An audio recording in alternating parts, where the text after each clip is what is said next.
we are back for our second stream in the 12-hour live. We've been live for 7 hours. We are going to get to that 12-hour mark. Do us a favor, share this stream. Make sure that all of your friends don't miss the great conversations that are still going to be happening for our 12-hour live segment. Please throw your excitement in the comments, and we have more fun for the rest of the day coming very, very soon. So we'll be right back.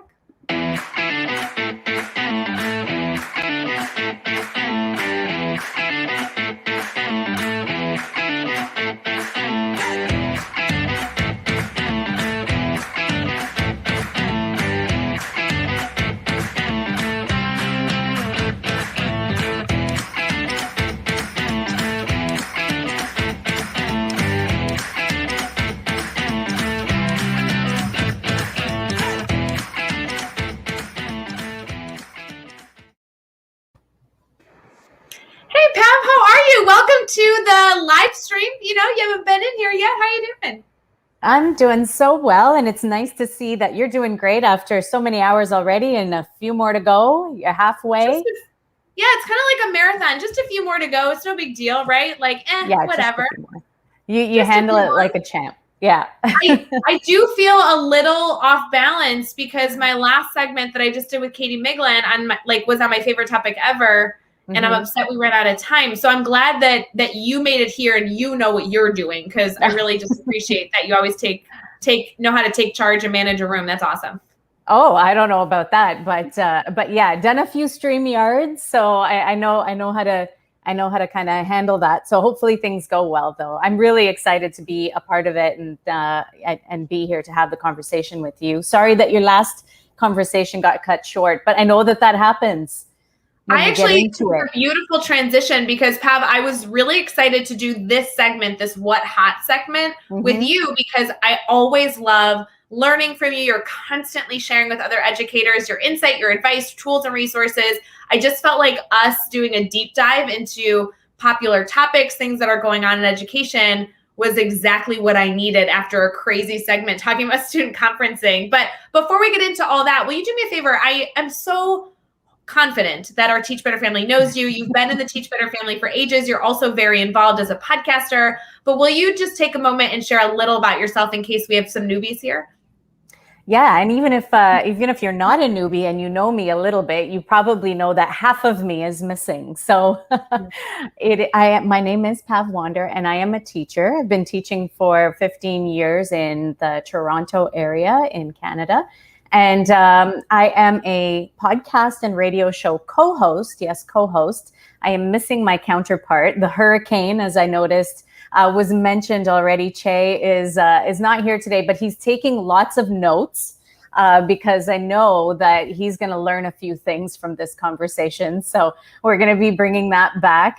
So hi, Che, if you're there listening. Not that I know you're listening. So and watching. So. So the Staff Room Podcast is our podcast, and The Drive on Voice Ed Radio is our live radio show on Friday mornings for our summer hours. And that is from 9 to 10:30 Eastern time every Friday morning. That's so fun. Pav, I do feel a little guilty that I'm stealing you without Che. Like, I appreciate that you're gracing me with your presence, because I know that typically you guys are like the best duo ever. I know Jeff and I just try and keep up with you two. Oh, I don't know about that. I think that the four of us make a pretty phenomenal quad, and I do like this duo right here. This is a great duo. This is the winning duo, I think. Well, I do have to say, we have been able to do a few things, the four of us, like some goofy segments. I know we did something on 12-hour Daily Drop-In before. This is actually the duo that I always wanted. So I appreciate that we can test this out.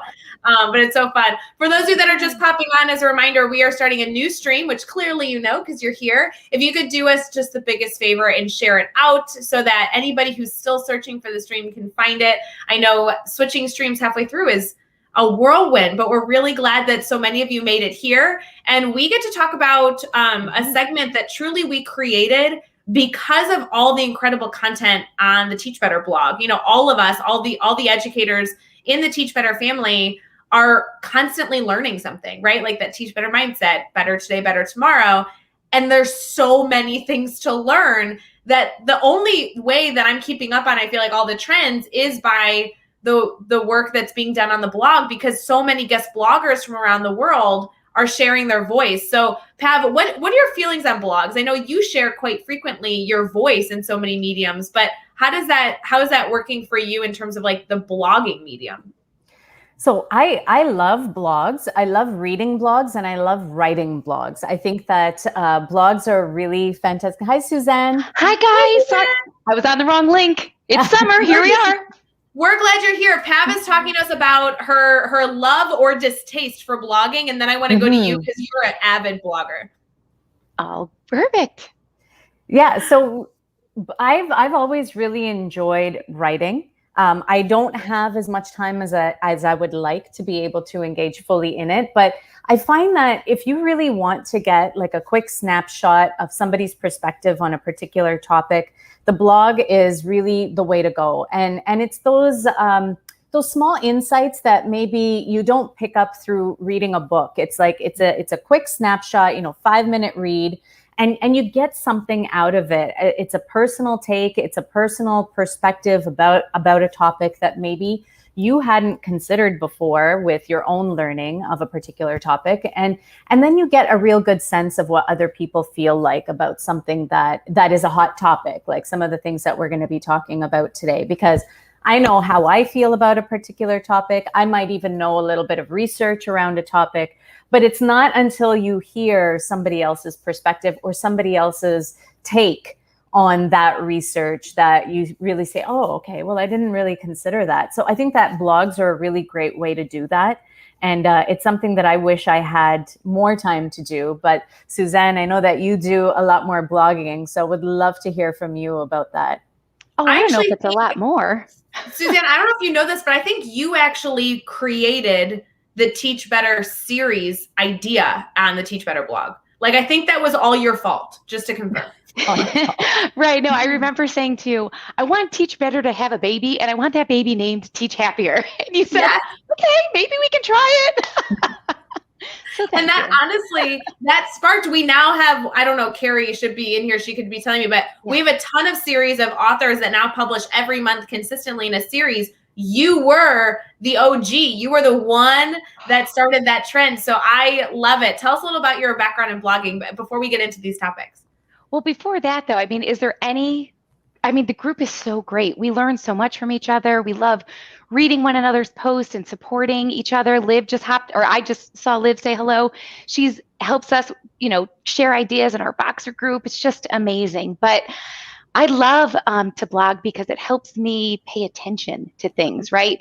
I use my phone all the time, my notes app, and anytime I think of it, I have a Teach Happier ideas, and it just makes me scan and look and really pay attention to the students in front of me, the teachers I get to work with. And so I'm always inspired by just the life that's occurring around us. But I do worry sometimes. I'm like, are people going to stop hanging out with me because they're afraid I'm going to write about our conversation or experience? But so far, so good.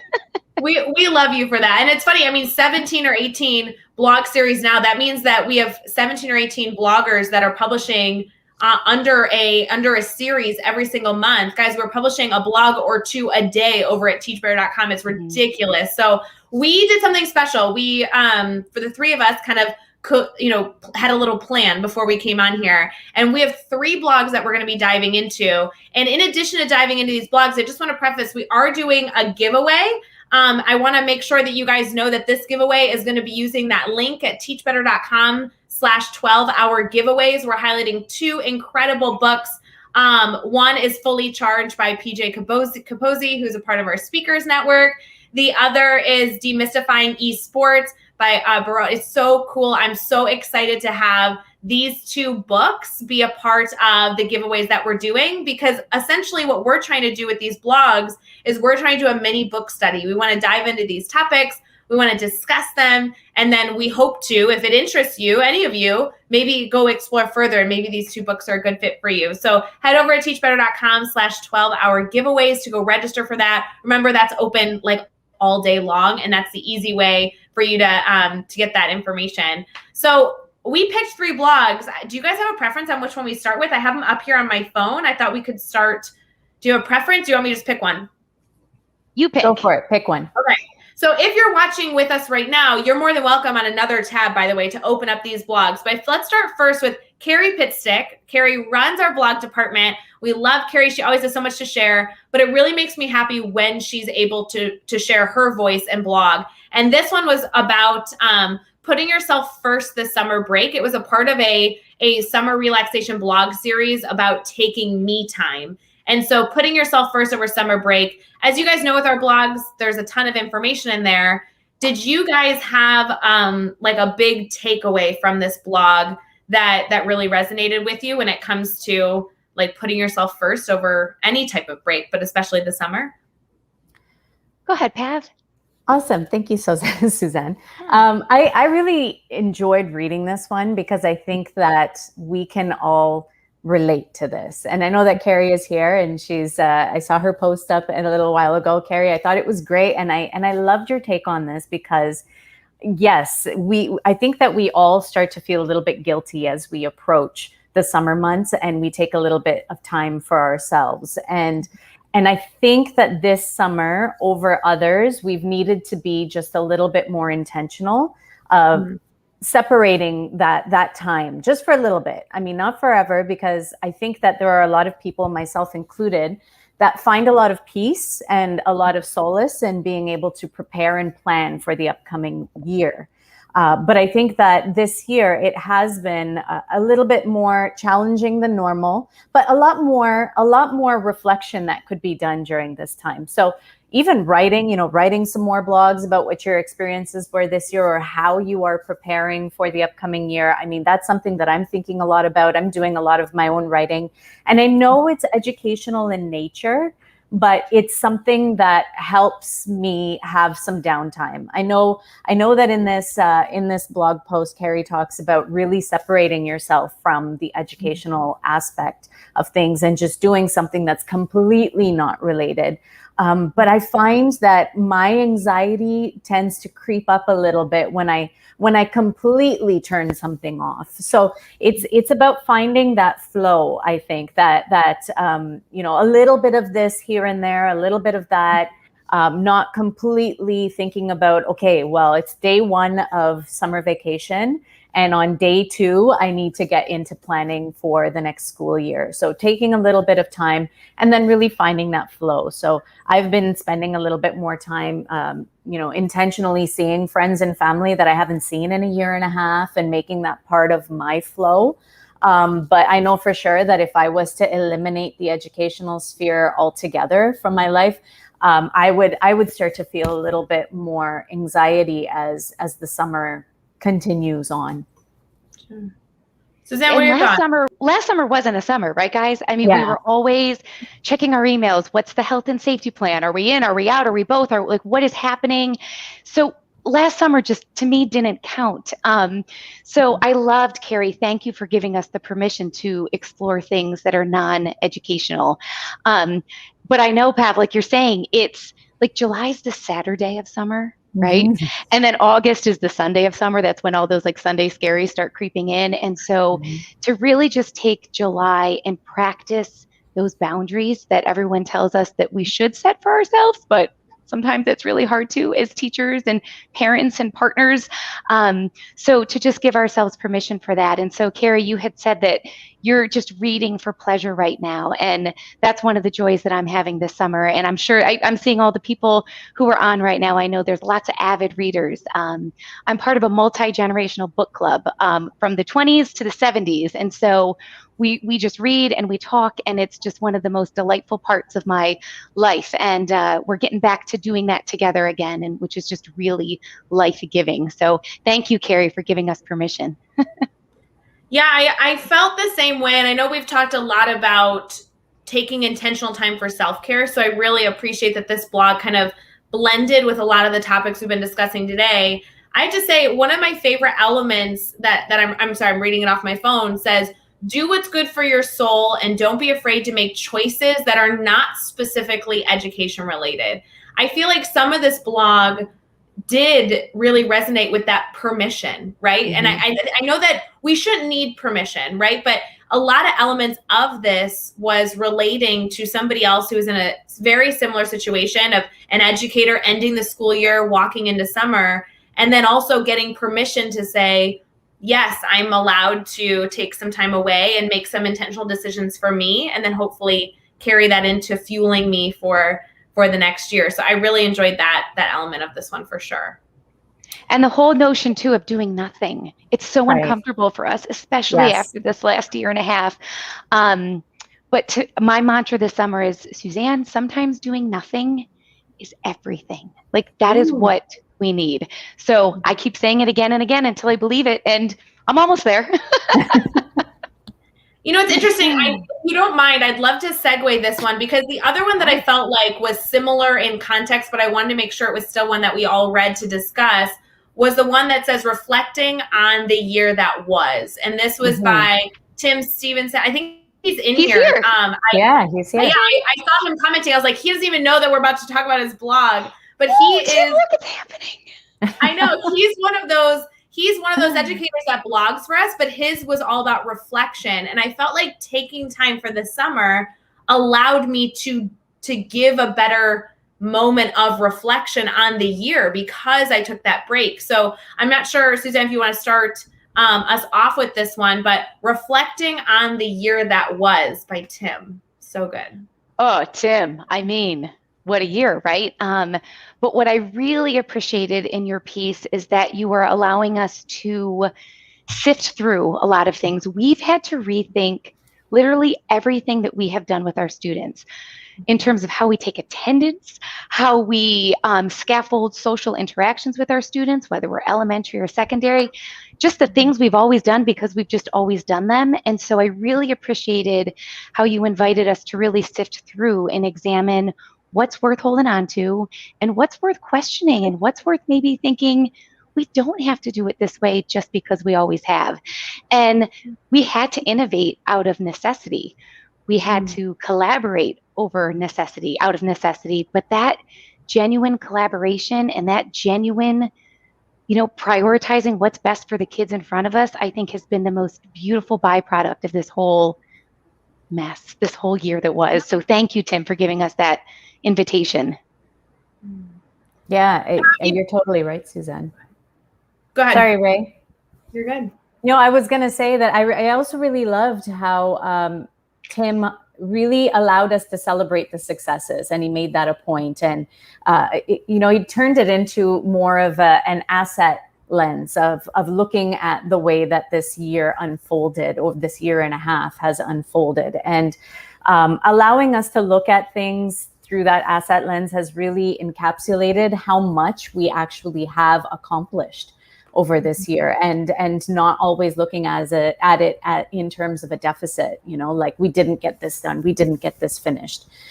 So I thought that was really important as well. And Tim mentioned growth mindset, and he talked about, rose-colored glasses and always seeing, and I have to say that I'm very much, and I know that Tim is very much a half glass or a glass half full kind of person. And that's always been me. I'm always looking at the positive side of things, and I'm always telling myself that things are going to be great, things are going to be better, and we can work through the challenges. But something that we've learned over this past year, and Che and I have talked at length about, is this idea of growth mindset is sometimes not everybody enters the playing field of a growth mindset at the same place. And that's something that in reflection, we have really been able to see with our students, but also with teachers. There have been a lot of intersecting variables when it comes to how we have all gotten to this. We all experienced the same pandemic, but I think that our obstacles and challenges have been different and have been compounded for many people. And so sometimes that can be a little bit of a challenge for me, is to be looking at growth mindset. I know that we all want to be positive. I know that we all want to reflect and think about the way that the year unfolded in a very positive light. But I'm just thinking about, there might be some teachers out there that had a lot of variables that were compounding, like equity issues, teachers that were alone and didn't have like a network with them. And then so reflecting on how this year went might have been a little bit more difficult.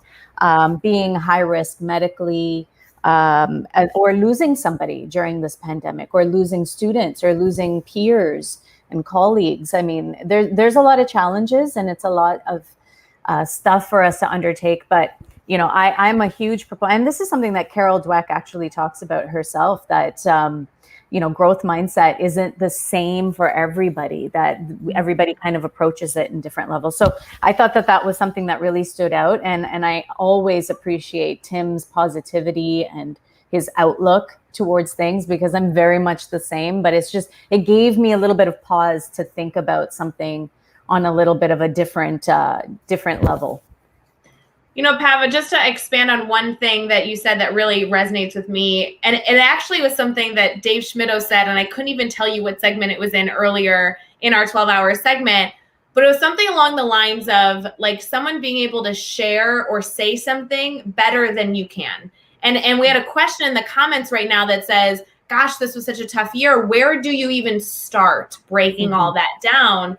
And for me, it really comes into, and I'm going to read a section of his blog. I'm going to skip around, but it says, a few years back, my principal brought everybody in the staff the book Mindset by Carol Dweck. This book is one that many will refer to as a significant piece. We move ourselves and our students from a stance of I can't to I can. And as he continues to go, one of the sentences that really stuck out for me, and it's in bold in case any of you are wondering, says, if we were to apply the same philosophy to the school year that is now drawing to a close, I wonder how successful we would be. And for me, a lot of reflection can start from reading someone else's reflection. Does that make sense? Yeah, absolutely. That being able to dive into Tim's honesty, transparency, connection to a text he read prior to COVID and then kind of related to his life now, I think that gave me more power in knowing where I wanted to begin my own reflection. I don't know if any of you had that same feeling.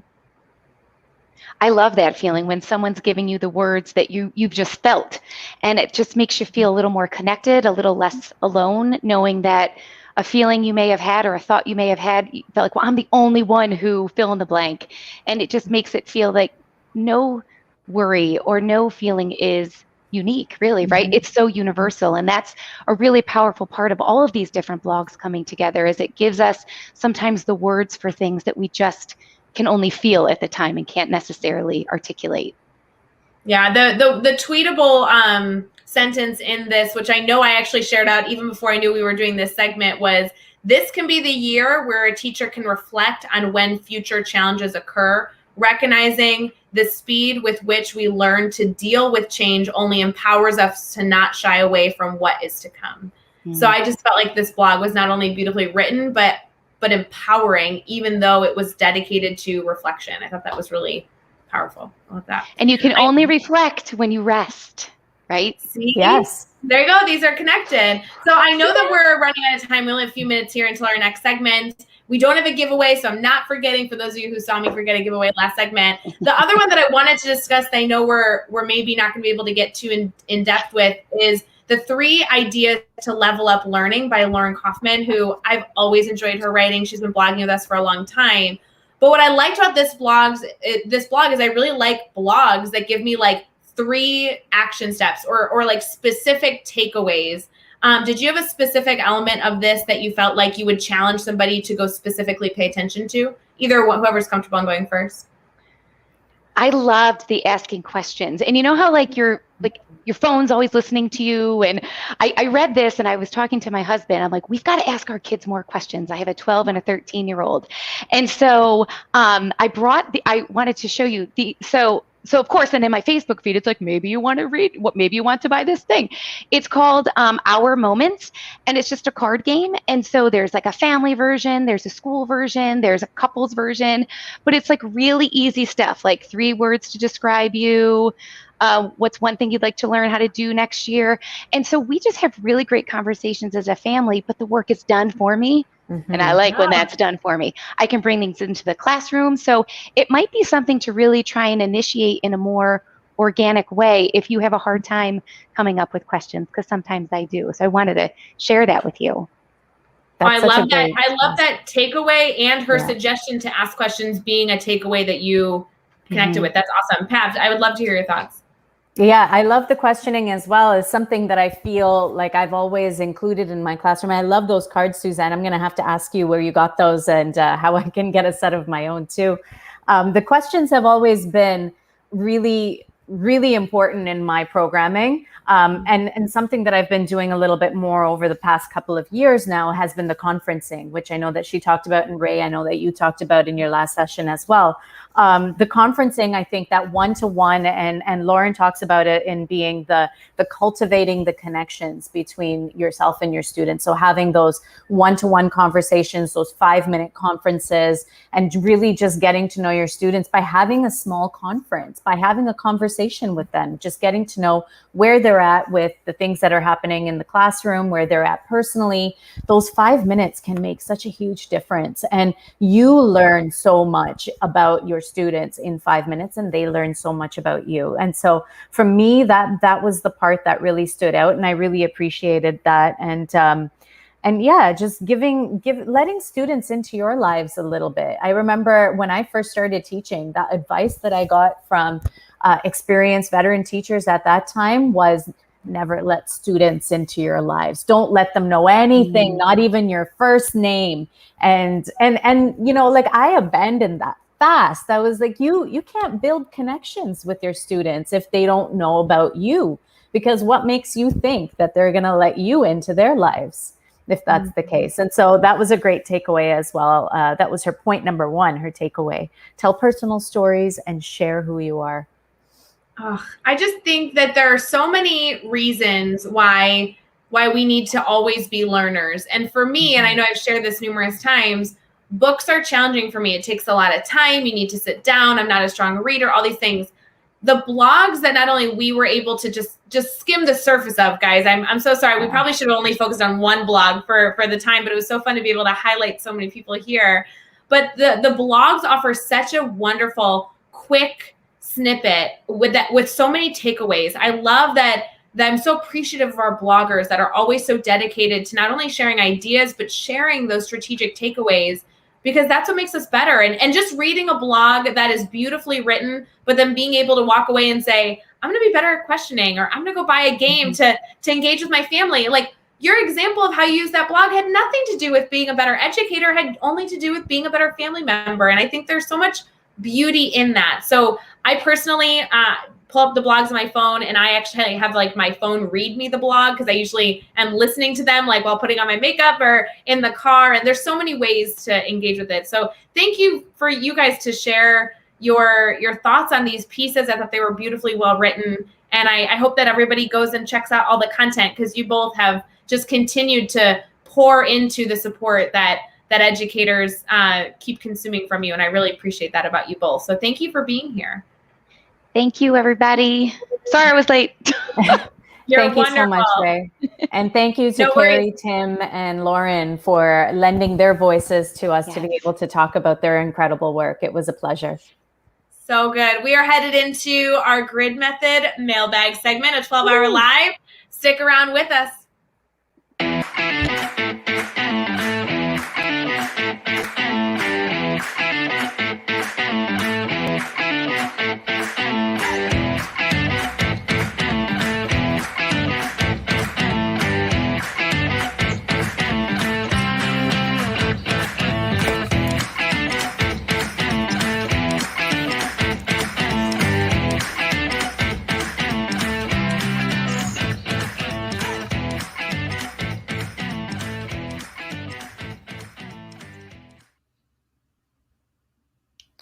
What's up, Chad?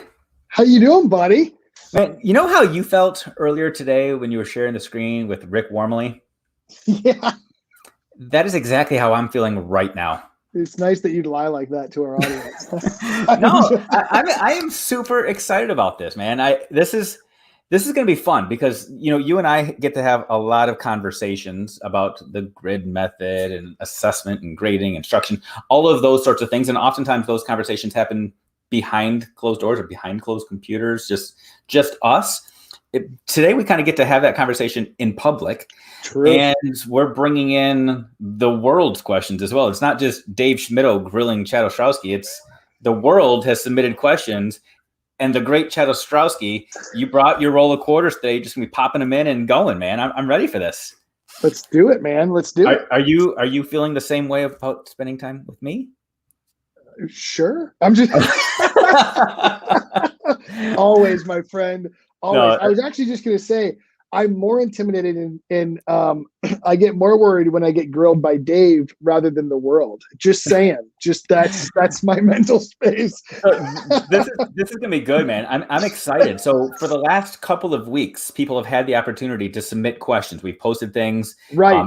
A variety of Voxer groups and online, and people have been submitting questions. So on my other monitor here, I've got a list of questions from people from Virginia to Illinois to Montana, Texas, California, South Carolina, Quebec. So first of all, I'm just going to pause and think, how cool is that?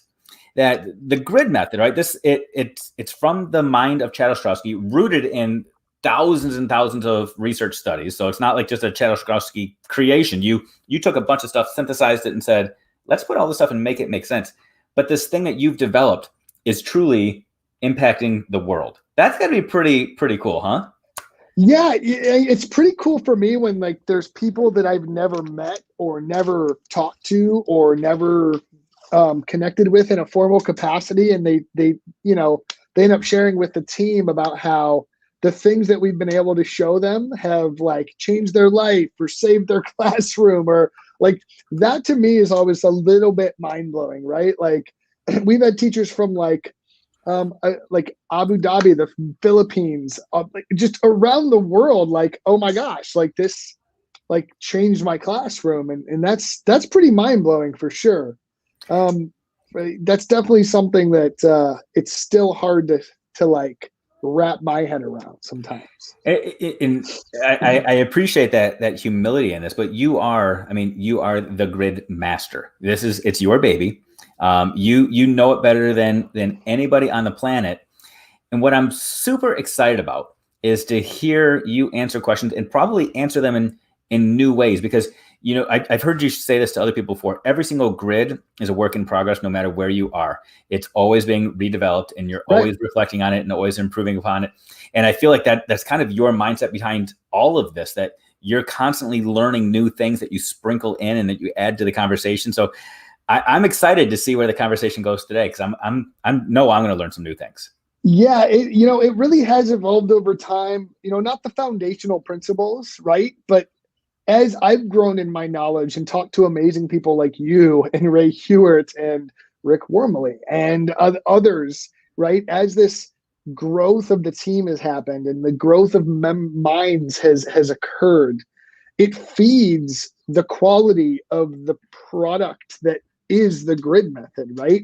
So it started based on best practices. I'm very confident in that. But the cool thing about it is, as you already articulated, it's inclusive of so many best practices that continue to improve based on research, new information, or just kind of tweaking that it's only gotten better. And you're absolutely right. I mean, it's only improved and gotten better and more impactful because of those improvements. So it's been pretty cool. That's awesome.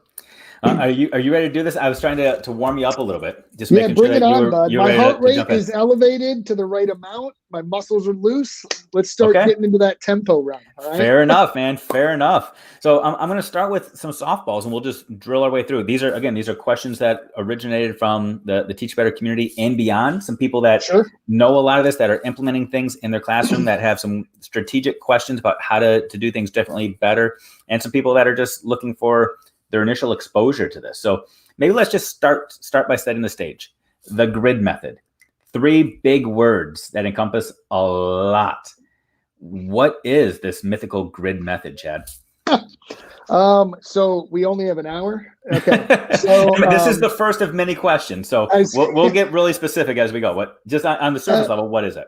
It's a self-paced mastery learning framework that allows teachers to break down units based on standards, into mastery pathways that students work through at their own pace in the classroom. It also includes management components that helps teachers track progress, provide intervention, and know where their students at.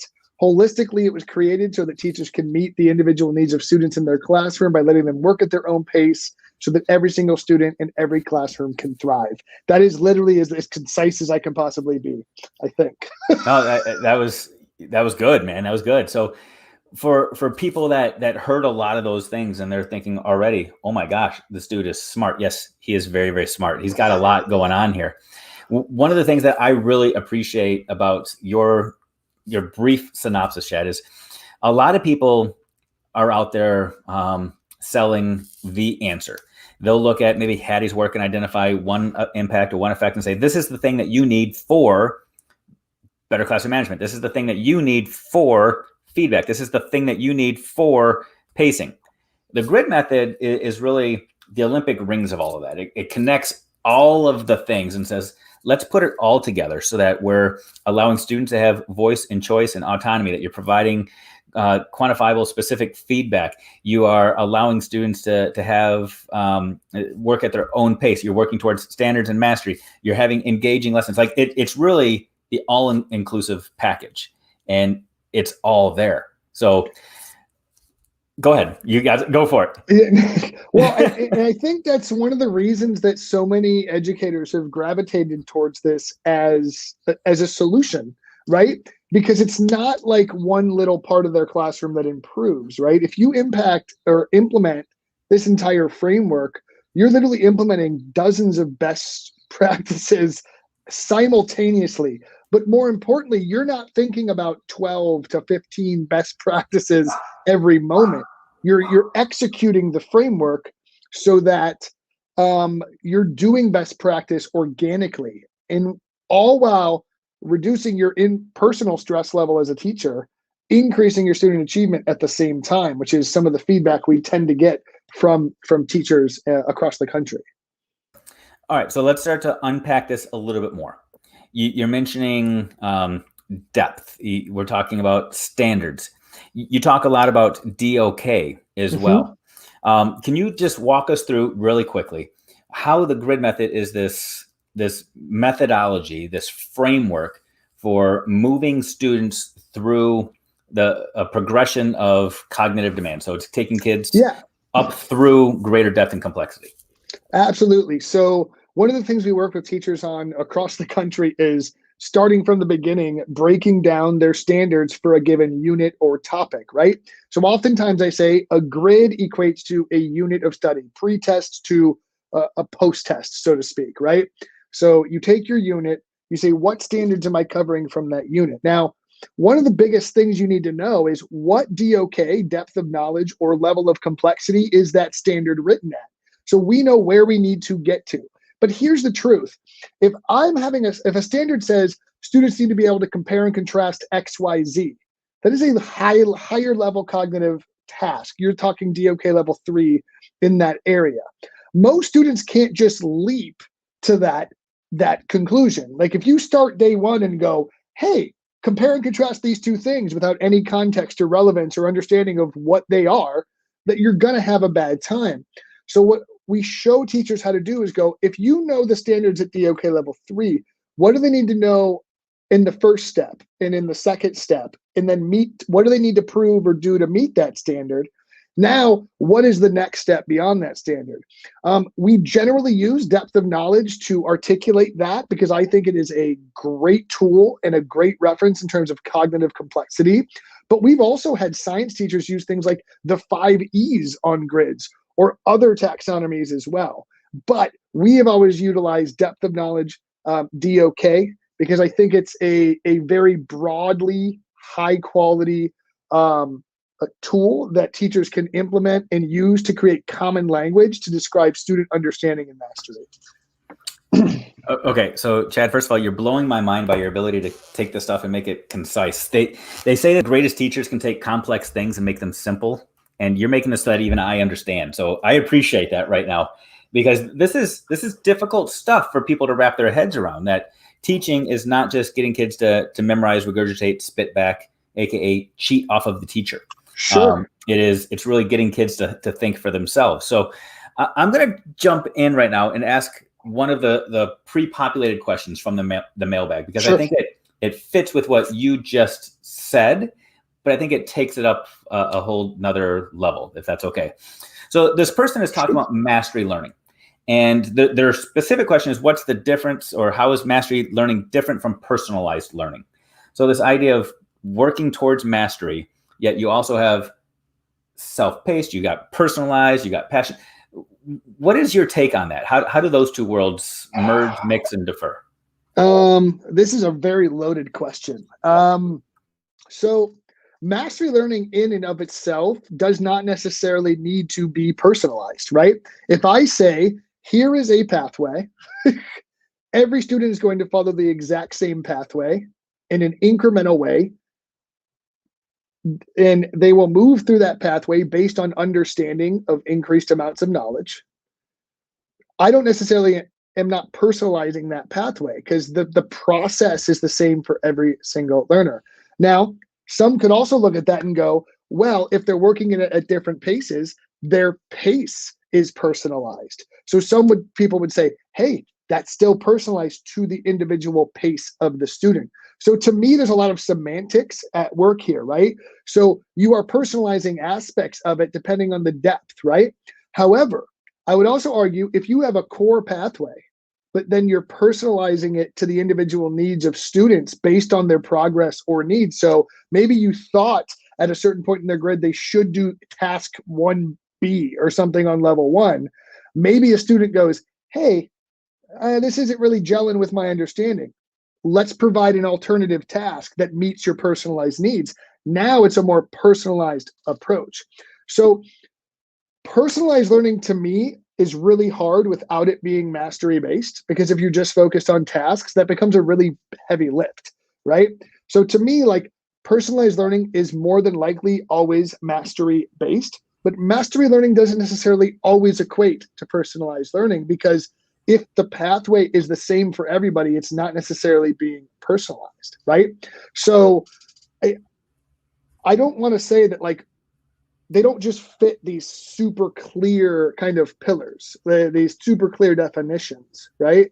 So mastery is progress based on understanding, while personalization is modification of learning based on student understanding, student need, and student ability, right? So, or interests, right? Where mastery doesn't necessarily involve interests of the student or socio-emotional needs of the student or any other cultural aspects. It's just an equivalency of you're progressing based on further understanding of the content and proof or evidence of that understanding. So that if you use that as a core definition of mastery, personalization to me puts mastery on a whole different level. And when we see teachers conflate and use both of these practices very well, that's when we see a huge increase, right? So mastery learning at its base will improve instructional practices. I have no doubt about that in any way, shape, or form, because it's rooted in best practice. But personalization on top of mastery, by meeting students' individual interests, needs, engagement levels, and so on and so forth, that's truly when it thrives in the classroom. And I think a lot of times personalized learning is an impossible task until a teacher understands mastery learning. So I've had teachers go, I can't personalize learning for 30 different kids in my classroom. Well, if you can't, if they're all working on the same thing at the same time, right? But if I enter self-paced mastery learning as a foundation, now personalizing and individualizing that pathway becomes a much more realistic premise. So to me, they're connected, but not the same, right? So personalization is the adjusting modification of the pathway or needs of the student. Mastery learning is the instructional foundation to lay the path in the first place. That's how I view it in my own head, at least. No, that's really, really good. I'm going to lay a challenge out real quick to the audience before I jump into the next question, because the next question I think is going to supercharge this a little bit more as well. If you're watching this right now, it's because you found the new stream. Let the world know that the Gridmaster himself is here. So share the link with other people so that your friends, colleagues, support, everybody can join in this conversation. Chad's talking about some very real things right now that have an immediate impact on kids and student learning and student growth, student achievement, all those things. Teacher collective efficacy is another thing that has a huge impact, which means you want other people along for this ride that can engage in these conversations with you. So encourage your friends, colleagues, everybody to watch this, tune in, and ask questions. And feel free to ask Chad questions right now in the moment too. Let's put the man on the spot and see how smart he really is. So drop them in. So Chad, I'm going to talk through this concept of self-paced mastery learning. It really is the foundation of the grid method. Right. And I've heard you present this to passionate believers in the concept, people that say, I get this, I want this, I just want to know more. And at the same time, I've heard you share this message with those that are reluctant. Those that say, okay, this is great, but it's going to be absolute chaos in my room if I do this. You're telling me that kids are smart enough to make choices as to what they're supposed to work on, when they're supposed to work on it. This whole idea of self-paced learning. Chad Ostrowski, you don't live in reality. You're too far removed. How does it really work? So that's another loaded question, but I'm excited about it. That's a really common thing, right? I think a lot of times we don't give students enough credit for what they're able to do. Early in my career, a mentor once told me students will rise to the level you expect of them, right? If you expect bad things, negative things, low-level things, they'll give you bad, negative, low-level things. If you expect positive, high-level things, they'll give you positive, high-level output and behavior, right? So a lot of times teachers don't want to give up that control, and it's a huge fear-inducing thought. However, that premise that kids are going to be crazy if I just say, go do whatever you want, only holds true if there's not organization, structure, systems, and routines behind the freedom. So a premise that I created the grid method on is I want my students to have ownership, accountability, and high expectations every single day in my classroom. I'm a huge proponent of system structure, routines, and relationships. Wong and Wong, system structures, stability, safe learning environments, you name it. So, and just like Juan said, instructional consistency. And it was developed in a high needs inner city, 100% economically disadvantaged school with high minority population, high management issues in terms of like demographic, how you would normally see these classrooms. So to me, when you say, isn't it going to be crazy?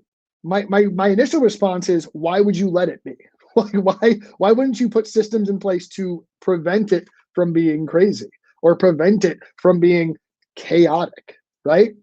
The number one reason students act out, misbehave is lack of expectations or lack of understanding of the expectations thrust upon them, or they're disengaged from the learning process. And the reason most students disengage from the learning process is because you are outside of what we all know as the zone of proximal development. That's Vygotsky from a really long time ago. It was probably in every college textbook every single one of us have read. So if we stay in a student's zone of proximal development, they are more likely to engage, they are more likely to learn, they are less likely to be frustrated, and they're more likely to grow and learn every single day. When we get outside of that zone of proximal development, one of two things happens. They get really bored and they do silly things in our classroom. If we get outside on the negative end and they get completely lost, they get frustrated, mad, and angry and act out. So I could actually argue that the number one reason students act out is because we're not meeting their needs instructionally. We're either boring them or we're frustrating them. So what the grid method does is goes, okay, using self-paced. And this is before we even talk about the management in place in the grid method. I'm talking purely just self-paced right now as a management tool, even though there are instructional benefits. Now, the student that was bored is getting their needs met because they're able to work ahead. Now, the student that's frustrated gets a little bit more time, support, and help with the concept that they don't understand. So they're not as frustrated, so they're not acting out. Both ends of the spectrum, the edges of the spectrum can now fully engage in the learning process. And you know what happens when students engage? They don't act out. They don't become management issues. And they feel successful at school, right? Because learning feels good to anybody. I don't care what your demographic background is. I don't care what your home life looks like. Growing and learning feels good. And if we can do that for kids, they're going to act out less. Now, I say all that to then also say, we show teachers how to create positive, consistent structures in the classroom for progress monitoring. So you know where every student's at. So it's more structured than probably your regular classroom, because now the 3 kids falling asleep, you know where they're at. We show teachers how to manage kids at different places, pull small groups, provide intervention. We show them how to make the curriculum universally accessible so that you don't have to hand something out every time they need something. We give them processes to identify need using triage systems instead of 14 kids with their hands in the air. We show how to build in organic, real collaboration into the classroom using things like peer-to-peer tutoring. These are all system structures and management practices that drive the quality of the instruction on the back end. So because there's all this structure on the back end, students can have the freedom on the front end because it's okay. We know where they're at. We know what they're doing. We can manage this. So good, man. I can feel it building here. So keep the momentum going. But what I love how you just answered this is, in essence, you said, again, it's not about one thing. You know, no. If people focus in on and say it's just about student choice and student voice and student autonomy and student self-paced learning, it can be absolute chaos. Yes, if that is how you walk into your classroom in September and say, students, you get to do what you want, when you want, where you want. Yeah, it's going to be chaotic. It is about the blending of all of these ideas, the expectations, correct, the mastery, all of it that goes together. So I'm in year 22 of my professional journey right now, and I've spent more than half of that journey as a middle school educator. And my middle school people will appreciate what I'm going to say right now. But 10, 15 years ago, there was this big push to move from junior highs to middle schools. And right, those that embraced that mindset read a lot about this we believe. And it was 16 tenets of what makes a successful middle school based off of research and practice.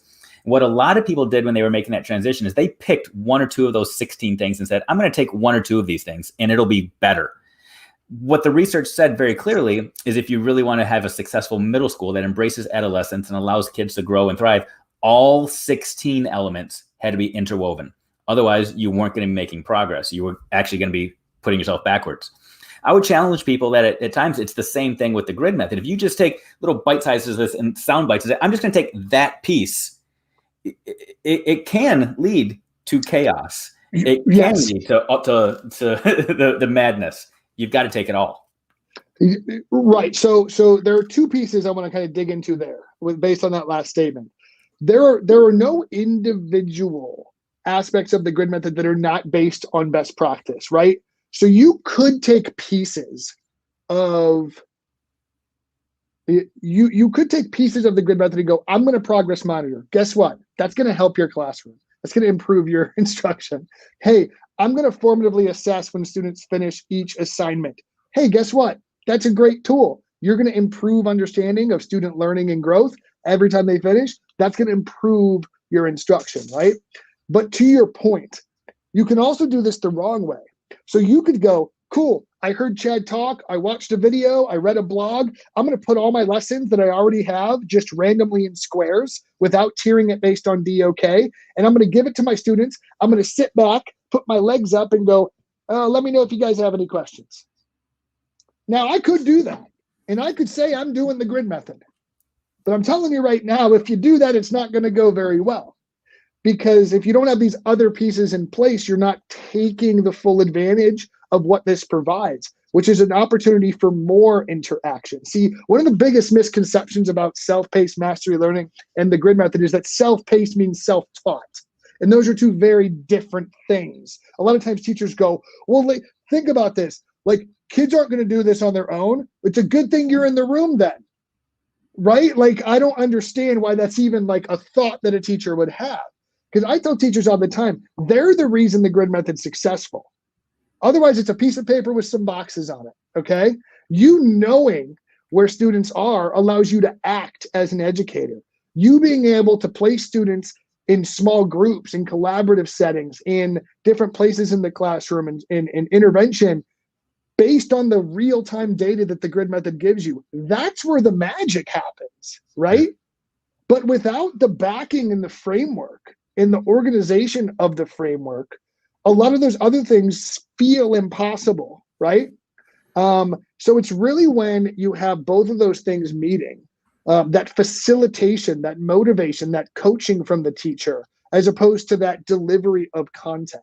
And that's a big shift, right? A lot of teachers think that their job is to deliver information. And if you think that's your job, you have been replaced by something that fits in every single kid's pocket, okay? That's not our jobs. Our job is to facilitate learning, overcome barriers, correct misconceptions, ask better questions, lead students to the promised land of growth, learning, and thriving in the real world. That is our call as a teacher, not deliver something that a documentary or a YouTube video can, right? So my question is, this framework can give you more interaction with your students. What are you going to do with it? Chad, I feel like you just said that teachers are better than YouTube.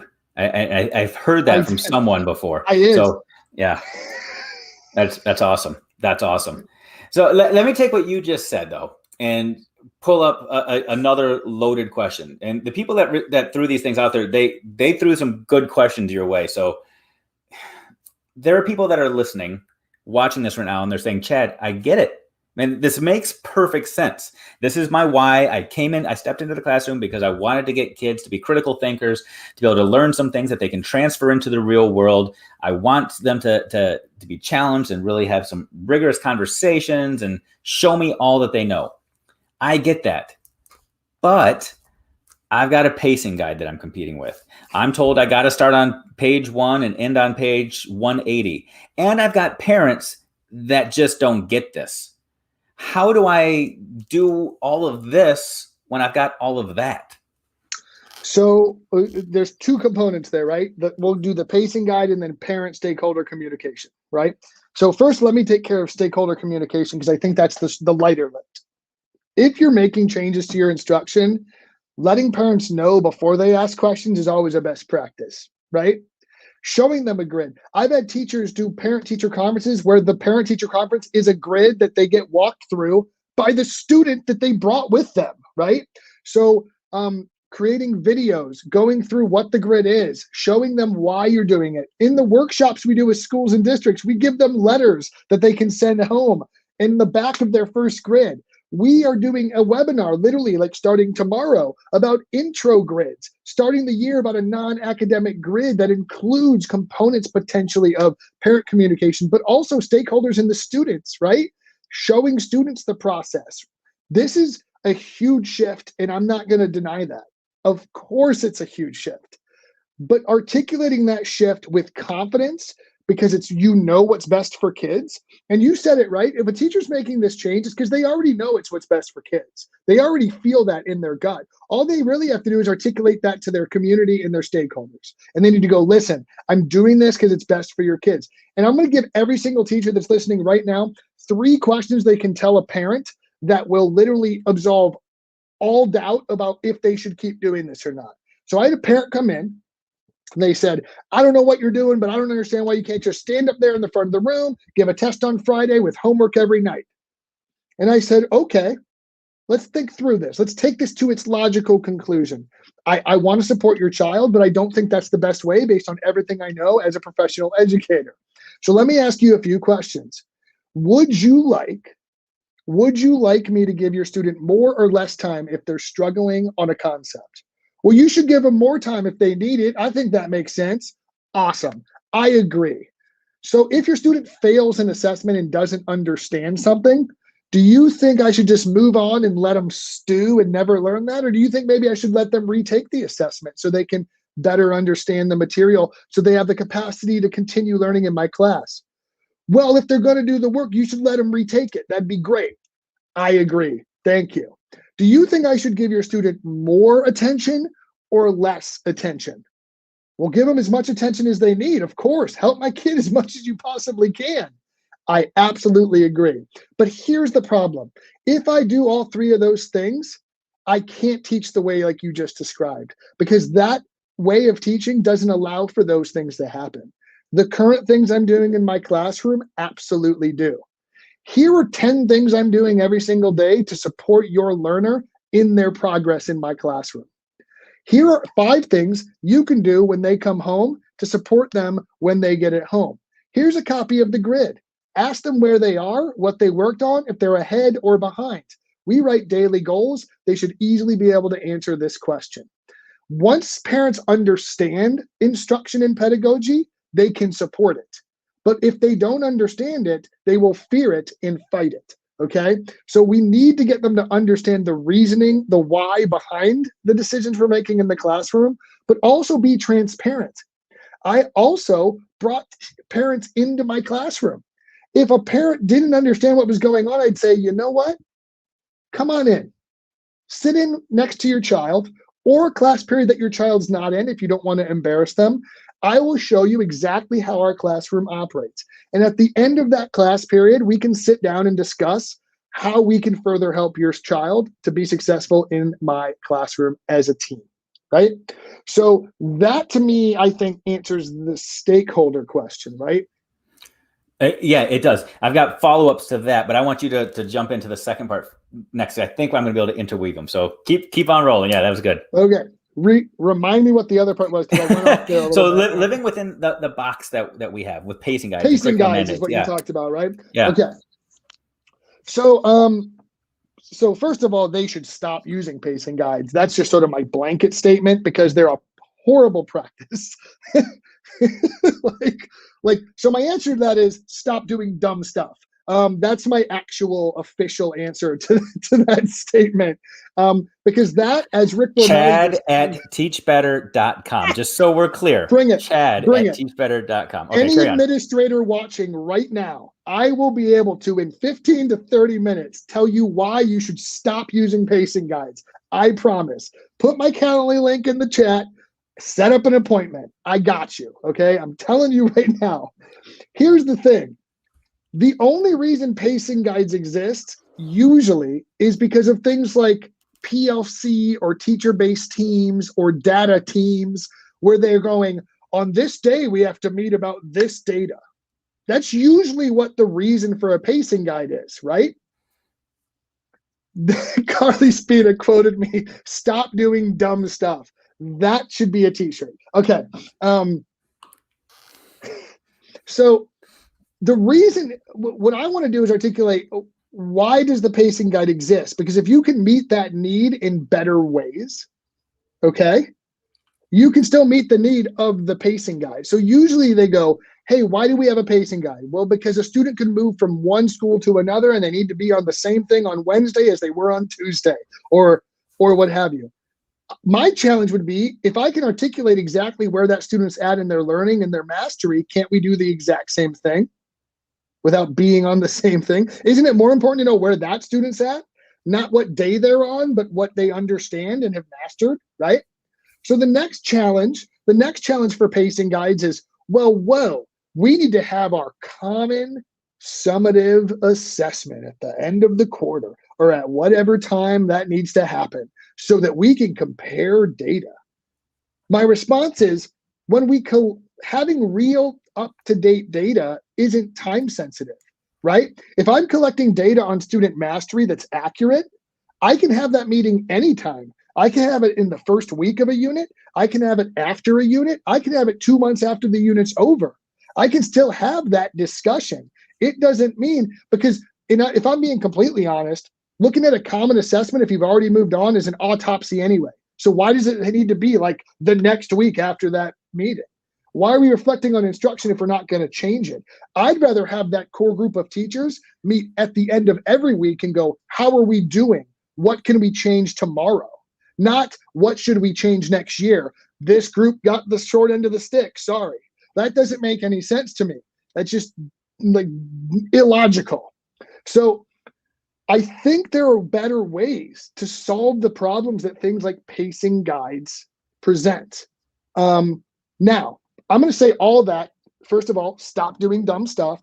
Get rid of your pacing guide. But let's pretend for a minute that you still have one because we live in the real world. I would argue that you can still assess and work through a pacing guide at a self-paced, like, here's the real truth, Dave, and I'm going to get super, like, I'm trying to be super transparent here. Regardless of if you're on a pacing guide or not, kids are at different places anyway, right? Like, if I said September 18th in any school district next year or any school in a district, I'm going to give an assessment and all the kids, so what we're really saying with a pacing guide is, here's where all the teachers are. I don't care where the teachers are, though. I just want to know where the kids are, because that's why we're teachers. That's what education's supposed to be serving, is the students. So pacing guides are created for adults. And the good thing about education is it's not about adults. It's about kids. And that's the real data we need to get to. So when you create a pacing guide, you're saying, I want all my teachers to be here. That's great. They can be there. But I also want to know, where are your students? Because that works on a predisposed notion that if a teacher is at a certain place in a curriculum, that the students are there too. And I would argue almost unequivocally that that is a false statement that is never true. If they're not taking individual needs of students and their paces and zone of proximal development and tiered instructional needs in place, which is why, by the way, we create giant statewide initiatives like RTI and MTSS, because the core instructional practices we're using aren't working. So we got to start layering all these other things on. So here's my challenge. Instead of putting a pacing guide in place, make the classroom MTSS all the time. Why isn't the core classroom being modified to meet the needs of all students all the time? Because then the pacing guide becomes irrelevant, because if you know you can walk into any classroom anytime and reach every student and every student's needs are being met, the pace becomes irrelevant because we're doing our job. We're winning. Okay, so the microphones that earlier Jeff went out and bought for everybody again to replace the earlier ones just got destroyed. Lots of mic drop moments in there. But I'm also going to throw a Sir Mix-a-Lot moment in there. A big old but. Okay, there's going to be a big old but in all of this. So people are listening to this and they're saying, I got you, Chad. This makes perfect sense. But the other people that make the rules don't get what you're saying. They don't get it. I can come at them, and I know that if I go up to the people wearing the fancy suits or the politicians that make these rules, and I say, just stop doing dumb stuff, it's not going to work for me. They're going to hear that, and they're going to look at me and say, time to move on. That's not going to be the linchpin that moves the needle. It's not going to be the thing that pushes them forward to say, yes, there's a better way. I say that, but I also want to say I am a firm believer that 99.999% of people that work in education are doing what they think is best. They are making decisions that may be dumb, but they're doing them with the best of intentions. I'll even throw the people out there that came up with the big, scary end-of-the-year summative assessments into this mix. I believe that they threw those out there because they said, we as educators, we're not doing a good enough job progress monitoring, assessing students, figuring out where they were so we could plan for next steps. So they said, we'll come in and we'll help you. And then it got completely destroyed in how we utilized it. I would say the same thing is true with pacing guides, that when those things first came into vogue, people said, we need to give educators a way to progress monitor, to force collaboration, get people out of their silos so they can have some dialogue about something they have in common. So we're going to give people something that's unifying. Again, then we completely destroyed our use of it. So talk to me and everybody else out there that's saying, okay, Chad, I get all this, but my administrator is not going to budge. What is we talked about all of the things that are encompassed into this. Be that missionary, not the missionary that's standing on the street corner saying, do this or all kids are going to fail, or do this or you're all going to go to hell, but that missionary that's planting the seeds. What are the seeds that we need to plant with our administrators and our leaders to say, can I try this? Or what is this idea? What are the questions that we need to be asking to move this conversation forward? Absolutely. So that's a very real situation for a lot of teachers, right? They might wholeheartedly believe in every word I just said, but they're still living in the constraints of the system that they currently work in or the classroom that they're currently in the district or school or building or grade level that they have, with those policies that dictate what they need to do to keep their job. So I can tell you that first and foremost, the reason these administrative policies like pacing guides exist is because the failure of adults to maintain a minimum level of consistency across a given building, district, or organization. Because we go, hey, we need to make sure this is happening. So I think if I'm going to ask a question to my administrator, go, what is the causality of this policy? Where is the failure on our part as teachers that made this policy exist, so that we can better address it and talk about other solutions to the problem? If you want to change that narrative, you have to have that conversation. Now, I'm not advocating anyone go to their administrator and say, stop doing dumb stuff, because that's not a constructive conversation. What is a constructive conversation is you going to your administrator and going, I think I understand why this is in place. Could you please tell me if I'm right or wrong? Because I think the reason we have to have this pacing guide is because we had some teacher down the hall that was in unit 1 on week 17, right? And that was a problem because they literally weren't covering anything. Or they're still doing a dinosaur unit from 14 years ago that's no longer aligned to the standards and the dusty binder that they pull off of their bookshelf. So like, I totally understand why some of these things are created. But I think an ongoing conversation and willingness to evolve also needs to be addressed. And I talk to administrators every day. Most of them know these things. They know that it's not perfect. But if you can create a dialogue and trust between leadership or top level and the work that's being done in the classroom, you can move the conversation forward. I'm also going to tell you that I have worked with schools and districts with pacing guides and common assessments and everything else under the sun. And that has not stopped them from implementing best practices, including the grid method, in their classrooms. Because just because you're on a pacing guide doesn't mean that you can't let your students work through that pacing guide within the frame you're given at their own pace. And if you've designed scaffolded learning progressions, you can even still give an assessment or a common assessment on the same day everyone else does.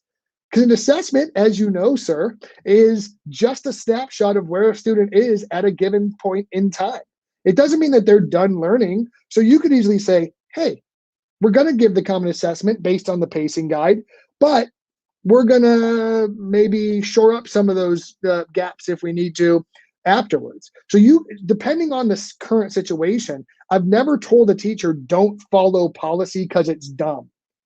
I mean, I wish that I could say that, right? Lauren, please, please don't say that to me too. That's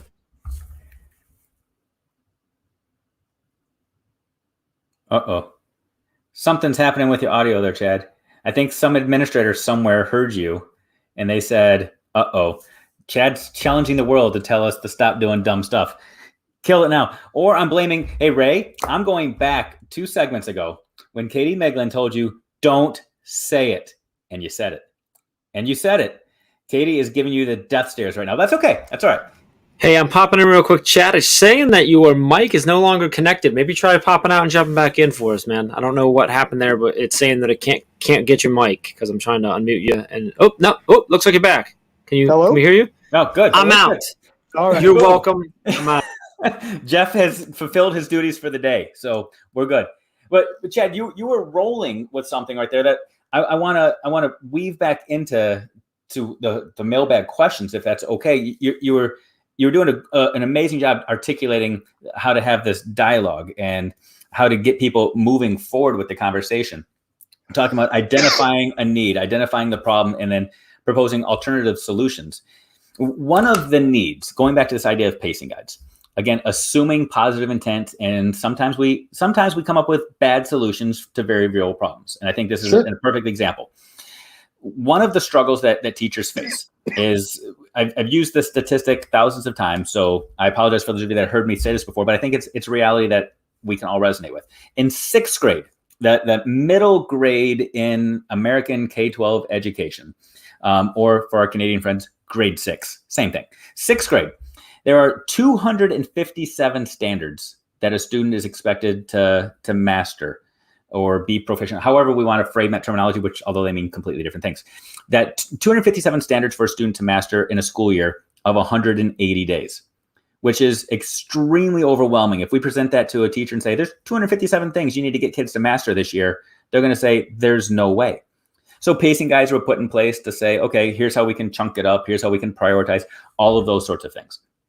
A respondent to the mailbag put a question out there that I think it's an important one for us to address, and it kind of fits this conversation as well.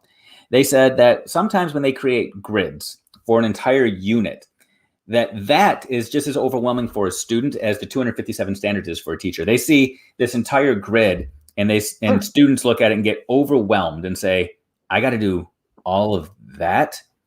And it's almost this roadblock. So what is your suggestion for the teachers that have students that get overwhelmed by what they perceive to be all of this work, just as teachers sometimes get overwhelmed by all of this? My suggestion is actually do what we always do as teachers and modify instruction to meet the student's need. So if I have a student that gets overwhelmed, I'm going to go, cool, I'm just going to give you the first level of the grid. I'm not going to give you the whole grid. I'm just going to give you the first level. If I have a really anxious student, guess what? When you're done, you don't need a grid. I got your grid. You just do the next assignment. I've seen this work in kindergarten classrooms where they have a little bookmark with little stamp things that they get for finishing little tubs of activities like play-based stations and things like that. So the grid is a planning template. It's a planning framework, but the execution can be modified to meet the student's needs. I've had a lot of teachers use smaller grids, mini grids. They don't use a grid, but the grid exists. So the students are at stations and they just kind of go to the stations based on where they are on the grid. So the back end is up to the teacher, but the way the student experiences this work is also up to the student and the teacher and what those needs articulate. So my suggestion is if a student is overwhelmed, give them one level at a time. If it's still overwhelming, give them 2 boxes at a time. If it's still overwhelming, give them 1 box at a time, right? Meet the need of your students. And that would be the same as any other modification, especially if the student has an IEP or an intervention specialist. By the way, for our intervention specialists out there, we should be co-planning to co-serve with our intervention staffs so that when we design grids, and our gifted staff, by the way, so that when we design grids, those interventions and modifications are already possible and baked into the cake of how that's going to work. So good. And you're reminding me of, I mean, you mentioned that classroom management is a major piece of this as well. What you just described is classroom management 101. Most of the time when kids are misbehaving, it's because of misunderstanding, right? They don't understand all the steps and the directions. We might tell the students, before we walk down the hall, I need all pencils put away. I want you to stand behind your partner. When we go down the hall, we're going to be turning right at the first corner. Then we're going to turn left. Then we're going to go straight. And I want you to make sure you maintain 6 feet. So we give them 1,000 different directions. And then we don't understand when they don't do it all. And we say, I told you. And they say, I know, but I didn't know what I was supposed to. We've just given them too much to tackle. So they get overwhelmed. So when we break it down and say the first step is this, the next step is this, when you're ready, I'll prevent more. Sometimes we find greater success. It works in all aspects of life. So I appreciate that perspective there, Chad. More questions directly from the mailbag, if you're okay with that, because I know our time is ticking and I don't want to take this with a bunch of my questions. But go ahead. You've got something you want to add. So Juan Suarez has a really good question, and he's kind of not advocating for pacing guides, but kind of saying, well, here's a use for pacing guides. So I want to bring this up real quick. Pacing guides can help teams get on the same page about teaching and learning. Isn't the group method kind of the same thing, just framed a little bit different? So if we view pacing guides as and we take the word pace out of it and say instructional pathways, that solves the problem for me, Juan. So I'm not saying that we shouldn't have a consistent scope and sequence that's tiered to meet the needs of students across the district that we know is full of high quality, innovative instruction. So a pacing guide is determinate based on time, but doesn't take the individual needs of the students in place. For me, pacing guides are great, just take the pace out of it. So they can still be on the same page instructionally, but now they're able to adjust how fast their students in their classroom are working through that guide. So instead of calling it a pacing guide, we could call it, you know, scope and sequence, or learning pathways, or mastery pathways, which essentially, to your point, is what grids end up being. And we've had schools implement this as unit design plans across departments. So every department's on the same page of the best possible pathway for learning, at least as a core, with differentiation layered on top as needed, that should exist for a school. But when we start to go, and every student's going to learn the exact same pace because we said so, there is nothing you can tell me that makes that a true statement, because we both know it's not a true statement, because that is focused on teachers covering information as opposed to students learning and mastering information. So from an instructional delivery standpoint, yes, the guide aspect, the pathway aspect of a pacing guide makes sense to me. But we shouldn't be letting pace and time dictate best practices in instruction. That should be a secondary thought, not a primary thought. Because student learning and mastery is what should be driving those conversations, not the calendar itself. So the calendar should go, how does this pathway fit into the calendar we have? But the pathway should be designed without consideration of the pathway. Okay, Chad. I wish you hadn't gone there, because now I've got 10 more questions for you. We're gonna have to extend this. I know. Tell Katie, we're gonna extend it by like a half hour. Okay, she's giving us the thumbs up. Let's do this. So here's the reality. I want everybody to understand it. Typically, I mean, this is like in a lot of places right now, it's turning into a multi-year implementation where you really walk teachers through this over the course of a couple of years. And right now, they're getting a snapshot with some questions answered in about an hour. So it's okay right now if we're hitting at the surface.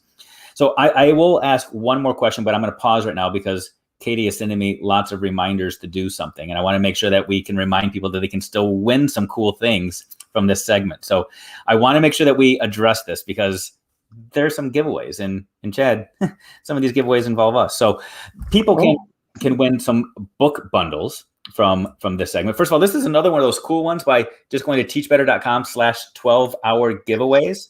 Go there and you can register to win this stuff. So if you're watching this maybe over dinner or over another cocktail, or maybe you're watching this later on in the day because you thought it was a regular 5 o'clock brain break and you're watching this now, whatever the case may be, you can still win whether you're watching this live or not. So teachbetter.com/12-hour giveaways.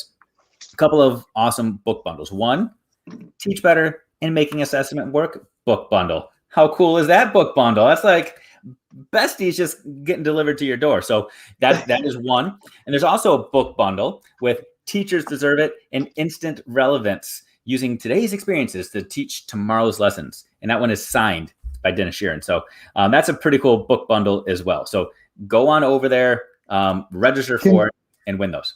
Can I register for the Dennis Sheeran giveaway? Just curious. You think? Well, maybe? You get Teachers Deserve It too, Chad. Yeah. I have direct connections for those other titles. So the team the team doesn't necessarily know this, but I may have already registered for all the things. So we'll see who's in control of this or how random it is. We'll see. But so go do those things. But my last question for you, Chad, before we wrap up this segment, because we're talking a lot of the why we should do this and trying to convince people that this is the right approach. And I think people that are still watching this right now, they get it. They understand that this stuff matters. But there are some people that are in the trenches with this right now. They might have started doing this for the first time during the COVID year or a couple of years ago. Now they're coming back into their classroom and the anxiety is increasing because they know this is the right work to do. But the actual tactical delivery of it gets overwhelming. So people are asking questions about forms, templates, progress monitoring. Like you're talking about collecting evidence for a variety of kids at a variety of different places and trying to keep track of what they're doing, when they're doing it, how they're doing it. Can you give them in like 2 minutes, how do they do that? What are some practical things that people can do to track progress, forms that they can get access to, something along those lines? So I just put a bit.ly link in the comments to a really cool grid tracker that a lot of teachers use. But we also have a free course with a ton of downloads that gives you templates to make grids, ideas for progress monitors, and just so much other content that's free in the Teach Better world that supports a lot of this work. So if you're just looking for those resources and those downloads, the teachbetteracademy.com has a free course, a bunch of downloads. We also have some paid courses, or via the Academy, you can get it for $9 a month. That has even more information, more downloads to dive deeper. If you're still not finding what you need and you're just wondering, you can email me, chad@teachbetter.com. So I will share whatever information I have. But it's necessarily not about the template you use as the practices you put into it, right? And I think we've been talking a lot about the grid method, and this is something I tell administrators a lot. The grid method is, I think, a really easy way to implement a lot of best practices at the same time. But all of those best practices look different in every classroom I've ever worked with. So there's no one way to do this. Every teacher puts themselves into this process, and I think the teachers that do that the best are the ones that get the best results. This isn't about me telling you how to run your classroom. This is about you understanding best practice and executing best practice in whatever way meets your, and more importantly, your students' needs. So my goal is not that 100% of classrooms are grid method classrooms, because there are amazing teachers doing amazing things all the time. It's that 100% of kids' needs get met 100% of the time. And if you can do that a different way that's not the grid method, that's okay. I'm fine with that. And I've told people that before. But if you need some help and you're wondering, but how do I do that? The grid method can be an amazing way to bridge that gap and give you the tools, resources, and framework to actually make those things a reality in your classroom. Boom, boom, boom. You know, I've told you before, one of the greatest mistakes that I made when I was a building administrator was trying to create itty bitty schmitties, people that had to go out and do things and think things the same way that I did. And I love, you basically just said, you don't want itty bitty Ostrowskis, and none of us do. But what you just presented to people was powerful. The grid method takes all of those things that we're all wrestling with, saying, we know this stuff works. We know this is the stuff that's important. And you packaged it and said, and here's a way that it all comes together. And I throw that challenge out there to people too. If they can think of a better way to do this, God bless you. But until that moment comes, this is the best way that we know of. So, Chad, I appreciate you taking an hour, sitting in the hot seat a little bit, answering the world's questions. I mean, you inspired and answered questions from people literally from Quebec, California, Texas, Florida, South Carolina. I could go through all the places again.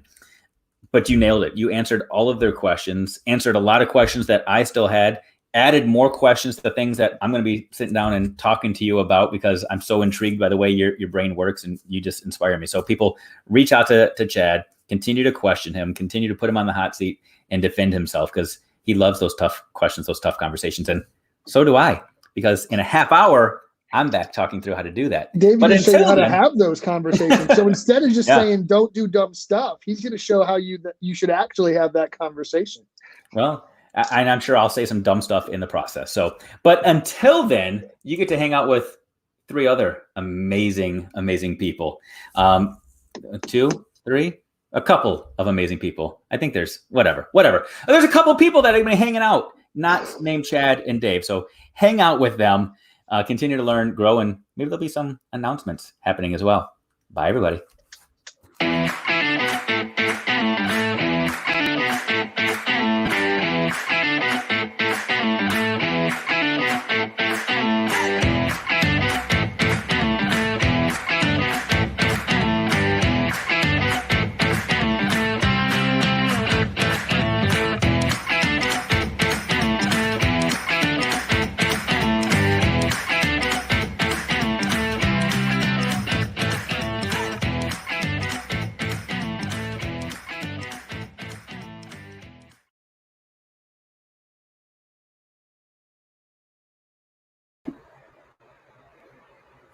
We're both still muted.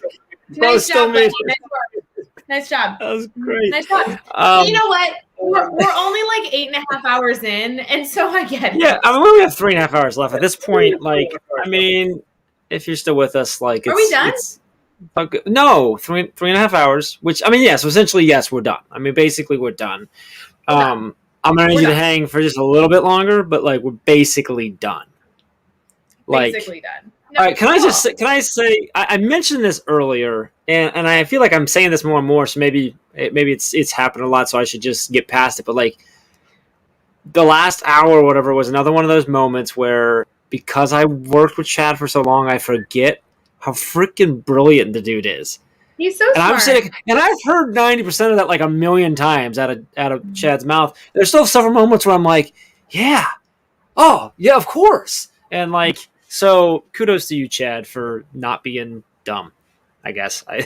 More than that, it was a great. For being smart, sorry, dude. I loved all the questions everyone asked. I love that Dave facilitated. He did a great job. Chad had so many good answers, and I mean, it sounds silly. We don't really talk about the work we do very often, right? Like if you're connected to the Teach Better team, you can read blogs, listen to podcasts, take courses, get downloads, interact with the team, celebrate on a 12-hour live, and never know that we actually do this professionally, right? Like we actually get to work with districts all the time. We do work with districts and stuff? This is like the work that pays the bills, guys. So it's cool every so often when we're like, that's so cool. We know stuff sometimes. I don't know. I mean, not that me, we work. That's neat. I thought we hung out with people in Chicago and like ran. We talked about running earlier and did this stuff. Like, I don't know. I thought like Katie's got a whole cooler of beer. I think that's something that we do. But I don't think anyone. Great to know that we do work with districts too. That's really cool.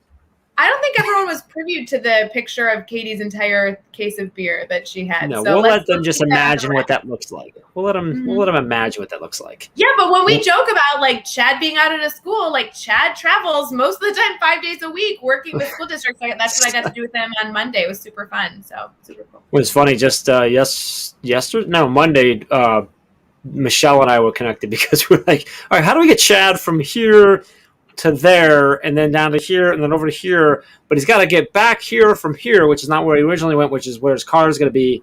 And are we going to do a plane or maybe a bird? Maybe we'll send him on a bird. Is it like an eagle that can carry Chad? Like, and so it's because he's all over the place. So, and now Dave started to be that way too. So now we're like, okay, now what about Dave? Like, how do we send Dave? Now, anybody who knows Dave knows that he is very good with navigating the world on an eagle, so it makes it much easier. He knows how to fly him. It's like Avatar. It's a whole thing. Guys, let's talk about something else. For 8.5 hours. We're almost there. This is announcement time and recap time. So really quick. Hey boss, how you feeling?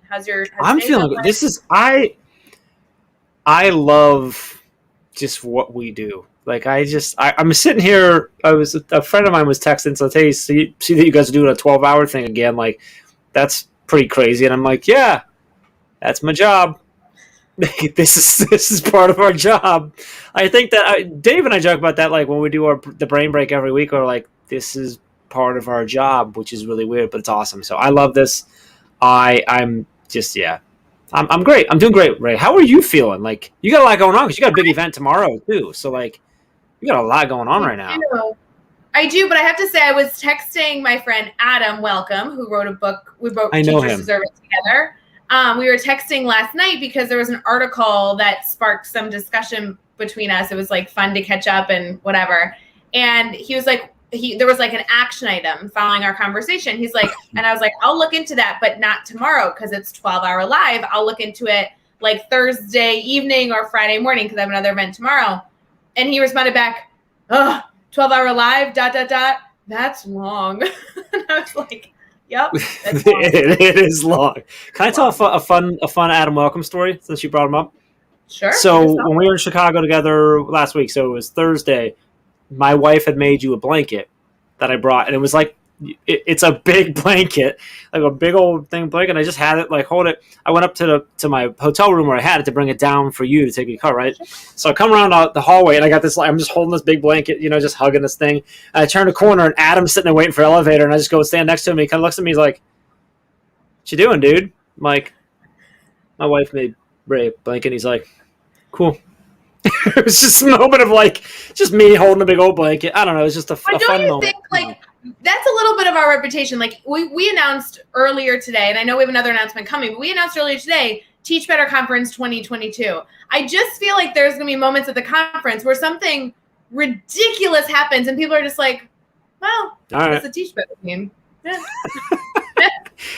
Yeah, that's very possible. So we have another announcement right now. We do. And we described the two announcements as I was just going to bring that up.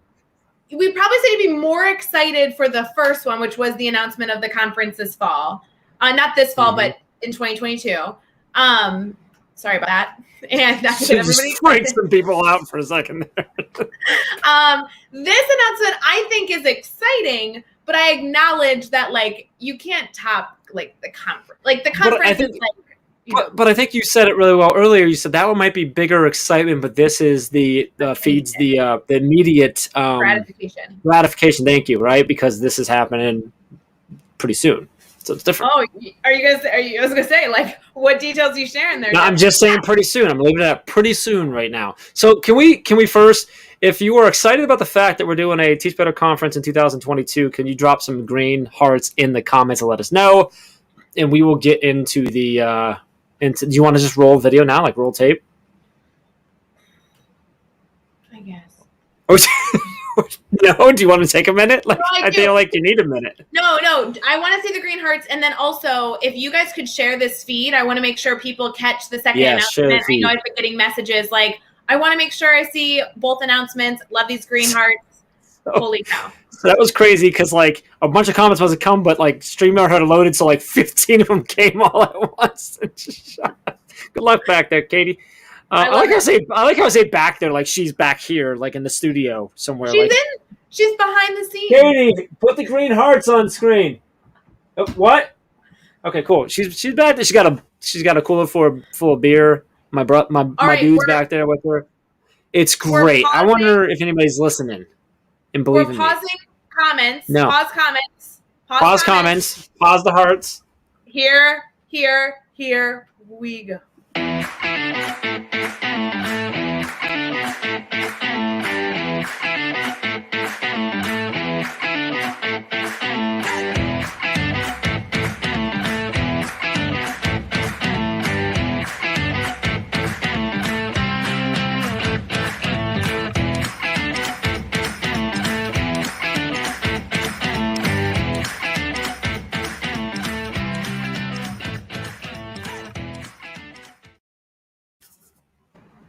I feel like I know that image. I feel like that image looks familiar. I've seen that before, and it's back. It's back. So like, well, first off, I'm sorry. Megan's saying that she's already booking flights for Ohio 22, but Lindsay's saying it right there. They're back. Like the daily drop-ins are coming back. August 2nd. Yeah. Monday through Friday, every day. Every day. So it was this time. No, it was actually June. It was June. No, it was even May. When did we start the drop-ins? March. No, we started right. Oh, yeah, gosh, yeah, we did start right in March. Wow, we went until at least June. Since Jeff has no memory, I want to preface. No. Well, hold on, time out. To be fair, earlier, like Dave was talking about, like Men in Black were erasing our memory, so I'm blaming it on that. I just want to be clear. Just go ahead. Thank you. So let's set the stage. March of 2020. We had a plan to bring the entire team into Chicago. Photo shoots. We had fun activities. It was going to be so fun. We canceled it all Friday night, right before everybody was supposed to come. But Jeff, Chad, you guys were already on your way to Chicago. We were already going to do our meeting. So we were like, all right, the three of us will meet, but the rest of the team, we're not going to have them come in because they're coming from all over the world. And COVID was literally shutting down the planet as all this was happening.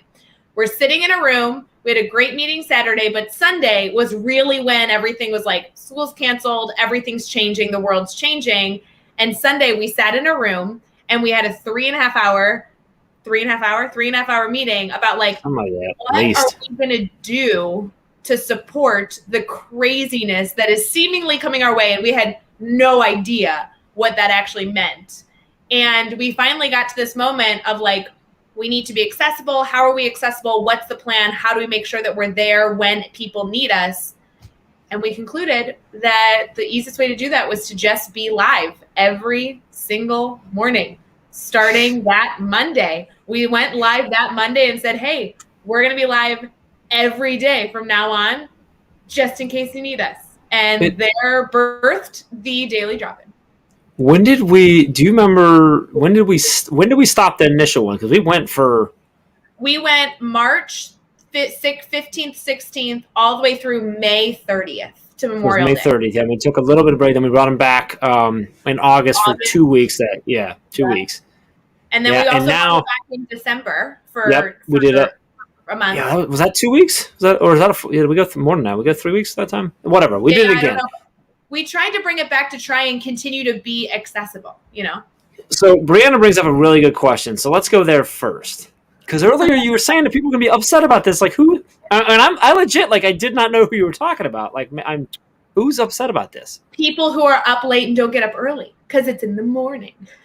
Oh, well, that's their fault. I don't think they're going to be upset that they're coming back. They might be wishing they were at a later time. So with that said, just in case, what time are we doing this at, Ray? All right, here's the details. Because I know a lot of you that are commenting, a lot of you came into the Teach Better family via the Daily Drop-In. Because it was a daily live stream we were doing. We were answering questions. It was being shared. So the Daily Drop-In is getting a new flair, but it will keep hopefully all the same core values. We'll be live every single day, Monday through Friday, starting August 2nd at 6 a.m. Central, 7 a.m. Eastern. It'll be an hour-long segment that will also be converting to a podcast if that's more of your style. And you'll be able to not only start your morning off with us, hopefully being positive, solution-seeking, but we're also going to bring in incredible guests and celebrate a lot of the elements of education all year long. So you quickly went past the fact that it's created another podcast. It's going to have its own podcast where you can get all this. So if you do happen to, be in a time zone that this makes this really, really early, you'll be able to catch. Well, one, you can always catch the replays, right?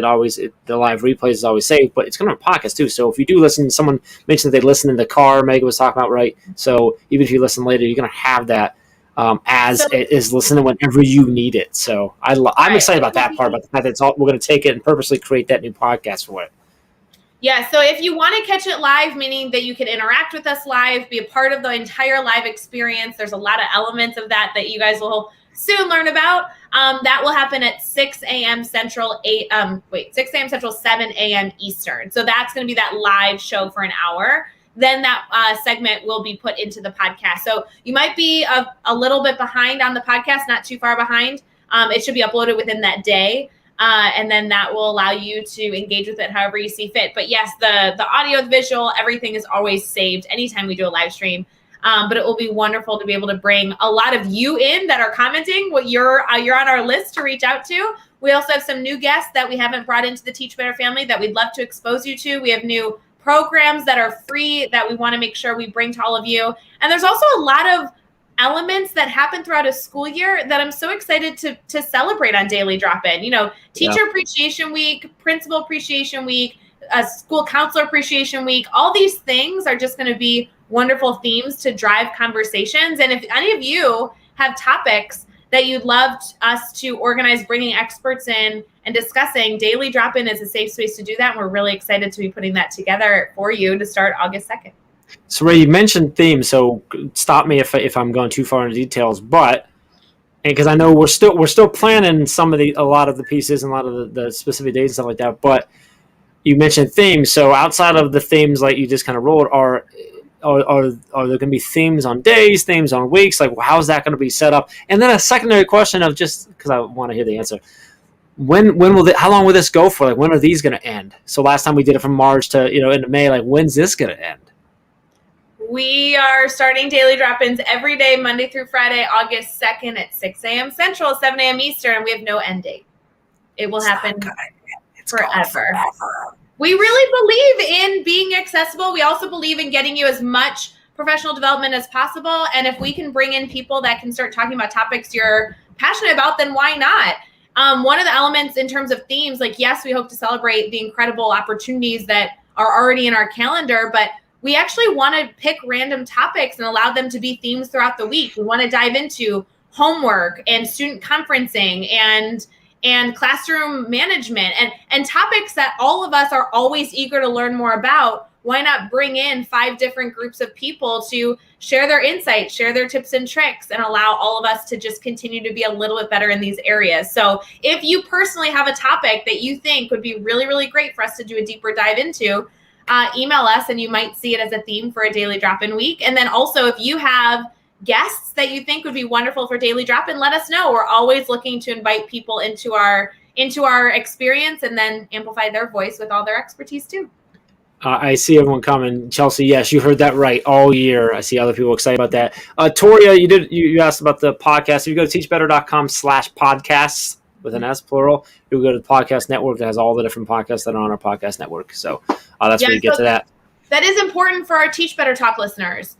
Teach Better Talk podcast. Jeff and I love hosting that podcast. We are almost at 300 episodes. It's been bonkers. Really close. Yeah, Daily Drop-In will be a separate podcast.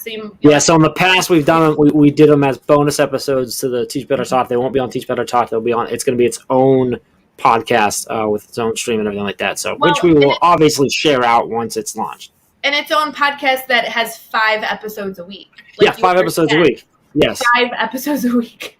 Which is why we want to make sure that's a lot of bonus episodes every single week, all the time, and we want to be very specific so that you knew what you would get in when you subscribe to that podcast. So I cannot wait for Daily Drop-In. I honestly, I don't know how to phrase this because I don't want to belittle anything else we do or any of the work we will do or any of that, but Daily Drop-In was what I needed during 2020. There's a lot of reasons, COVID being one of them, but there's a lot of reasons I needed. Well, I remember the August one that came from you said, "Hey, I'd really like to do this. I think it'll support our teachers, but honestly, I kind of need this getting ready for the school year." We're like, "Well, that's a twofer." So like, right? That made a lot of sense. So I agree. I think this is great. So August 2nd, who's on that first one? Who's kicking it off? You and me, buddy. Is that you and me? Nice. Love it. And I will be coming right off of vacation. I get home that Sunday. So do you really get home Sunday? And we go. I love it. No big deal. Yeah. Lindsay, so true. So Ray already mentioned, like, so many people got connected because of the Daily Drop-ins, and that brought them and everything else. So so again, the conference, like, I'm super pumped, but I'm really excited about this too. Like, this is really great. The conference you're like excited for. The Daily Drop-in to me is like we're all coming home. Like, this is just going to be such a fun get together. Always, so fun. Always good. Always feel good. Important topics. Good people. Do we have Daily Drop-in swag? We will in August. We will. Well, no, we will after today. That's a part of the announcement. Hey, it launches today, really? It launches tomorrow. Yeah. Oh, so awesome! That's great. I didn't know that. I should know that. That's awesome. Joshua Stamper put together a beautiful design. There'll be a ton of different things, and it will launch and use. Oh wait, this code's only good for today. Let me message Josh and tell him that it needs to go up today. Yeah, see if Josh can get it up right now. And then also, Ray, our giveaway is a $20 gift card to the Academy plus 1 year, or I'm sorry, gift card to the swag store plus 1 year Academy membership. So you can get $20 to go over and get your Daily Drop-in swag right now. But let's make sure it gets up first. I just messaged him. So. Okay, so we got about 10 minutes here until Dave comes back on and takes over. So I'm sick of him. He's like been on a lot, but you all don't know that we can see Dave reacting in our backstage down there. So do you want to recap a minute? So we're doing a giveaway. So we're going to give away someone is going to win a $20 gift card to the swag store plus a 1 year Academy membership. And do we want to do a little recap first? Do we want to talk about what's coming up next, the next couple segments here? I say let's do something so that as we do the recap, they're trying to win the giveaway. So what do we want to go with what's on the paper, or do we want to veer off and create our own? Well, according to Katie, you should do what's on the paper. Katie. All right, so Katie said no. So first one to comment with your favorite segment of the day so far, and go. All right, so let's talk about segments coming up next. Dave Schmidt's we're doing like a 2 parts, 2 30-minute back-to-back segments where Dave's going to first talk with Alexis Shepard and then with John Billingsley. And what he's talking about is how to have tough discussions. And first segment is all about it from the vantage point of a teacher in the classroom. And the second side is from a viewpoint of an administrator. So I'm excited about this because Dave's played all those roles. And I know both Alexis and John, so this is going to be a good segment. So looking forward to that. After that, we roll into what do we roll into? We roll into with me, I get to hang out with Megan Deegan and Chris Madsen from the team. We're talking about favorite resources needed this fall. So digging into what they're looking at, what kind of resources and tools and things that they need for heading into the new school year. After that, Dave is going to... Well, Dave's back again. Like, seriously, this is getting, like, what is going on right now? I don't know. Katie, I'd like to file a formal complaint, please. I'm going to send an email to Katie at teachbetter.com. Now, to be fair, I'm pretty sure I know what happened. Was somehow, Ray was like, Dave needs to be on camera more, and this is what happens. Is we kind of overcorrected. We'll fix it. We'll get it fixed. But no, so Dave's going to be running. If you don't know, Dave Schmidt leads our administrator mastermind. It happens every Tuesday at 9 a.m. Eastern in the morning, and then again at 7 o'clock at night. He's got Jeff Prickett and Trinice Brown Warrens with him. They're going to run through what that looks like, meaning that they're going to mastermind around a challenge or problem and show us what that looks like. So that's going to be a lot of fun. Yes, Miss. I have an idea. I volunteer as tribute. I want to take the mastermind and let's kick Dave out of mastermind. I volunteer as tribute. I think that'd be great. Because Dave's like, you be careful what you're looking for. Yeah, Dave runs mastermind, but I think that with the people that are live, I want to be in that segment. I think we should kick Dave out. That's all I'm saying. Okay, well, I'll let you and Dave. Dave's leaving now. He's walking away. I'll let you and Dave figure that out. But we're gonna wrap up at the end of the day. You and I get to come back on with Chad, Josh, and Katie for closing time. Yes, you don't have to go home, but okay. So I did it right for you that time. I think right might not be the right word, but all right. Who do we got here? Katie, we have a winner. I have a question. Two winners. There are 2 winners. Adam Cottis, you have won $20 to the swag store. I know he'll use that. And I apologize if I don't say your name. What is it? Tequila Garner? You got 1 year to the Academy. Make sure you email Katie at teachbetter.com to get that. Congrats on that. Awesomeness. What do they say? I'm looking at all the segments. Like, I think every segment was mentioned. Lots of Chad stuff here. We're going to have to put Chad on camera more. Apparently, Chad and Rick. Chad at student conference and gamification. Chad and Dave. Chad and Rick. Mastermind is already on lots there. Lots of loving it. Okay. I have a question. I have answers. Can you set the stage for what the last segment's going to be? Closing time, right? So we're essentially looking at 1, 2, 3, 4 more like very intensive segments. Like they're talking about topics that are extremely relevant. They all are going to have tactical takeaways, and they're all with a really great lineup. Then we're looking at the last half an hour. Going complete opposite. No tactical takeaways, no deep discussions, no decent characters on screen. So when people are watching the admin mastermind, which is an hour at 6:30 to 7:30, like they can also be like standing up, going and grabbing an adult beverage to close out the night. Is what? Yeah, definitely adult. Yeah, you can grab a beverage. It's almost like a half hour. It's almost similar to Brain Break, but we're going to celebrate the day. We're going to talk through what everyone's favorite quotes were, segments were, things of that nature. We'll have some fun. Like, there's always a chance that like Jeff gets out of control and we give extra things away and stuff. Like, there's always things that can happen. You got to stick around to figure it out. We'll see what happens. We had another pronounce like the drink tequila. Oh, I love that. Nice. Well, thank you. Congratulations. That's awesome. Hey, just to confirm, we were also supposed to mention that lead ambassador applications to all of our ambassadors. Only ambassadors for this. I'm super duper duper sorry. Only ambassadors. Lead applications that you're applying for close tomorrow. Pretty sure. So that's my reminder to you. If that sparked any interest in anybody else, you can go to teachbetter.com/ambassadors to find out more about what an ambassador is. True. Just saying but that. But for ambassadors, lead applications. We have 5 minutes until the next segment, Ray. What would you like to do for 5 minutes? Would you like to discuss more recap type stuff? Do you want to just sit here silently for 5 minutes to see who cracks first, or should we breathe deeply for 5 minutes? No, that will drive me nuts. Stop. I hate it already. Stop. Okay. Can I ask you a question? Yes. Oh my God, I hate everything about this. This makes me uncomfortable. You don't have to be uncomfortable. We're relaxing. Breathe. Breathe with me and you won't be uncomfortable. Nobody else is cringing. Help me. Ask your question. I'm ready. Sorry, I can't do that for long. What's up? You now have 4 minutes, 3.5. My God, I feel so stressed. 2 minutes, 15 seconds. Can you tell me, was there any giveaway that we were giving away either live or obviously at teachbetter.com/12-hour giveaways that people can go enter like all day?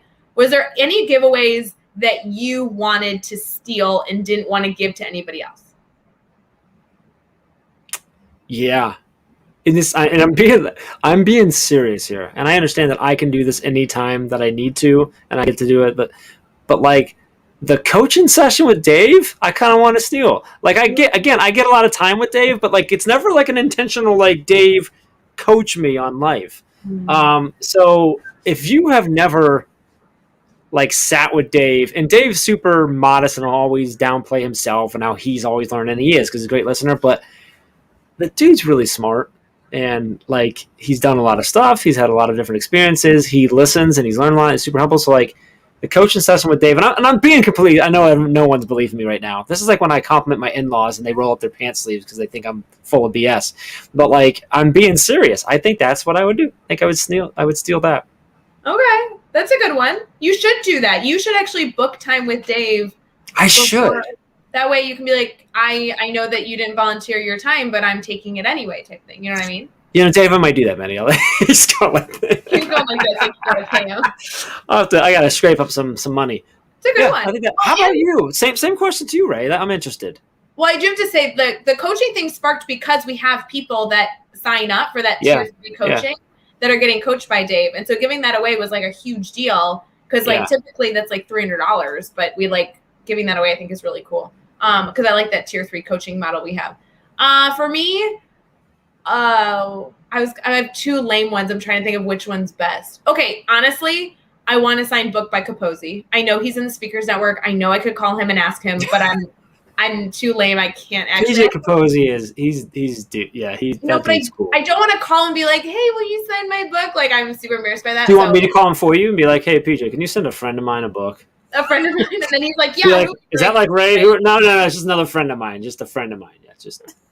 Yeah, that or I really like the white book. The fact that like one of our sponsors, a lot of books they gave away, I think are going to be so beneficial for the classroom. I really liked that one. I have a bunch of those white books, so they sent me stuff initially. Like, and I have the big one, and my kids love these things because they're like a whiteboard, but they like the one. I mean, it's literally a piece of paper.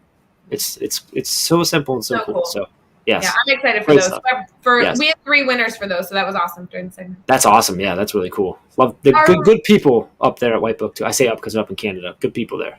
Good people up there. Yes. Are we peacing out? I think we're peacing out. Let's do it. We got like 35 seconds, whatever. We could play some music here and let Dave take over. I would need to know what button to push to make that determination. So just give me 1 second. No, I'm just kidding. All right, bye guys. See you for the next segment. Bye.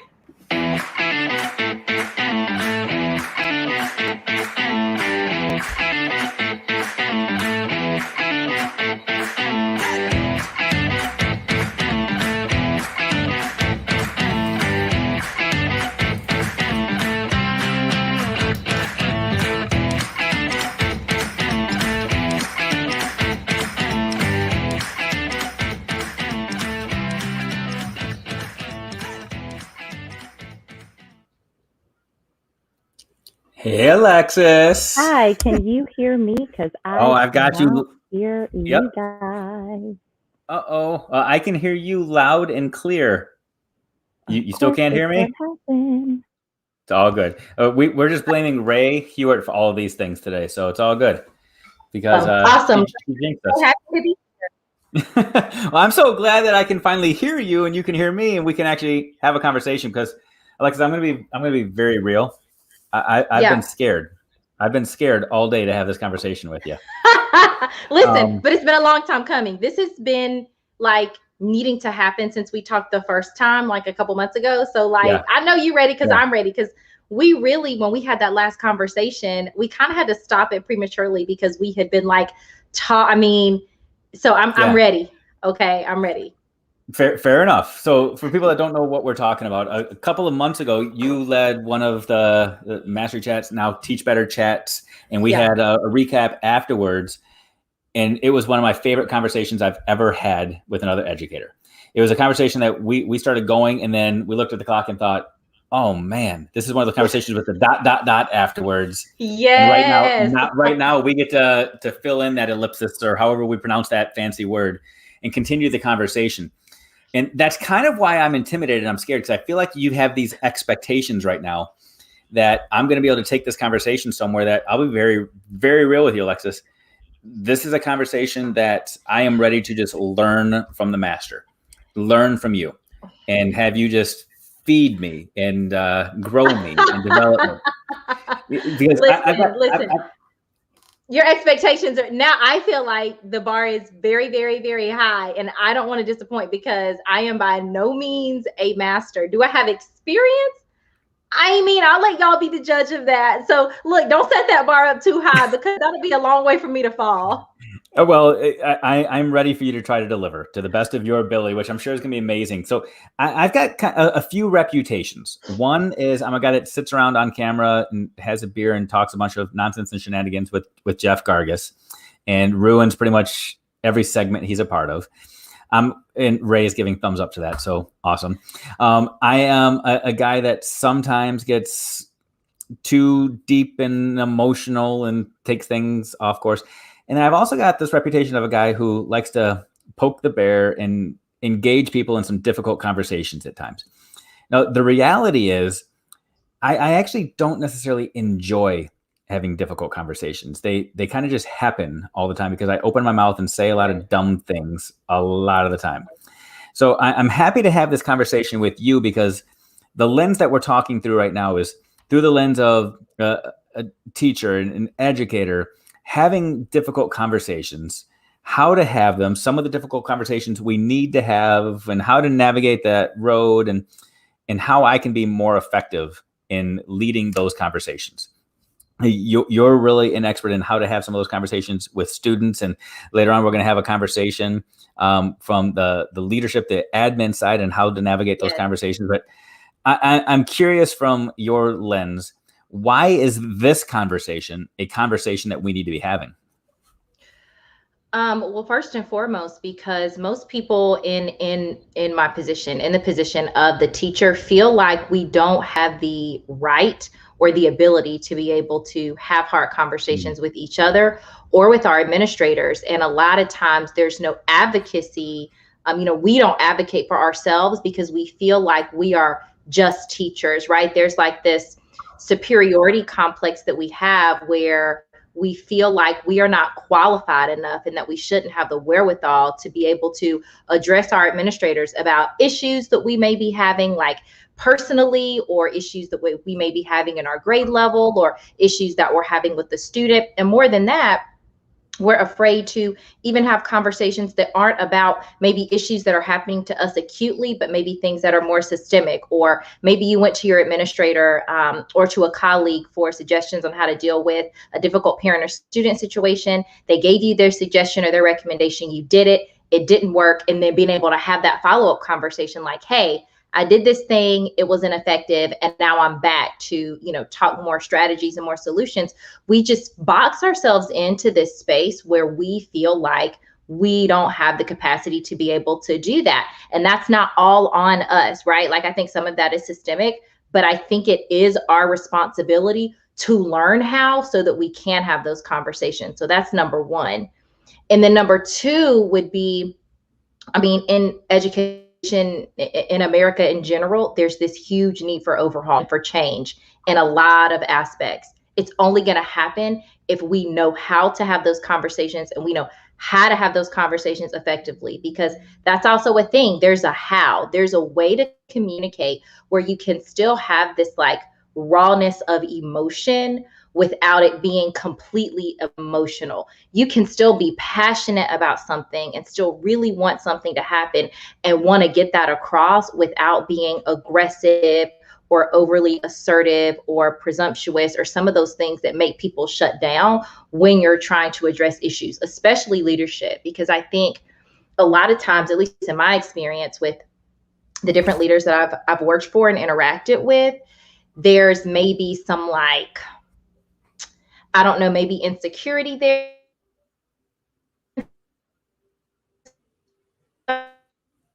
Some respects, or like certain ways. So there's that. All right. So there's going to be a lot that we're going to dive into, and we only have like 23 minutes to dive into this. I want to set some context real quick for people before we start really engaging in these needed conversations that you just articulated. Basically, you put this moral imperative on me right now, where I feel like, okay, some of the stuff is just, we have to go there. We have to talk about it because the system requires it. In order to change some of these things with the system, we have to go there. So I want people that are new to you to understand the context in which you're coming from. Can you let them know where you are and what you do so that they can relate and understand that this isn't just Dave Schmittou, a 40-plus-year-old white guy hanging out in his office talking and encouraging people to go out there and poke the bear? Who are you, and what do you do day in and day out? Yeah, so my name is Alexis. I work in upstate South Carolina. So when you look at South Carolina, I'm in that far northwest corner. So near the Clemson area, if you follow football at all, college football. I have been teaching for 10 years, and I have spent my whole career in South Carolina. I was in a larger urban district for the first half of my career. And for the back half of my career, I've been in a much, much smaller district. It's actually the district that I grew up in as a kid, and I have taught 2nd, 4th, and 6th grades. And currently I teach 6th grade English. And then when I'm teaching, I'm advocating for teachers and helping teachers advocate for themselves. As the Afro educator, I empower educators to teach and live more authentically. And that looks like a lot of different things. So that's kind of some of the hats that I wear. All right, Alexa. So 10 years in, teaching in South Carolina, working with kids, and also encouraging this dialogue and conversation really with anybody that will listen and feel empowered to have these kinds of conversations. Again, context matters here. But as we're talking right now, the middle of July, 2021, there are some people that are saying, okay, this is cool. I'm not really comfortable with having these kinds of conversations. These are whatever these conversations means to them. Because if it's a tough conversation, tough is relative, and we all engage in different conversations that are tough to us. For some, right, a tough conversation might just be anytime you have to be honest, anytime you have to talk about something that's political or religious in nature, or that deals with race or whatever. Tough is somewhere on a spectrum for all of us. Mm-hmm. But in July of 2021, I would imagine that what you would consider to be a critical conversation would probably be a tough conversation for others. So in your world right now, as you're looking at re-entering schools and education and being around peers and having conversations with others and with students and families, what do you consider to be the critical or the tough conversation, the conversation that needs to happen? You're asking me to just pick one? Well, okay. Yes, feel free. You can feel free to expand it as much as you want. Okay, great. So I'm going to pick 2. I think the first sort of critical conversation we have to continue having is around learning loss, because with us going into a school year that's going to be, closer to normal as some people would perceive it than our previous school year, there's this, at least where I work, there's already this idea that we're going to hit the ground running and we're going to do all of the things that we couldn't do last year. And all of the things that we couldn't do last year, we're going to do that on top of all the things that we also already have planned for this year. And a lot of that includes catching students up, throwing students back in, and trying to negate this whole narrative of learning loss, which you and I had that conversation. If you don't know how I feel about learning loss, essentially, I feel like it's a myth. that's the simplification of it. And then the second conversation we have to have, and you had to know I was going to bring this up on this show, is this narrative about critical race theory.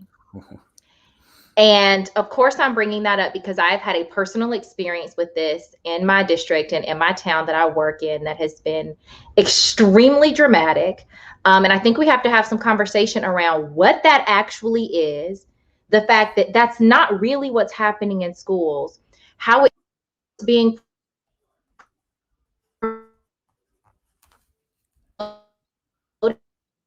as this narrative to, children are being taught that they are oppressors and that they are being taught to loathe and hate themselves, when really ultimately all educators of color are trying to impress upon people who are afraid of critical race theory is this notion of compassion and empathy, which is missing completely and totally from all of the conversations that we have. In order to teach students compassion and empathy, you have to provide context. I mean, you said that earlier, Dave, when you're trying to, help people relate to who it is that I am and what I do. Context is important so that kids understand, hey, these are some of the issues that are going on in the world that you're living in. And this is the way that you can have impact to be able to change those things.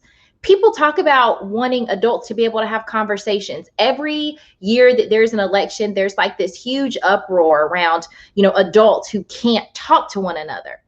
And we think that our kids are going to learn how to talk to one another and how to create a better world just by looking at how we're doing it. That's not the case. And so I think there has to be some clarity around why it is that educators are wanting to bring race into the classroom. It is not to, enact some sort of vengeance or to, encourage students to hate one another or hate themselves. But we do have to address some of these hard histories that we don't often address in schools if we're going to create better. And so I think those are the two most critical conversations that we need to start having. I mean, we should have been having them, but that have to happen on multiple levels this school year. So, Alexis, I appreciate that you went there. I really do. In education, in every school, in every district, there are taboo topics. There are things that we just don't discuss because the reality is in education, we do like our autonomy. We do like being able to close the door and kind of go where we want to go. And it can get extremely difficult. It can be like that Thanksgiving dinner at times when you look around and you're trying to figure out, who do I talk to? Who do I not talk to? Whether it's in a staff meeting or team meeting, trying to read the room and try to figure out what conversations to bring up. And sometimes the conversations that can seem mundane, like grading, something that I talk about all the time, can become extremely difficult because you start talking about values and what's important and priorities and all of that. You just brought up two very big ones, two topics that are really hot button topics: critical race theory and learning loss. Those two topics are in the media every single day. Other people are talking about those topics. The media is talking about those topics.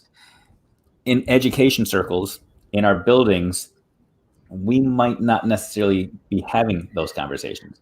But I bring the media angle in because right now in the summer, our students are hearing other people talk about these. Our students are hearing the narrative about learning loss and thinking that they're coming into the school, quote unquote, behind. They're hearing the narratives from their parents or their other adults in their life talking about critical race theory and hearing their opinions. What is your belief? What is your opinion on the role of educators in fostering these conversations with students in the schools? Yeah. You mentioned the phrase moral imperative earlier, and I think that we do have one. For me, I realize that, and all of us as educators should realize that we spend more waking hours with children each day during the school year than their parents and their families do. So, we get them for a lot of their waking hours, those hours where they're most alert and where, kind of they're, in the thick of it, like we're with them. And because we spend so much time with them, we have a lot of influence. And I think that when you are in a position of influence, and I know this is kind of a hot button topic too, because people feel this way about entertainers and about athletes and celebrities. They feel like that person or those people should just entertain, just sing this song, just play this sport. And I feel like for educators, it's we'll just teach this subject. But I also have a lot of influence over your child. Not that your student is copying exactly what I'm doing, but I am an influential adult simply because I am sitting in front of them every single day, and I'm seeing them more hours during the day than you are. And so I think it is imperative for us to use that influence and to use that stage to affect change in a positive way, because ultimately we're only going to create a positive future if we teach our students how to do things like, we're talking about hard conversations with adults. I allow my students to have hard conversations in the classroom. And for kids, that looks a little bit different. But for sixth graders, it looks like allowing them to disagree and showing them what that looks like, right? It looks like saying, hey, so-and-so said X. I hear that you said Y. What is a way that we can respectfully and almost kind of prompting students through what it might look like to have your opinion and have so-and-so have their opinion, but to still be able to effectively and respectfully communicate those points without one person diminishing or gaslighting the other person. So I think as educators, having the platform that we do, I almost feel like it would be a waste not to, and granted, we're not parents. And I do think that, I don't have any children, but I do agree that parents, in some respects should have a choice. But also when you place your child into a school and you entrust your child to a teacher, I think that you're not just entrusting that child to that teacher to purely give them that academic stuff. You're also entrusting that that teacher is handling other things too. It's the same way that, if one student calls another student a name, a parent calls me and wants me to handle that, already in that instance, you want me to do more than just teach reading or writing, right? There's this moral piece of that you already want me to handle. And so in a lot of ways, parents and families in the community already expect us to be more than just academic, advisors in a sense. There are already these moral underpinnings. The issue is that, morality in some cases is this like subjective thing. And I want you to be this moral compass until your moral compass doesn't go in the same direction as mine. And then that's where we have that rubbing and we have those issues. But I think if you're entrusting an educator with your child's sort of academic education, that you're also entrusting that this person is a professional enough and is competent enough to be able to expose your students to a myriad of things in a way that is not going to, tarnish or damage or somehow harm your kid. So I appreciate all of that, and you're speaking to me right now, and you're empowering me to get up and go and say and do all the things. But I know there's probably some other people that are listening right now. Maybe there's some people that are listening or watching this that aren't educators, and they heard what you just said, and they heard it from a slightly different angle, and they might be saying, and that's the problem. That's why we shouldn't be having these conversations, because what if the educator, what if that person in authority says or does or believes something that is contrary to what I think, say, or believe. And, we've been involved in those conversations with other adults and caregivers for kids that have the best intentions for their kids at heart too, but they might see things a little bit differently. And there are people then that would say, and that's why educators just need to teach the book, the curriculum, the standards, and stay out of all of that other stuff. Do you understand that perspective? I already know, do you agree with that perspective? But I'll ask that. And what do you do with that perspective? Yeah. First of all, yes, I completely agree with that. And I would be, I think, remiss not to. There has to be this acknowledgement of the other piece of that and how that's important, because those parents have the best intention too. Again, those are the parents. They know their child better than anyone. But I think, you know, learning when it comes to children who are in school is a team process. It is me, it is the parent, and it is the learner. And we all have to be willing to see and hear and understand the validity in one another's perspectives. So yes, I can 100% agree with that. Now, how to handle that? Well, on the one hand, I think it's a great opportunity to open up discussion to your children and present that, to present your you know, perspective as well. Because I'm sure that in the 10 years of my career that I've had tough conversations with that they have not all home recalculation to their parents, and it was just this, you know, we're skipping through fields of daisies and riding unicorns into the sunset kind of situation. But I think it provides this opportunity for the parents to be able to say, okay, so your teacher said X, and your teacher may have said this because X has been her experience, or, you know, I'm very clearly a teacher of color. And so maybe she's had some experiences that, you know, or she has likely had some experiences that have shaped her beliefs. But this is why, you know, your grandmother and I, or why, you know, your mom or dad or your aunt, or why our family sees it this way. This has been our experience. And this is why, and allowing that child, prompting that child through sort of examining what it is that they think that they believe. Because oftentimes it seems like we expect children to have these very like solid ideas of what they want or what they believe or what they think they know, and they're not allowed to change their minds. They're not allowed to evolve and grow. And I think that if, as an educator, you disagree with me and you disagree with what I'm talking about in the classroom, then that's your opportunity to present that to your student and to allow your student to what was I going to say, to kind of prompt your student through that alternative perspective too. Because ultimately, just like you asked me, Dave, can you understand how somebody could think that way? It works the same way with children. Can you understand why she would think that way? And this is why I disagree. I think we have to normalize this idea that, you know, teacher and educator being on the same page is not necessarily always being in 100% agreement. I think we have to be very clear about that.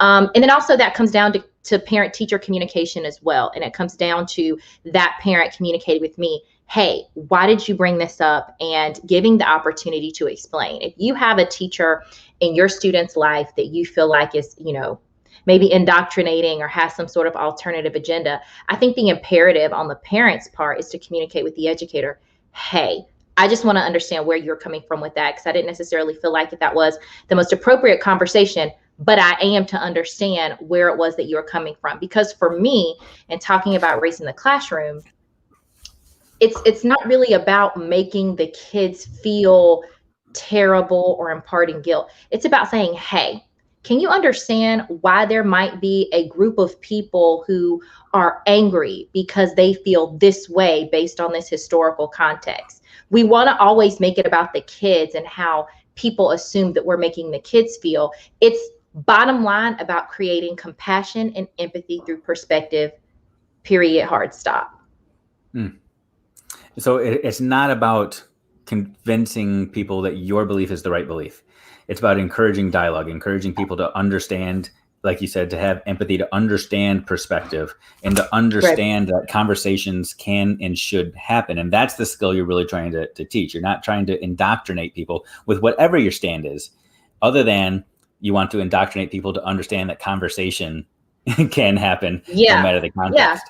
Absolutely. And I think we have to know too that, you know, with our kids and with the families that we interact with, you know, and this is something that I've had to learn in my own work, is that we're really, especially with adults, you're not going to change someone's mind when they have a long-held, long-standing belief and value about something, even when that value and that belief, and I just saw the comment, includes, you know, denigration or the subjugation of a group of people.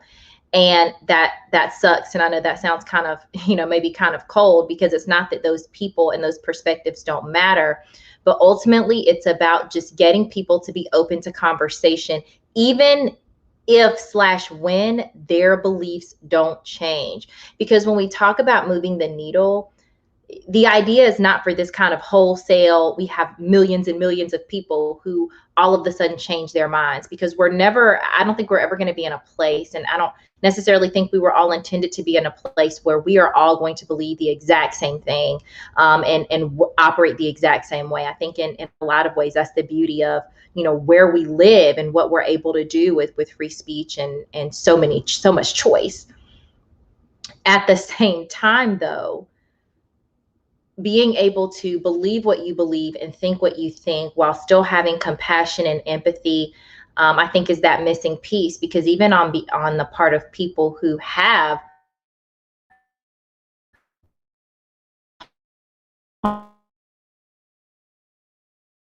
harmful beliefs, and make them feel a certain way. So, it's about just at this point, just being open to the conversation, even if the conversation doesn't go well. And a lot of times in hard conversations, we as people get invested in a certain outcome. And often that outcome is supposed to be what we want it to be. And we get disappointed and we get frustrated and we feel like, well, what's the point in having this conversation? So-and-so still thinks the same thing.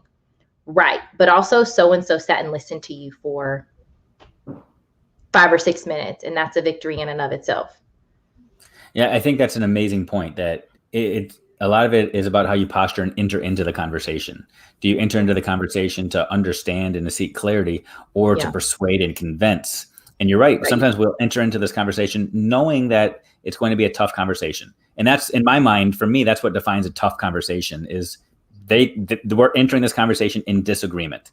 If they agree with everything I'm going to say, either A, the conversation is not needed, or B, it's not difficult. You enter a tough conversation because there's disagreement. Right. And if you enter that tough conversation with the goal of, I am going to do everything I can to persuade, to convince, to change their minds, the conversation will have a much different outcome than if you say, I'm going to enter this to try to seek clarity and understanding. Yeah.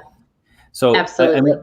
I'm going to ask a final question. There might be more, but a final question that is really tactical in nature. So I'm a believer in assuming the good and doubting the bad, that I try my best to assume everybody makes the best decision they can, and that very few people have bad intentions for what they do. There are outliers to that, but that's the assumption I enter into when I initially meet and have conversations with anybody. I assume the good and doubt the bad. Now, there are teachers out there that do a great job with that as well, but there are practices in place in their buildings and in their schools, in their districts, that might challenge that. They look at systems and practices and things that confront what they believe to be best for kids. As a teacher, as an educator, when there are systems in place, when there are rules in place, when there are policies in place that you disagree with, and things that you want to confront and challenge and question, what is the most effective way for an educator to engage in that conversation with an administrator, with a boss, with a supervisor, with a superior, to confront rules, procedures, things that you might not necessarily agree with? Yeah. So first off, that's going to start with your own practice. I have not really ever addressed an administrator or anybody higher than that without being able to go at them based on my own experience. It can't be your colleague's experience or your coworker's experience, because you can only speak for how that works for you. So if there's a system, for me, I'll speak from my perspective. If there has been a system or a policy or procedure in place that I thought was not best for kids, I first assessed what that looked like in my classroom and how it was impeding or affecting my ability to do X. Then when I went to address that with my administrator, first off, I created an outline, and that outline was really for me. That outline included what my intentions were, what my experience was, why I believed that this wasn't the best thing for my students, and sort of some conversation starters, some, I don't want to call them solutions, but possible strategies that could make this better. And so, I was able to make this like very pointed address ultimately that was based on my experience with it. I think sometimes we go to administrators and instead of using our own experiences, we try to use the experiences of our colleagues or of the teacher across the district who did this and it didn't work. And it's not really effective because you're speaking on behalf of someone else when you, of all, can't really 100% speak to their experience because you are this outside party, who has developed feelings about something that's happening to someone else, which is a little bit different. And then B of all, you don't know that policy or that system isn't best for kids because you're not speaking to your own experience. So it starts with your experience, number one. And then number two, when you do go to your administration, I know like when I've been to my administration multiple times, I send an email and I request a meeting. In that email, I keep it very simple. I state my intention. I would like to meet with you because I'm having issues with X and I'm hoping we can talk through solutions for Y. To the meeting and I go into this sort of outline so I can stick to the task at hand, because a lot of times we get meetings with administrators and instead of having a hard conversation, it becomes a venting session. We want to complain and vent about our issues, and while there is a time and a place for that, it's not when we're addressing our admin. So I have found that for me and from some other people that I've coached, that making that outline so that you can stick to your points at hand is very helpful. And then just being open to the fact that, as teachers, a lot of us have ideas about what good leadership looks like, and those ideas aren't necessarily wrong. However, because we're not administrators, we don't have this working knowledge of all of the different politics and things that play into that role. And I think we also have to respect that and be aware that when I address this issue with you, or when I bring up this potential strategy, or whatever comes from this conversation, it may not look the way that I want it to look, and that's okay. So much that I want to go further and deeper into on that. As a former building principal, former central office administrator, I can't tell you the number of times that I had to enter into difficult conversations. And a lot of times I was initiating the conversation. Sometimes the teacher was initiating. Sometimes it was the parent. Sometimes it was the student. And I so appreciate that perspective of entering into the conversations, first of all, owning it for yourself and saying, this is a conversation that you want to have as the teacher, not trying to say, I don't necessarily believe this, but the rest of the school or the team has this belief, and you own it and you seek clarity and you seek understanding. And again, entering the conversation just to try to understand more, just to try to unpack and uncover the thinking. When Chad Ostrowski and I were on a little while ago with one of our conversations, we jokingly said, you shouldn't go to any administrator, any leader and say, your idea is dumb, and then move on. That's not going to win any arguments. That's not going to try to persuade. It's about having the empathy and the understanding that they are doing the best they can at all times. And so I appreciate that. And Alexis, I got to tell you that you did pretty good here this half hour. This was spectacular. If this was the best you can do, this was pretty good. I'm blown away by you, and I'm so glad we got to follow this up. Yeah, absolutely. I am so grateful I got to be a part of this event. I think this is so amazing what you guys are doing, and I'm just happy to be a part of the fam. Well, you definitely are. And I appreciate you bringing conversations to the forefront that need to be had, encouraging all of us to step out and feel a little uncomfortable at times, but to ultimately seek to understand, not to push, not to persuade, not to convince, not to preach, but just seek clarity and understand that people are good, but we can all be better. So I appreciate you. And I hope that we can continue this conversation down the road at another date. So let's put an ellipsis at the end of this one too. Yes, dots, and we'll keep on going. All right. It's never over. It was great to see you again, Dave. You too. So anyway, sit tight because we're about to take this and kind of flip the script a little bit. We talked a lot about from the teacher side of things, but what about the admin side of things? So sit tight. We're going to go there in just a second.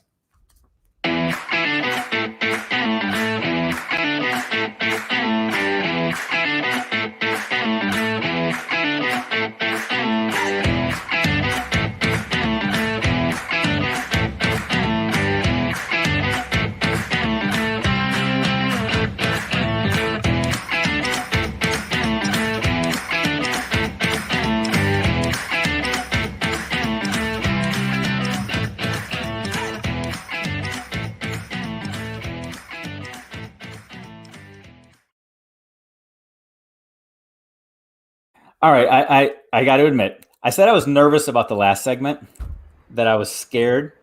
Uh, that was nothing compared to how I feel right now, because Alexis raised that bar to a whole new level. Like she knows what she's talking about. She lives in this world of having those difficult conversations and having the pushback and entering delicately and just seeking clarity. And she comes from this place of grace and vulnerability. And I'm just a clumsy, blubbering mess at times. And now I'm supposed to have this conversation about how to have conversations from an administrator perspective. Ray Hughart, what are we doing?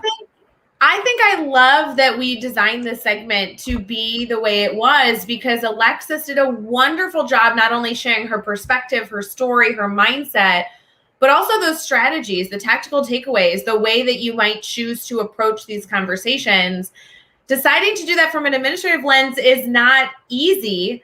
But Dave, why don't you kind of set the stage of what the shift should be now from one half of this conversation to now the next? What was your mindset when it came to talking about this as a teacher perspective and then discussing this from a leadership perspective? So honestly, my mindset's a little fuzzy right now, because what I was thinking 32, 35 minutes ago, I don't even know how long ago it was right now, is different than what I'm thinking right now. You know, originally I was thinking these are two different worlds and conversations need to be had from two very different perspectives. And I still feel that way a little bit, sure. But I think that those two different worlds are more perception based than reality. You know, a conversation we've had a lot as in the mastermind community is how leaders at all levels all feel like middle managers. They always feel like they're having to answer for somebody else while serving other people, that they're always trying to play both sides of it. And I think oftentimes we forget that perspective, that teachers often feel that way as well, that they feel like they're the middle managers behind society and politics and their bosses and their students and their communities and their families, just as teachers oftentimes forget that principals and assistant superintendents all have that same tension, and that we have to go into any of these conversations with empathy and support and understanding that we're all doing the best we can. So that's how I feel right now. 35 minutes ago, I was like, nope, it's completely different. Teachers are doing everything right. Administrators, we're just a bunch of blubbering idiots. We don't know how to have these conversations. We need to fix that. But now I'm like, I got more compassion for people. But that's why I was so excited, because John Billingsley, who's going to be joining us here in just a moment, is an incredible administrator. I have met him multiple times. He's somebody that I really admire. We get to work in his school. He is actually up in my neck of the woods, not to brag or anything, but he continues to be somebody that not only I have chosen to lean on, but somebody that a lot of my network chooses to be connected to, chooses to lean on. And so I think taking this shift, taking this approach from a teacher lens of this conversation to an administrative lens is going to be perfect with John, because I think that he's a principal that does really great work. I know he cares about his staff. He wants to do right by not only his staff, but his stakeholders and his students. And I cannot wait for you to handle this. So I'm glad that you kind of taken a deep breath, collected your thoughts. We're going to bring in John really quick, and then we'll get started. Are you sure you're ready? Do you want to take one more breath? Yes, please. Because this could be reflection at its finest. I feel like John is just going to show me the error of my ways so that I can hopefully improve somehow. Well, how about we do it this way? We're going to play a really quick 30-second clip of a reminder that we had about an hour ago, and then you will start with John. Here we go.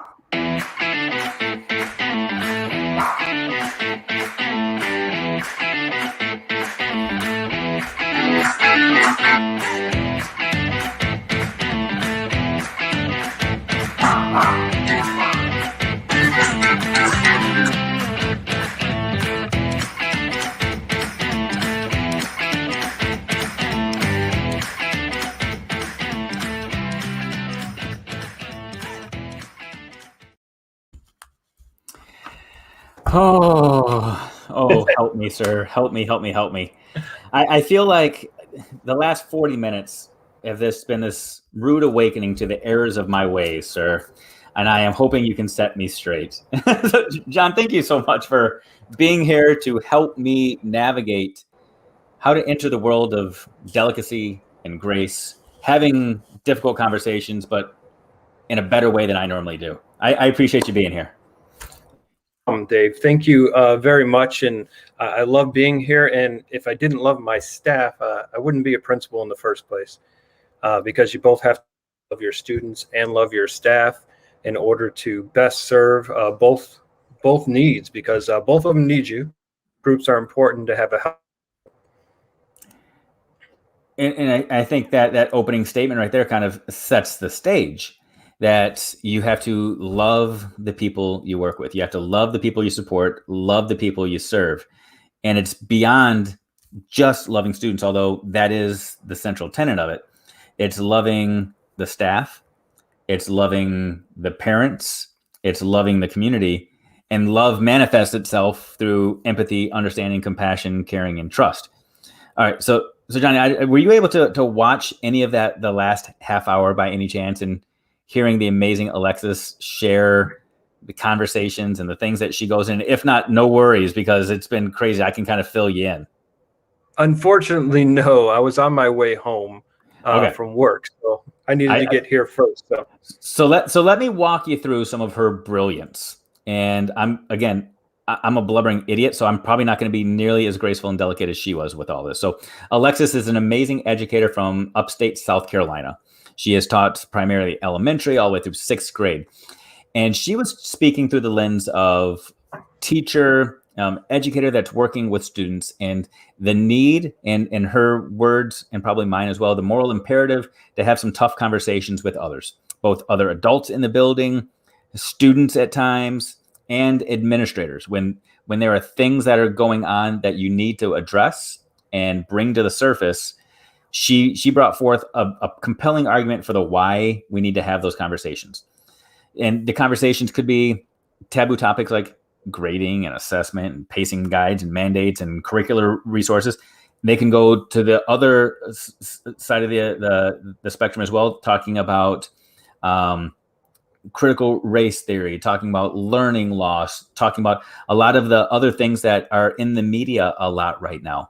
And again, how to have those conversations. So John, first of all, in your school, in the school where you profess to love the staff and students, can you just talk to me about what that looks like? The culture of collaboration, communication, and willingness to hear, support, and talk. I think so. What it looks like is the willingness to be vulnerable in many cases, and letting the staff. First and foremost, we're educators, and as administrators, we have to be willing to learn. In order to do that, we have to listen to people. So it began by, sitting down. Last year was my first year at this particular school, and it began by sitting down and having one-to-one meetings with staff.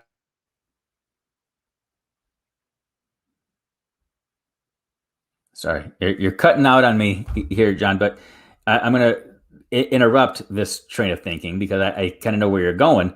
It comes with listening, learning, and having conversations one-on-one with your staff. I'm going to go back to a conversation I heard Ray and Katie Miglin having earlier today when they were talking about student conferencing and the need to be able to figure out what is really going on with individual students, learning who they are as people, learning who they are as learners, so that you can push them and grow them. Now, when you say you have these one-on-one conversations with your staff, what is involved in that? I ask questions about, what are their strengths as an educator? What do they consider something that they're a rock star at? And what is something that you want to... Or if not rock star, country music star, whichever their passion is. I just want to throw that out there, right? Yeah, okay. Absolutely. It could be country music. Okay. More than likely not for my staff. Fair enough. But me and you, we could be there. Okay. All right. Fair enough. I try to start the year off in a positive fashion. Every year I do a welcome back to school video that I include the staff in, and I rewrite the words to a song and try to ready for the kids. But not only is that for the kids, but that's we get together, we have a little fun, and we get to know each other a little bit by just being a little bit silly and goofy. And I think that lets them know that you're just like them. First and foremost. So I think those are ways that you build up culture. One of the things we did right away at the end of the first semester or first quarter, we celebrated our biggest mistakes. I threw a big party, had cake, had everything, balloons. And I was the first person to share. I said, I'll kick it off. You know, I had this great idea about having small groups. I read an article from Jennifer Gonzalez about like campfire groups. And I was like, all right, let's do it. And I wanted to have that for remote learners. It just didn't turn out the way we had envisioned at all. I said that was a huge mistake on my part. I either didn't scaffold it the way it needed to. I didn't plan it, didn't communicate it to the kids or the staff the right way. But we're on to version 2.0. And once I did that, everyone chimed in. Oh, I gave a test and I gave all the answers to the kids. I didn't even know it. It was remote. Oh, I taught for 15 minutes on mute. And they all kind of started chiming in with something like that. That's how you set the tone that they're comfortable then coming to you to have difficult conversations. But first you have to have those lighter conversations. So much about that I adore, that you're setting the stage for the difficult conversations in the sweeter moments, right? And you use the launch of school and the celebrations to set that stage, knowing that hard conversations will soon follow, but you want to make sure that it is a safe place. And you're making me chuckle a little bit as well, because you're making me reflect. A few years ago when I was a building principal, for Christmas, my staff bought me a Sam's Club lot of Kleenex, because they said, everybody just comes to your office to cry. It's therapy in your office. And they wanted me to be prepared for the hard conversations that were soon to follow. John, in your school, you know, I'm so curious to know what a difficult conversation even is. What is a tough conversation? It seems like in your school, it's rainbows, unicorns, sunshine all the time. You're doing campfire chats. Everybody's getting along. We just lost John, so no problem.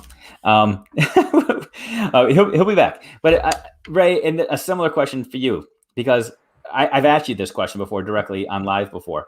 In your school, you have a place where it's a place where everybody wants to go.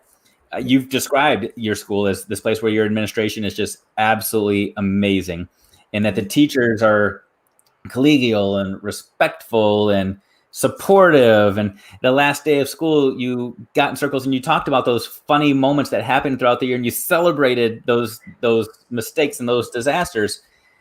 So the question that I ask then is, do difficult conversations even exist? Like, is it possible to even frame something as a tough conversation in a place where we all get along all the time? Because for me, a tough conversation is a conversation I have with people I don't know, I don't trust, I'm afraid that it might be contentious. Is that even a reality? I like the question. I think, Jai, I'm really excited to hear your thoughts too. But in my mind, a difficult conversation exists because enough unknowns exist in the conversation. So if you're framing conversations where it really is an environment that is safe, that is learning focused, that is solution seeking, I think tough conversations just become intellectual conversations. They just become conversations where you are continuously learning, rather than a conversation that is, and when I say difficult, I really mean like stressful and hard. I don't know that stressful and hard necessarily exists in a space where people are really striving to understand above all. Johnny, what are your thoughts on that? I agree, Ray. I think that usually a difficult conversation exists around a difficult problem. It doesn't necessarily mean it has to be confrontational in any way. Differentiating instruction. You know, it's one thing to say it. It is absolutely another thing to actually implement systems in order to do that in your classroom effectively. A lot of people will say they know about it, but then being able to do that is different. So, you know, setting the tone for what do you do well, and what are your areas of growth, and where do we see the needs in our school? I think those set the tone for difficult conversations. I love that. Johnny, I'm going to ask you a very direct question. It's going to be for me right now. So for me, the toughest questions or the toughest conversations I enter into are conversations where it's not I'm trying to persuade and convince. It's a tough conversation if I enter the conversation knowing I'm going to have to be completely raw, vulnerable, transparent, and say, I don't know something. And I know oftentimes in schools, those are the tough conversations that teachers enter into with administrators, where they think, I have to go have this conversation. I blew it. I don't know what the next step is, or I'm thinking through differentiation. They said that's the thing we're supposed to be working on, but I don't even know what that's supposed to look like. I'm supposed to be the expert. I'm supposed to be the professional. I'm supposed to have all of the answers. So how do you set the stage to allow that transparency and that vulnerability? I know part of it is you simply said that you're vulnerable and you present transparency, but how does that look in a school? I think that looks from the middle school perspective. So I've been a middle school principal now for 12 years now. I think that's the first thing that we bring to our teams. When you go into your team and you're struggling with something that you're just not getting, that's the time that we set a time where, you know, teams can collaborate together. You make sure that you make that time as an administrator for your individuals to meet together as a interdisciplinary team and subject area teams, and you bring that to them. What can we find? Let's conduct 5-10 minutes of quick research. There has to be some information out there about something that we can do. And then we can really utilize that time to try it during our team. Hey, let's get together, look at it, and then go attempt it and come back. So I think, Johnny, you kind of brought to light an element that I felt like I was missing, and maybe I wasn't ready to hear it until now in this conversation. But it's the focus on the fact that tough discussions exist because there's always a hurdle ahead of us. There's always something that we are nervous about, anxious about, stressed about. And creating the perfect environment is definitely the goal, but maybe not always accessible to everybody. One element that I love that you just acknowledged, though, is this value behind the way to do tough discussions is to have the discussion and then have a reflective evaluation afterwards, adjust and tweak, and have the conversation again. Because an element that you're bringing up is the opportunity to do something, see if it went well, and then decide if you should continue doing it that way or if you should alter it. And in my mind, for everything that Alexis has shared, for everything, Johnny, you've been able to share, Dave, you've done a great job facilitating this. It's really along the lines of being willing to learn, being willing to adjust, and then knowing that that's not the end of the conversation. Yeah, it's so good that the conversation is a running dialogue.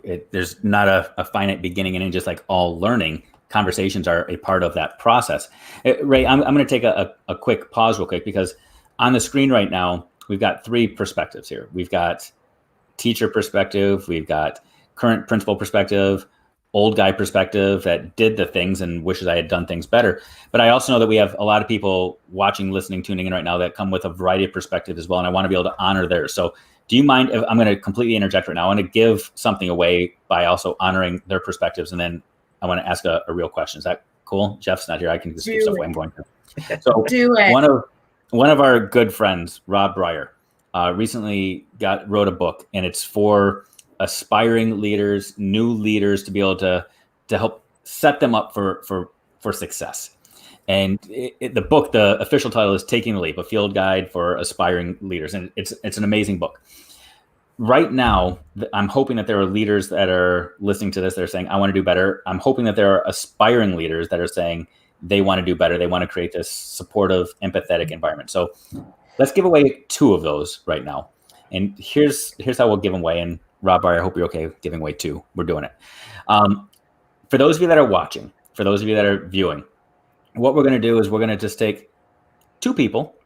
I'm guessing it's going to be the first 2 people that give us their name, their role in education. That's all we need. Name and role in education, so that we can figure out the perspective of who's here.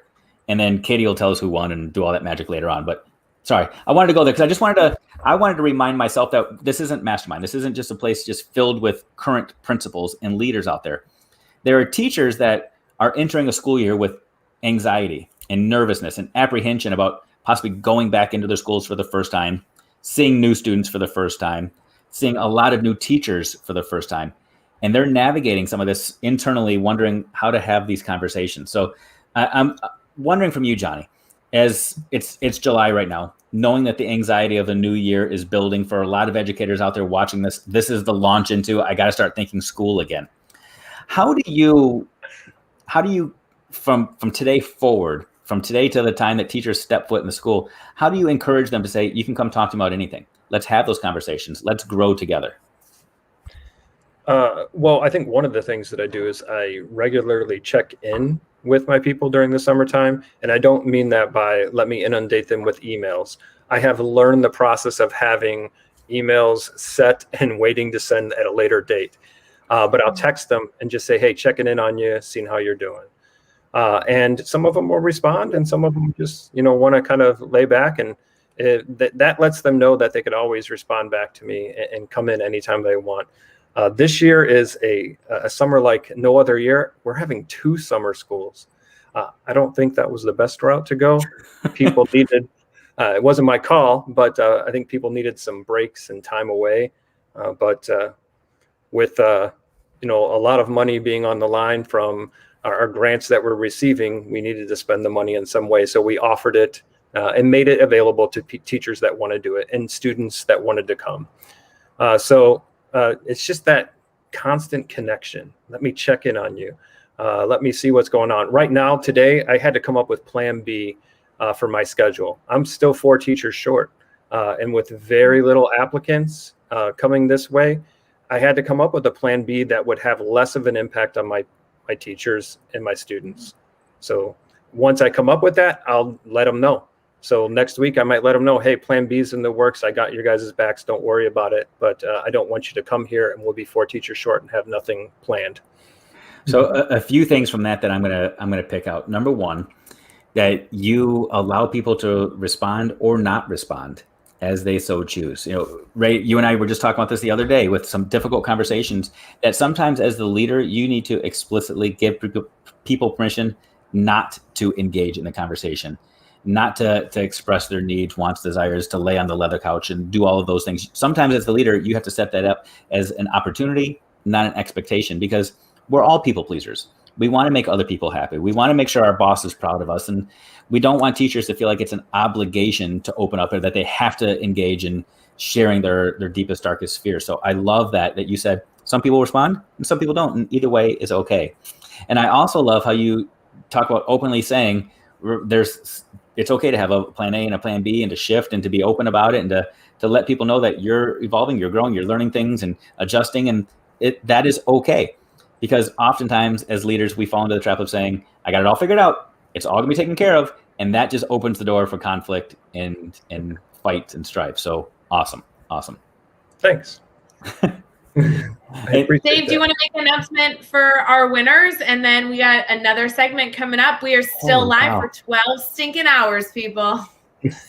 Yes. I definitely want to reward the winners. And I know Katie's gonna be mad at me because I broke the rules and did it differently than we were supposed to, but that's okay. 2 people are gonna be so happy right now, and that's all I care about. And I'll enter into that critical conversation with Katie later on. So the 2 people that won, Patty Richter and Megan Baldoff, make sure that you email Katie Miglin, katie@teachbetter.com, to actually walk away and win those things.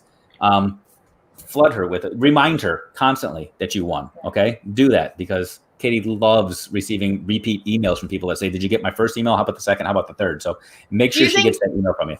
Do you think doing it every day is enough? I would suggest every hour until you hear, like every hour is helpful for her. I would say, like, when you see that the stuff is being shipped, if you're watching it or tracking it somehow, that you update her on the progress of it too, letting her know whether or not it's actually arrived or not, so that she can monitor all that for you. So please. Well, and it's a book, so she probably also wants updates on what chapters you like, what you've read so far, yes. thoughts and opinions.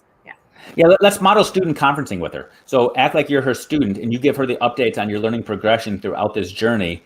Katie is all about, we're getting awesome. Love it. Johnny, I appreciate you rushing home to inform me, to make me reflect and grow. As somebody, I'm not currently in a building leadership position anymore, but I get to work with a lot of leaders. I'm going to steal a lot of what you just said to impart in them, so that they can support their staff, their students, their families, to go out there and be better, to engage in those conversations, and to start laying the groundwork today for the conversations that are sure to come down the road. So I appreciate you. Thank you very much. I appreciate it. Thanks, Ray. It's nice seeing you again. Yes, good to see you guys. And we'll be right back with our next segment. Let's do it.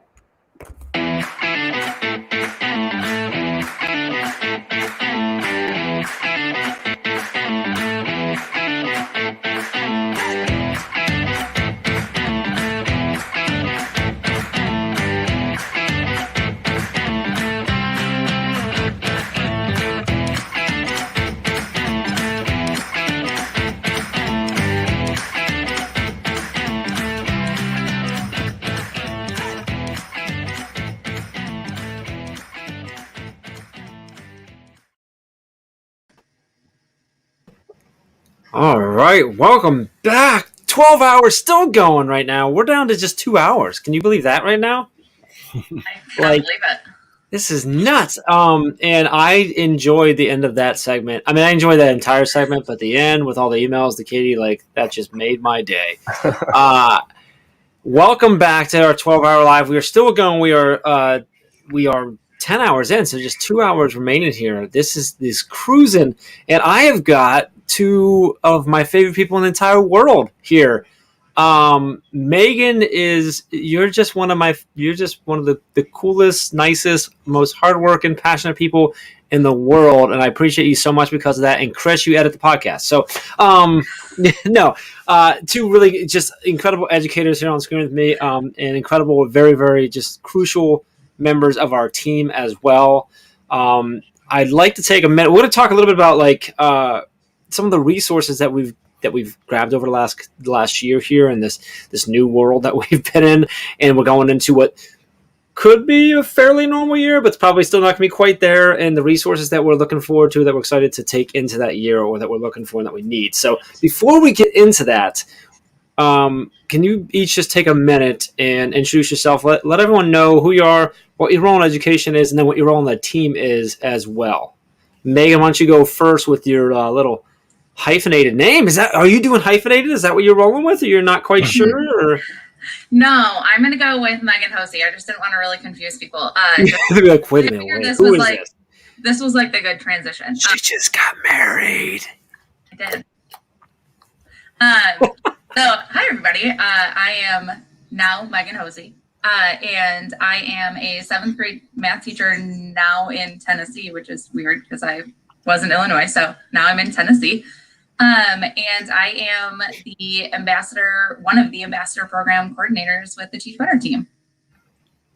And you are rocking an awesome Better Today, Better Tomorrow 3/4 sleeve raglan, which is over at teachbetterswag.com. If Katie, can we throw up the coupon code again, since we've got like a model on screen rocking that right now, to get 25% off the over at the swag store. Chris, where you're at, what your name is, what your role in education is, and which I know is changing a little bit, and then what your role on the team is as well. Yeah, it's changing every day, it feels like. But just north of Chicago a little bit, McHenry, Illinois. I'm a high school teacher, coach, changing titles. So right now that's to be kind of determined. But work with social sciences and a lot of instructional coaching, things like that. So that's kind of the realm in which I'm currently in. But on the team, I pretty much do whatever Ray and Jeff asked me to do. That's the best way I describe it. No, listening to the Teach Better Talk podcast, publishing that, and then a lot of the bonus content and bonus episodes that we're always trying to provide. So that's it's kind of the Chris is who Ray and I talk to all the time when he's not there, so that he can listen to it later. So Chris gets an extra. What'd you say, Chris? An extra 5 minutes, or is it more like 10 minutes worth of Ray and Jeff on the podcast that no one else hears because it's the stuff he has to cut? Yeah, I would say Ray is giving me an extra 8 minutes. Jeff gives me like 5. So it depends. Ray usually is there a little bit earlier and just kind of venting to the camera. So Nikki, yeah, we did that for you. We knew you needed a little break. So Nikki's gonna have to like remortgage her house to get all the swag she needs to get. So, all right, so let's get into this. So this was a we're gonna call it a unique year. Now it was a very challenging year, a strange year, a up and down, spin you around type of year, and we're going into what appears like it's going to be more of a normal year. I say more of a normal because there's still going to be some things in place. There may still be some hybrid pieces in place, some precautions in place, stuff like that. But we're going in. So what I love to do, and I think what's so crucial, we talk about this all the time, is the reflection of what have we learned this past year, and what can we continue to take in. We talk a lot about the mindsets we have, the flexibility we learn, all that type of stuff, but also getting into what are some of the tools and resources that we've gathered this year, whether we learned about them this year or we just really used them more or differently this year, that we're looking forward to taking into next year. So my hope is that we're going to give everyone watching and listening some new tools to go check out, new ways to think about things, and maybe hopefully everyone in the comments will also share that type of stuff as well. So Megan, I want to go to you. Can you give us something what's a new tool resource that you discovered this year? And dare I say we're forced to discover this year because you needed it because teaching was different this year?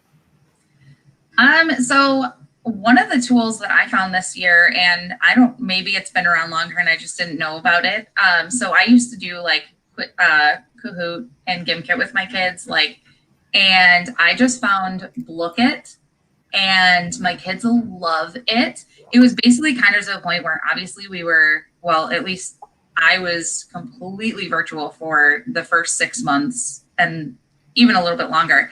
And so I was trying to find new and different ways to keep them engaged and review and still be fun. And so I found Blookit, and it's kind of like, if you know what Kahoot or Gimkit are, it's very similar to that. And it's got a bunch of different modes, and the kids love it. The cool part is a lot of times they're competing against each other. So they're stealing from each other. And I teach middle school. So if anything can be a competition, they're all in, they don't really care what they're doing. So to, review a bunch of math, and they're just having a really great time doing it. So that was probably my number one find this year that really hooked my kids. So give us a rundown. So the Blookit is it's a competitive gamification. How does it work? Can you give us the you don't have to go super detail because we obviously almost have a half hour here, but give us the overview of exactly how it works. If we don't know the other tools that you can compare it to, how would you explain Blookit to us? Yeah. So the cool part is it's free, and Right. Yeah, that's a great start. You basically go in, and what I like even better is you can search already created Blookits. So I will admit I have made maybe one or two, but probably even less than that. So you basically can just search the topic that you want, and you can get a bunch. Basically, they'll give you a bunch of questions, already made Blookit with a bunch of questions, and they're multiple choice. You have a bunch of different modes. So and they're always coming out with new ones. So for example, the kind of basic mode is called Gold Quest, where when you start the game, you just put a code up, and the kids go to blookit.com/play. They put in the code, they'll put in their name, and then you hit start, and they're going to see the questions on their screen. And so after they answer a question correctly, they get 3 chests to pick from. Some take away from them. Some they can swap their totals with other people. Some double their total. Some gives them 25% of their total. So it's always kind of by chance. Sometimes they, unfortunately, don't get too lucky, and it takes away from their total. But and when you say total, you're talking about the points that they're in, right? They're earning points within the game. Okay. And then, on my screen that I share with them, it's keeping a leaderboard. And I mean, it's constantly switching. And I think that's the really fun part, is because every time they answer a question correctly. So it's just fluid and it sounds like it could change drastically if I answer correctly and get to steal someone's points or swap or whatever. Yeah. Okay. Yes. And it's, you've never been in a more fun middle school classroom when in the last 2 seconds it changes. And then you're waiting for the third place, second place, and first place to pop up to really know who won. Yeah. Is that that anxiety ridden who's gonna win kind of, and I gotta get these last 2 right and stuff? I can totally see that. That is awesome. Yeah. And there's a bunch of different modes. So that's just one of them. There's a crypto mode where they have to I don't know, I do not tasks, but they still get points, but they get them a little differently. There's a tower mode where they are building, when they're answering things right, they're building towers, and it's still, who can build the most. But it's always fun because there's always something kind of new coming out. There's a battle royale too, which my kids love, but it's a little bit more time consuming. That's a nice part. So you can put a time limit on it. So I can say, okay, it's going to be a 5-minute game. On Battle Royale, they go 1v1 the entire time, and it just keeps knocking people out. Oh, so it's a tournament knockout then, huh? That's fun. Yeah, and you can choose how many lives they have, so you can start them with 3 lives or 5. That's obviously just a little bit more time consuming because I can't put a time limit on it. It really is up until they can knock each other out. So that's their thing. All right, we're gonna go back and forth here, Chris. Give us something what is something that you just either discovered this year or leaned on more heavily this year that you're excited to take in to this next year now?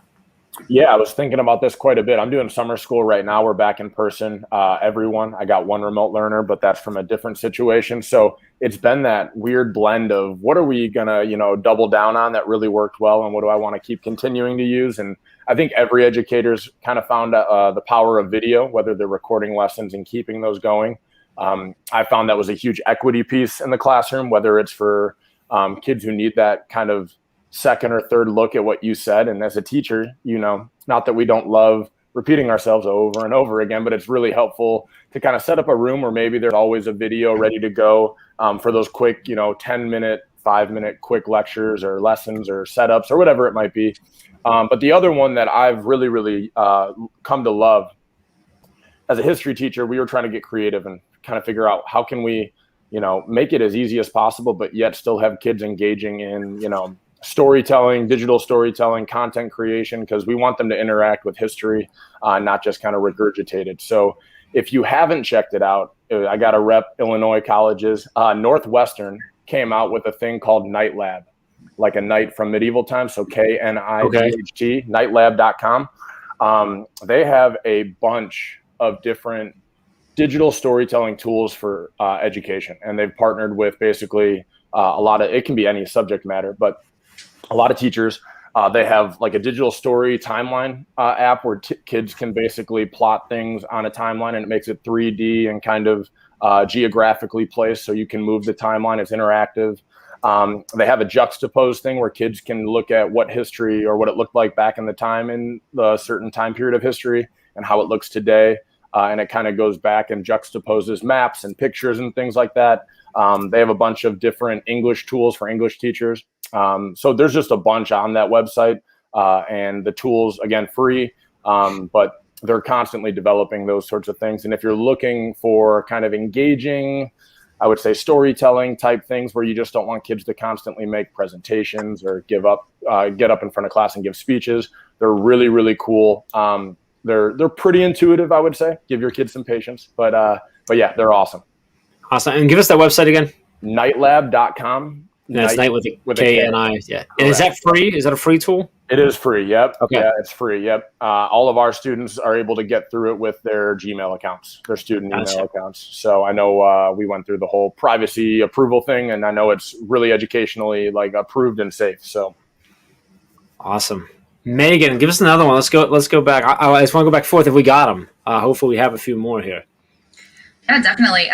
This is one of my top faves. I didn't necessarily find it last year, but it was something I was able to continue using.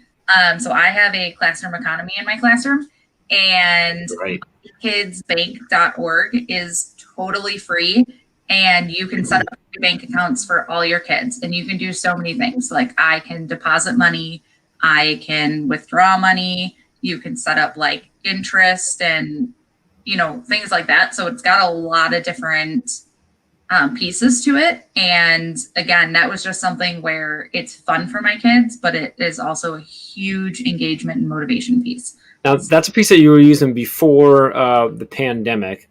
Did the pandemic and the changes and the uncertainty, did that limit how you could use that? Or was it one of those ones that was this actually, I just realized this works just as well asynchronously? I know you run grid method, so self-paced anyway, but how did the pandemic affect that?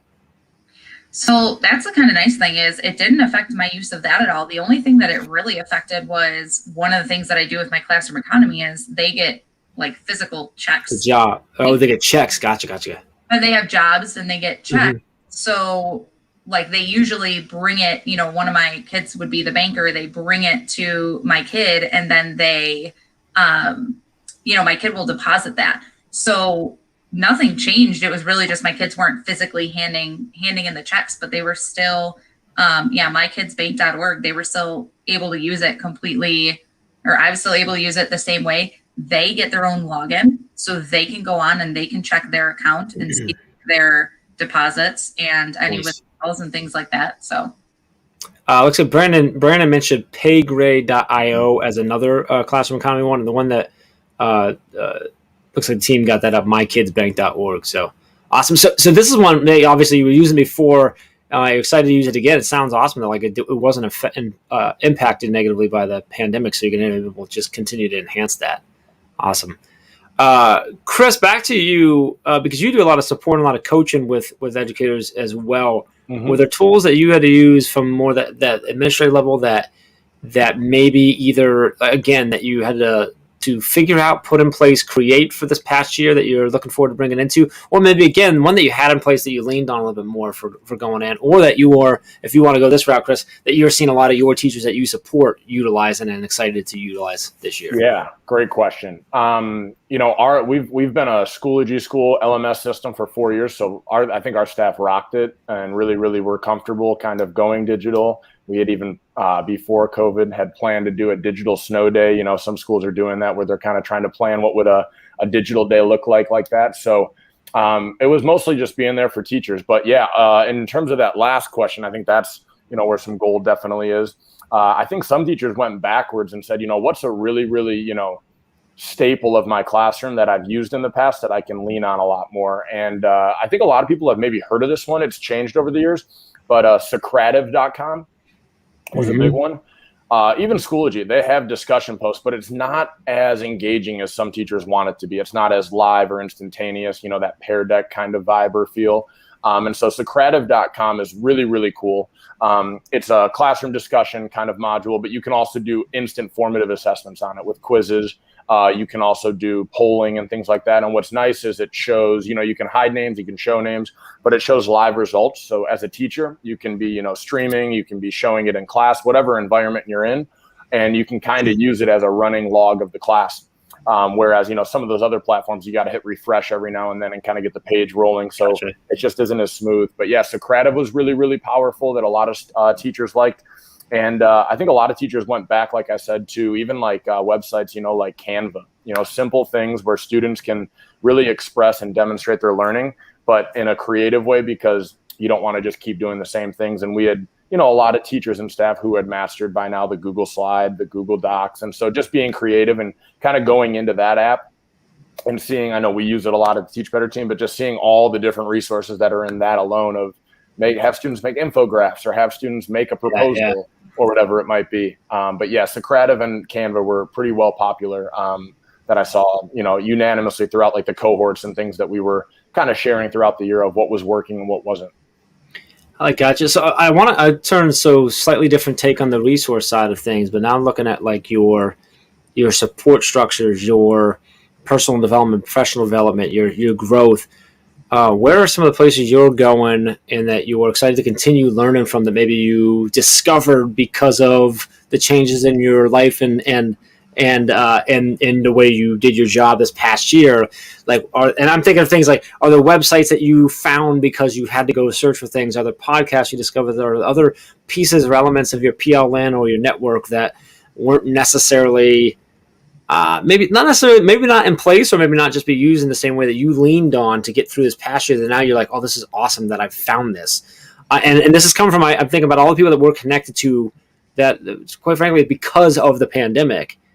And that's one of those silver linings that we pull out, right? We had a lot of reason to connect in a lot of different ways and brought a lot of people together. Are there any resources in the form of websites, podcasts, blogs, whatever it might be that you've turned to that now you're excited to take in there? I see Megan's head going, but I can't tell if she's got something or if she's just like, oh man, I can't, either one you can jump in. You don't have to wait, just jump. You're cool either way.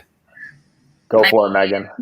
Well, I mean, I'm going to state the obvious, but I'm going to be super honest and say, like, when I needed something, a lot of times it was literally teachbetter.com, because I was like, there's something on here that can like help me or give me a new idea that I hadn't had before or hadn't quite thought of. I also think too, kind of like Chris mentioned earlier with videos, I made so many more videos this year to where I had obviously like made videos before and dabbled with that, but like I was much more, I used Screencastify, I used WeVideo. I had my kids using WeVideo. So I think like I was more open to Googling for the things I needed and like just trying and seeing if it was gonna, work or not work for me and my kids at the time. So that's you mentioned something, and that might be taking us down a different path here, but we're talking about resources and stuff, but like in my mind, sort of a different way of thinking is a resource in a lot of ways. So you mentioned like that you were more apt to just go Google something and try it. Is that something? And I know you've always done that, but is that something that you feel you're what's what I'm looking for? I don't want to say braver, more confident in just trying that and going for it, coming into now a new year that may look a little more normal, may not necessarily demand that right from you. Are you taking that into this coming school year? Because you're going into a brand new school, brand new state, everything, right? So very understandable if you want to be like super cautious, super careful about it. But do you feel like you have that? I feel like teachers over this last 12 months or 12, 18 months have this new confidence of and the ability to go like, I can go find things. I can try things. It's okay if I slip a little bit because I'm going to go figure out no matter what my situation is to be better. Are you feeling that way right now, Megan? Yeah, definitely. I think that it really became over this last year that a part of the challenge, at least for me I say with middle schoolers, but I'm sure it was everyone, was I had to engage my kids in a way that I never had to before. Not that I'm super engaging in person. I'm sure I still bore them at times.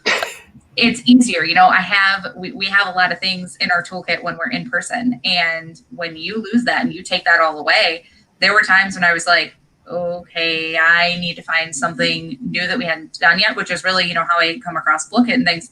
It was finding those new things. And I think, yes, I'm starting a new school, and yes, I'm in a new state, new district, new everything, but it's still about what's going to be the best for the kids. And if we find something that works and works for the kids and is awesome, then to me, like it's worth it to use it. And it's, there's a few things that I do now that I didn't do before that I'm going to keep doing because it worked for my kids and it worked better for them than what I was doing before. Love it. And Chris, sort of saying to you, man, like where were the places that you were turning to when you needed to go find these new things you need to discover? Obviously, Googling was probably the first place to go, right?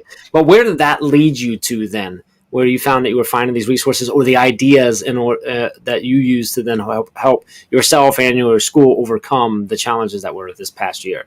Yeah, great question, and to, piggyback off of Megan and not to hype it up too much, but a lot of the diversity of guests that are on the Teach Better Talk podcast that I just have had the introduction to know and listen to, they all have podcasts and websites. And like sometimes one just sits in your head like, oh, he's a gamified kind of pro. I'm trying to get more engagement and trying to get this kind of competition going in this virtual setting. So I think, anytime you can kind of branch out and look at what other podcasts are out there to the similar ones you like is a good way to go about it. Honestly, Twitter. I know we all say this, but like that's the biggest professional learning network I have. And I kind of made a challenge to not be as active on it after we got done with this school year and kind of mid throughout because I could feel myself getting burned down. But from not, relying so much on posting, but rather kind of curating my feed and looking into, what people were posting. I found a couple awesome, educators that then had a website who then had a free PD book or whatever it might be. And I'm like, oh, this completely kind of is what I needed. And I was so close to it, but yet so far away because it was like 2 clicks of a profile or whatever. And so ed chats, those always help. But yeah, just kind of, almost being a curator. I think a lot of times we're always thinking about posting and, our followings. But if you can take a step back sometimes when you're in need, we have like a really concentrated Google educator approved Twitter feed, if you really think of it that way. Like, Google's very loud. It's a lot of white noise and you don't know what rabbit hole you're going to fall into. Plus, you kind of always see the same top 10 every time you search something. Yeah. Whereas in Twitter, you're like, how is this not number one on like the list of all these ed platforms? And it's because it's just, again, it's newer, but yeah, you have this like, very specialized feed that's kind of right in front of you. But sometimes, with the algorithm, you don't see everyone's tweets anymore and stuff. So you kind of have to look for it. So yeah. I would say spend some more time on there if you haven't in a while. I know a lot of us probably are a little rusty at our following and things like that because we've had so much tech the last 18 months or whatnot. I love that view. I love that the way you look at that and that viewpoint. That's awesome. I really enjoyed that. I want to take real quick seconds to make sure I don't forget. We do have a giveaway right now, and this is one where you need to comment with us. So I'm going to give you a prompt. You're going to comment, and this is you all are going to be excited about this one. So this is a brand new book. We're giving away a copy of Becky Schnetzer's Expedition Science. You saw Becky drop in the comments earlier. She just got back from Iceland. Like, she talks about expedition, and she legit like does it. So this book it's awesome. Just came out right before she went to Iceland, so it's there. So you can get a free copy of that. The winner is going to be the first one to comment and share a resource that you fell in love with this past year, and you can't wait to continue using this coming year. So drop that in there, and we're going to be watching for the winners of there. We've got about 5 minutes left here, so I kind of want to leave this open. And you both shared a lot, not only a few tools, few resources, but a few mindset shifts. But I really just maybe final words. That sounds doomsday-ish. Final thoughts. We've been live for 10.5 hours. There's some people, Megan, I know you're like really close to starting your next school year already. A lot of people are like, it seems like it's crazy. This summer break y'all get is over so fast, right? What is a mindset shift? And we sort of touched on this again, a mindset shift that you are taking into next year that you got from this year. Megan, I'm gonna go to you first. Honestly, just not being afraid to try new things. It's and not necessarily that I was before, but I think that I did get very complacent for a very long time with what I was doing because it worked. So I think that this past year really made a shift in finding new things that worked and forcing me to go out and look for those pieces and communicate with my PLN and lean on them. And so I think that moving forward, just because something is working, it doesn't mean that there's not something else out there that could be better. So I think, trying those little things with your kids. And I mean, again, if it fails, it's fine. If it goes great, now you have another resource, another tool in your kit that you can use moving forward. Chris, same to you, man. Yeah, I was thinking about that as you were kind of leading up to the question. Megan hit it out of the park there, but then I started looking at my shirt, and I got FDR or Teddy Roosevelt over here, and I was thinking about this. Speak softly and carry a big stick, and what I mean by that is, we just had 18 months of kind of sitting there talking to colleagues, friends, everyone in the world about how much we wanted things to go back to what they were, or how we wish we could change things. And, as educators, we were very disrupted. And so I think this year, I'm going to really try to, kind of empower that mindset of I'm not going to complain. I'm going to speak really softly about the things that I can't control, because I'm just happy we're going to have kids back in the building. We're going to be back face to face. I can try a lot of these new things in the classroom. I can try a lot of these kind of old traditional things I haven't been able to do in a long time. And so just focus on the actions and kind of where my feet are every day, and not so much about what maybe isn't perfect or what I can't control, because we just got done with probably the most difficult time. So it's better than what it was. And I'm just going to try to, double down on that mindset. I love it. That is a really, really great thing to keep in mind and remember through this entire next school year, right? Be grateful for what we're getting back to. We are going to wrap up now. Man, I can't believe it's already 30 minutes. You two are amazing. I appreciate you both so much. It's really hard for me to even explain how much it is. Our winner of Becky's new book, Expedition Science, is Breanne Fennell. Yay, Bree. So you won. Bree, make sure you email Katie@teachbetter.com. Let her know that you won. And we'll get that to you. So super happy for you and excited for you. Next up, we've got a live administrator mastermind. So if you don't know about our administrator mastermind, it goes on every Tuesday. We have two different times that we meet at 9 a.m. Eastern time, and then also at 7 p.m. Eastern time, where we have administrators literally from all over the world come together and connect, support each other, and mastermind around challenges, ideas, problems that people are trying to do. So Dave is going to lead us that. We got Jeff Prickett, who Chris is familiar with, and Trinice joining Dave, and they're going to mastermind, come together and work around a problem and try and solve it together, giving you a little glimpse into what those masterminds look like. So we're going to get into that next. Stick with us. We still got an hour. Well, I only have an hour and a half left. Wow. An hour and a half left of our 12-hour live. Stick with us. We got a live administrator mastermind coming up right now.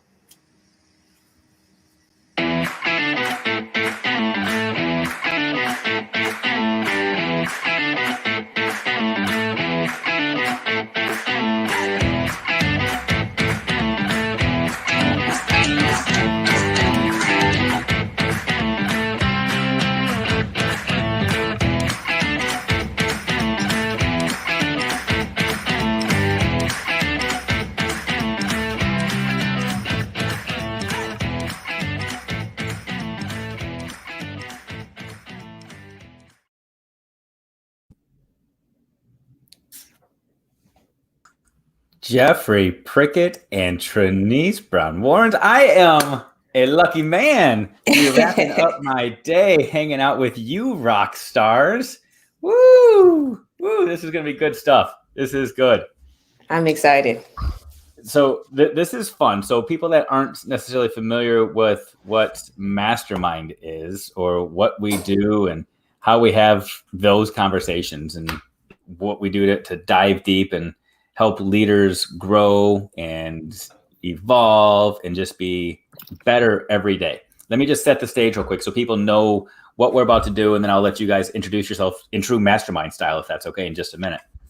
So every Tuesday, we hang out for an hour in both the morning and in the evening so that people can pick and choose which is most convenient for them. 9 a.m., 7 p.m. on East Coast time. It's different for literally all three of us on the screen because none of us live in East Coast time zones. So that's okay, but we make it work. And we hang out with some of the best educational leaders literally in the world. And I say in the world because we have people that join us from all 50 states, from Canada, from Colombia, from Jordan, you name it. They join. It's completely free. They just sign up at teachbetter.com/mastermind. And then they get this little email reminder from me every single week saying, join, here's the Zoom link. We sit around in a Zoom call with these amazing people and just help. We learn, we grow. Oftentimes what happens is somebody in the room will come and say, I'm struggling with this, or I want somebody to help me brainstorm this. And then we all just talk. If it's a big room, we split up into breakout rooms. Lately, we've just been sitting in a group of 18, 20, 25 people together and sharing and talking and growing, and we just go. And what's so cool is it's a safe space.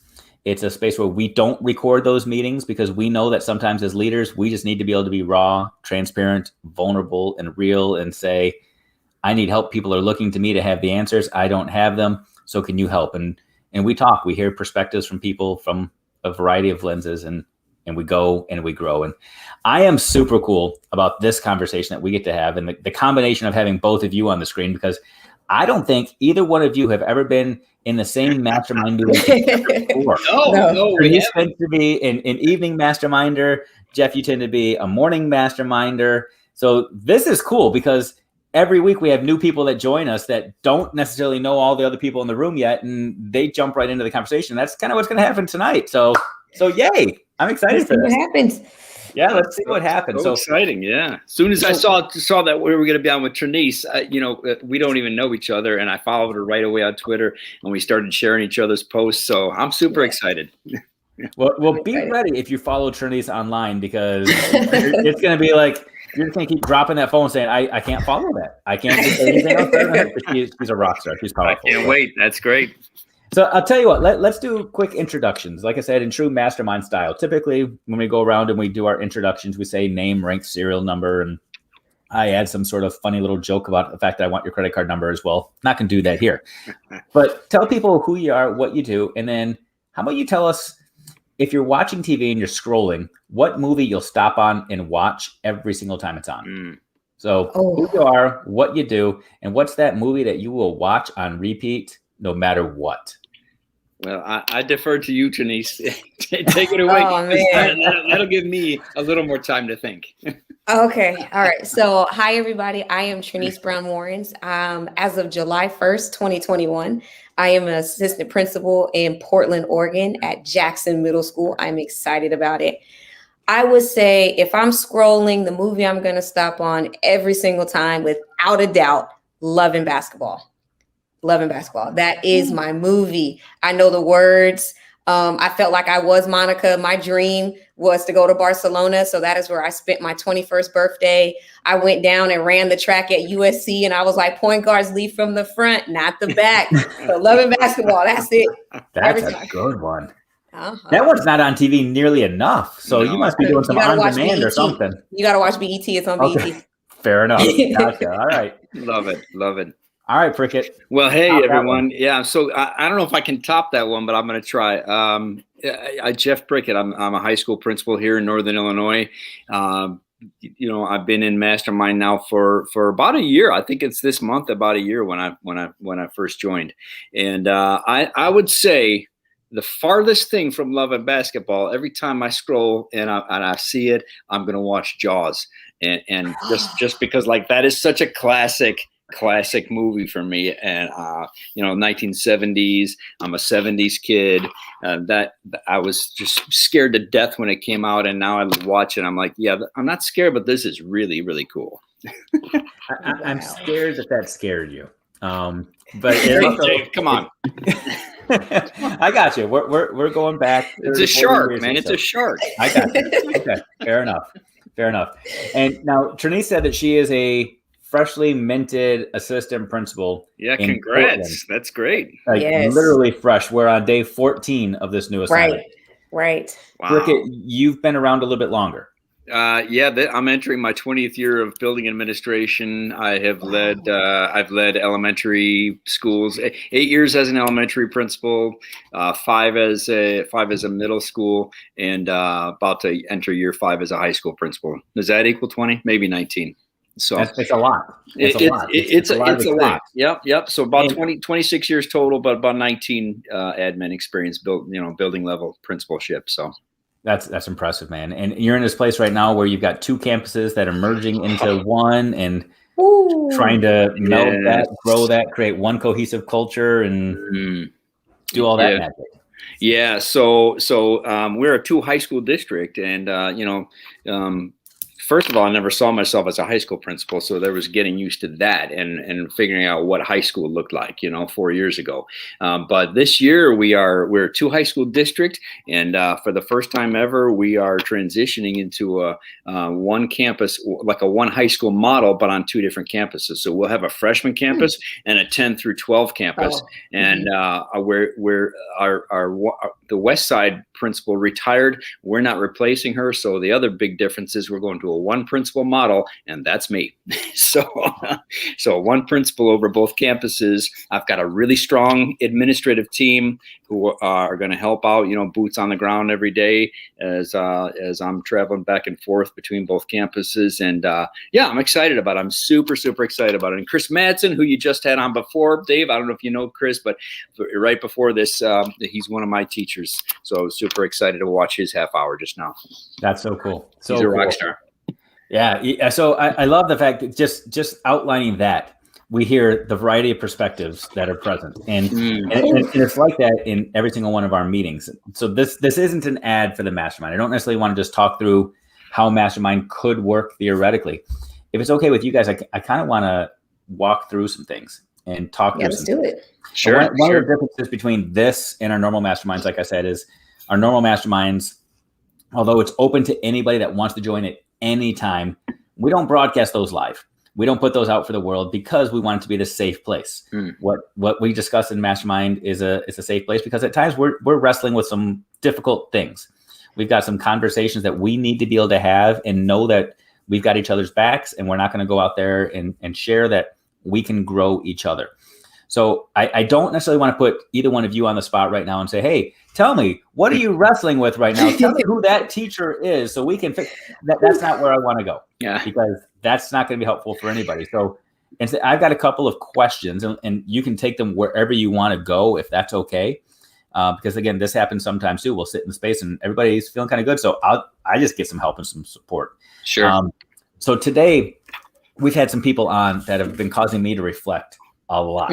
So I'm in year 22 right now. And in that time, I've spent 14 of those years in administration in some capacity, whether it's assistant principal, assistant superintendent, kind of done all of the roles. And what's ironic is that in each of those moments, when I was in the role, I thought I was nailing it. I thought I was killing it in that role. And then I get the next one, I look back and I'm like, ooh, man, I blew that. Now, like today, listening to all these amazing people talk and share, I'm reflecting on so many things that I could have and should have done better. And wishing I had done some things better. When I was a building level administrator, I knew that one of my primary functions was hiring and firing. Now, firing doesn't happen much in public education, but hiring and transferring, hiring and displacing, hiring and making life uncomfortable. Those sorts of things do happen in effective ways and in ineffective ways. But right now we're in a season. It's July 14th as I look at my clock, in my calendar. July 14th, school is starting soon. There were years when in July, I still had positions I had to fill. And in July, when I knew I had positions to fill, panic would start to ensue. And I would start wrestling with the angel and demon on my shoulder when I was looking at making strategic hires of, I just need to get a body in to hire somebody, or I need to wait and hire the right somebody.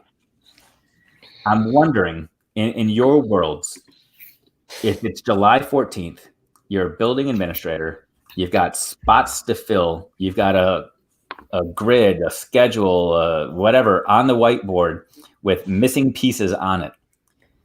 What is the move? Do you hire to fill, or do you hire for 30 years? Oof. So I've been on both sides of this spectrum, and I'm going to say where I am now, I am hiring for the 30 years because of the impact that teacher is going to have day one on my students. And once I say yes, it's going to be very hard for me to turn that into a no, versus possibly having a placeholder that I can take away at any place. So I would think I would just start to get real creative with my scheduling and seeing, is there a way for me to combine some classes? Is there a way for me to rethink about what my grid is for my teachers? But I'm not a fan of hiring just for the position, because that's going to come and that's just going to negatively impact my students and the mission and the culture of the campus. I couldn't agree more, Trinice. You are spot on when you say that. I would rather, I tell my interview teams all the time, we are never to think of ourselves as in a position where we have to hire. There's always time and room to be able to search for the best out there, because they're out there. And if if we haven't found anything with the job that's posted, then we'll take it down and we'll repost it and we'll try again, and we'll look at our LinkedIn profiles and we'll share it out on Twitter, and we'll go to, I don't like to use Indeed too much, but especially for education jobs, but we've done it before. Right. We can't settle, and that's what I think we have to tell our teams, is that we cannot settle. The greatest are out there, and it's our job to find them for our kids' sake. Now, I know there are positions, like you mentioned, Dave, there are positions and times when, it's crunch time. Listen, I just had a teacher resign yesterday morning, sent an email and resigned. So it's still, they're still dropping, and it happens for one reason or another. They find a different job, or they decide that this is the year to retire, and they just realize that. So for whatever reason. And so at the high school level, I think we sometimes have a little more flexibility, because you can move pieces around and instead of hiring a 1.0, we can hire a 0.6 or a 0.8 or whatever. So it's very challenging. I've never seen anything quite like the high school master schedule. It's insane. So it's a tough one, but I agree with you. Hire for the 30 year, if we can, all the time. Okay, so let me be real, because this was truly a struggle that I had all the time. And when I started my leadership journey, I started off as an assistant principal and a principal in two pretty affluent districts where I truly could have gone and hired a lunch mom, a recess monitor to come in and fill in as a substitute teacher, and they would have done an effective job as a teacher. Like they had the skills, the aptitudes to do the thing. And when I would throw out applications or job postings, I would get hundreds of people applying. And I knew that I'd be able to find somebody eventually that was amazing. But my last principalship, I worked in a building that the turnover was intense when I got there. They were averaging close to 50% turnover every single year in staff. And finding people that wanted to work in that building compared to the buildings across town that were brand new buildings and immaculate. And when people had the choice, they chose a different route. And I struggled, because in that building, it was literally the day before school, and it wasn't one opening, there'd be 5 or 6 openings. And it took a year or 2 or 3 to create an environment where people wanted to stay and we didn't have that turnover and people were willing to stick it out and grow and develop. But that tension was real in a place where there wasn't an inordinate amount of people that wanted to step in. And I knew that I was going to be taxing the teachers that were there in a very real way, asking them to do extra coverage for each other. I was going to end up teaching classes, and I knew that there were other teachers out there that were way better teachers than I were. And there were times when I would hear the other voice on my shoulder saying, just find somebody because you can always get rid of them later. Just find somebody because you can always get rid of them later. And sometimes that little voice was followed by other leaders telling me the same thing, as opposed to just find somebody and you can grow them and develop them. It was just find somebody to fill the gap. And I know that there are people out there right now that are feeling that crunch. That's not one posting. It's not, I'll be able to maneuver a 1.0 to a 0.6. It's, I've got 5 openings right now. Sure. There's a teacher shortage. Everybody retired. And now there are gaps everywhere. I've got postings that have been up for 6 weeks and nobody is applying. Is that any different, or is it still the same mindset? I think then the mindset on this side where you said, you know, you can coach them up. Why don't we shift that over and put systems in place that say, okay, if I have to fill these positions with just anybody, who on my team can I use to leverage their talents to help build the capacity of this teacher, right? So now I'm thinking, how am I using my assistant principals effectively? How am I using my teacher leaders effectively? Have I built a system of cultivating and capturing these new teachers? What are we going to do knowing we're throwing them in not ready and not prepared? Sort of like our students, right? We know they have to get to this standard, but the data shows they're not there. And we have to think about what scaffolds are we going to put into place so that they can get there instead of just saying no. So then my thing is, what systems can we put in place for those teachers, and what checkpoints can we have to ensure that they are growing and they are meeting the standard for our students? So I just say shift it over and rethink about using your leadership team. And you have to hire, but do you have to have that mindset when you hire them of, I could just fire them later? Right. I agree. I love that so much. And I think that, you know, Dave, I think we've all been, administrators have been in situations where we're feeling that pressure, and you do have to hire. And yeah, maybe it's crossed people's minds, like, and you've heard people tell you, well, you can always get rid of them, especially like in year 1 or 2. You don't really need a reason, right? Which I've never, felt was really fair to the person. I've always wanted to give them a reason if I have to let them go. But I'm seeing some comments in here, and I totally agree with them. Coach them up.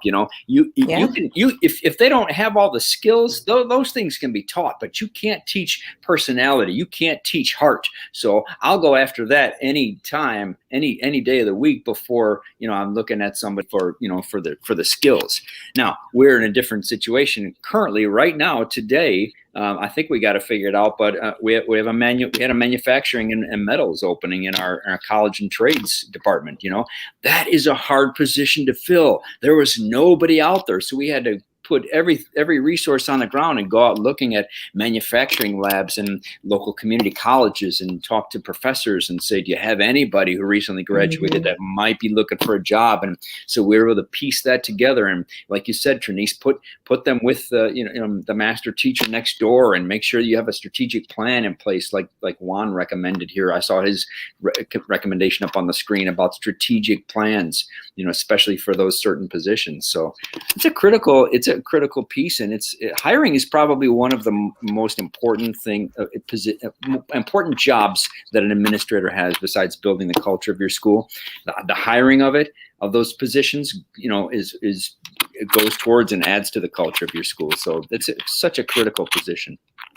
Yeah, I think what you just said there is a critical piece to this conversation too. One of the most important things you can do to build a culture is to build the people to build the culture, right? Yeah, you got to put the right pieces in place. So let me ask you then. So when you're trying to reconcile with, do I just find a person versus the person? In your mind, what is the thing that defines the person? Like, how do you decide this is the person to fill that? One piece, yeah, certification, I get it. But we're also in the age of alternative certifications and waivers, and where you can, in just about every state in America now, you can find a person and find a loophole to get them in the building until they get some sort of certification. So I understand that that's a component of it. But what is the other thing? And again, I'll be transparent. For me, in any interview process, there were 2 questions I asked and only 2 questions that mattered to me. And this might be the right way, the wrong way to do it. The first question was always that first one: who are you? What do you do? What are you passionate about? That kind of question, because that first question tells you so much about a person and allows you to form judgments, possibly inaccurately at times, about who a person is. And then I would always end the interview with asking the question, how do you know if it's been a good day or a bad day? And those were the only 2 things that I hung my hat on. And I let anybody else ask whatever questions they were passionate about. So when you're looking for that right person, what are the factors that you consider? So I used to think I knew the answer until I started my doctoral program, and I learned that it's easy to say this is the thing, but the reality is it depends on the culture of your campus. And have you looked at what your needs are on your campus?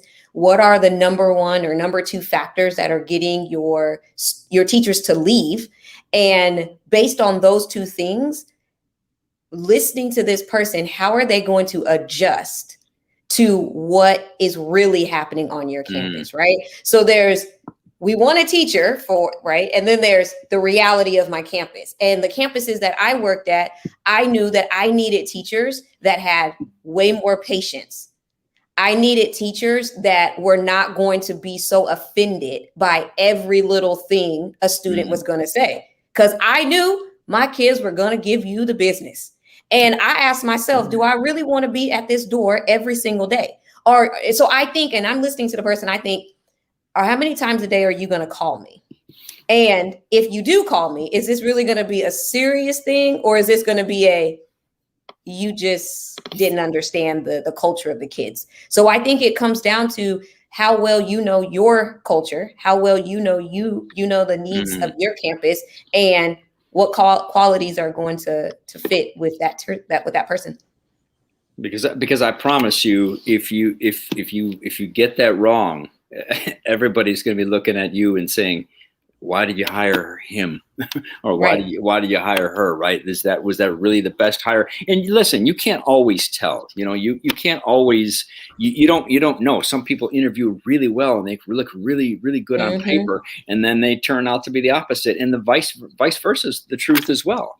Recently, just in the last couple of years, I started putting students on our interview teams for all teacher positions. So not only administrators and other colleagues, but students as well on the interview team. So Dave, you ask how you know. It's almost like the culture question, right? You know when you're walking into a teacher's classroom, or you know when you walk in through the doors of a school building that this place is different somehow. You don't know quite yet, but that's culture speaking to you, right? So you have to get a pulse on that. You have to have your finger on that pulse. But those kids on the interview committee know exactly what they're looking for in teachers. And I have hired teachers, like if it comes down to 6 of one, half dozen of the other, and they both have really solid traits, which teacher spent majority of the interview time addressing their answers to the kids and wanting to know more about what the kids thought and what the kids wanted. I've had that happen time and time again since I started putting kids and hearing their voice on the interview panels. So, yeah. Well,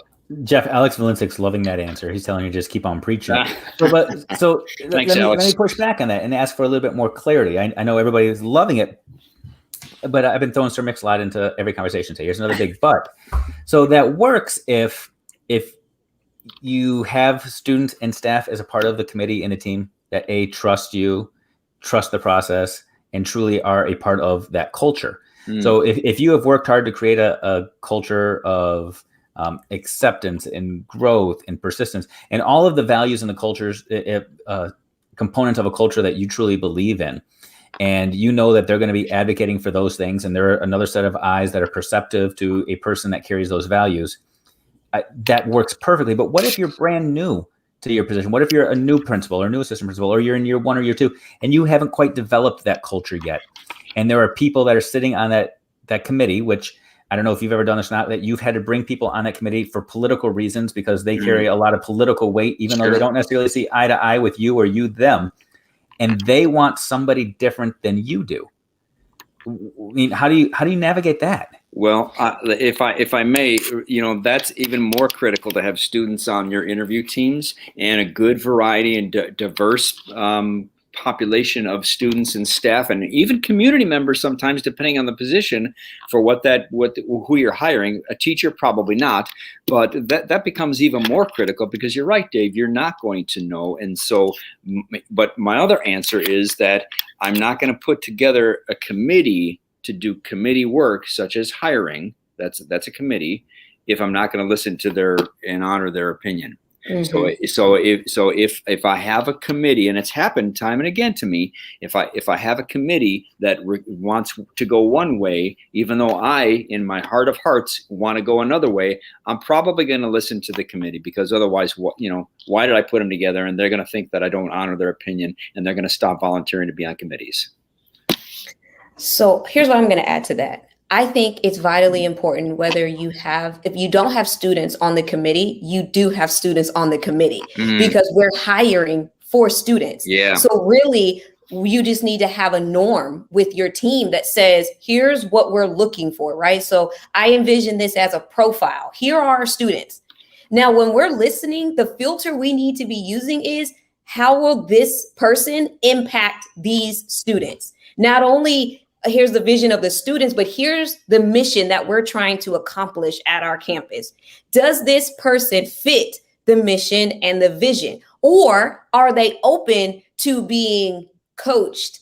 And are they open to feedback that's going to get them to where they're going? So either way, whether students are in the committee or not, students are part of that committee, because that's who we're hiring for. Yeah. If we're hiring for them, then they are going to walk out the door, because the kids are going to get them to walk out.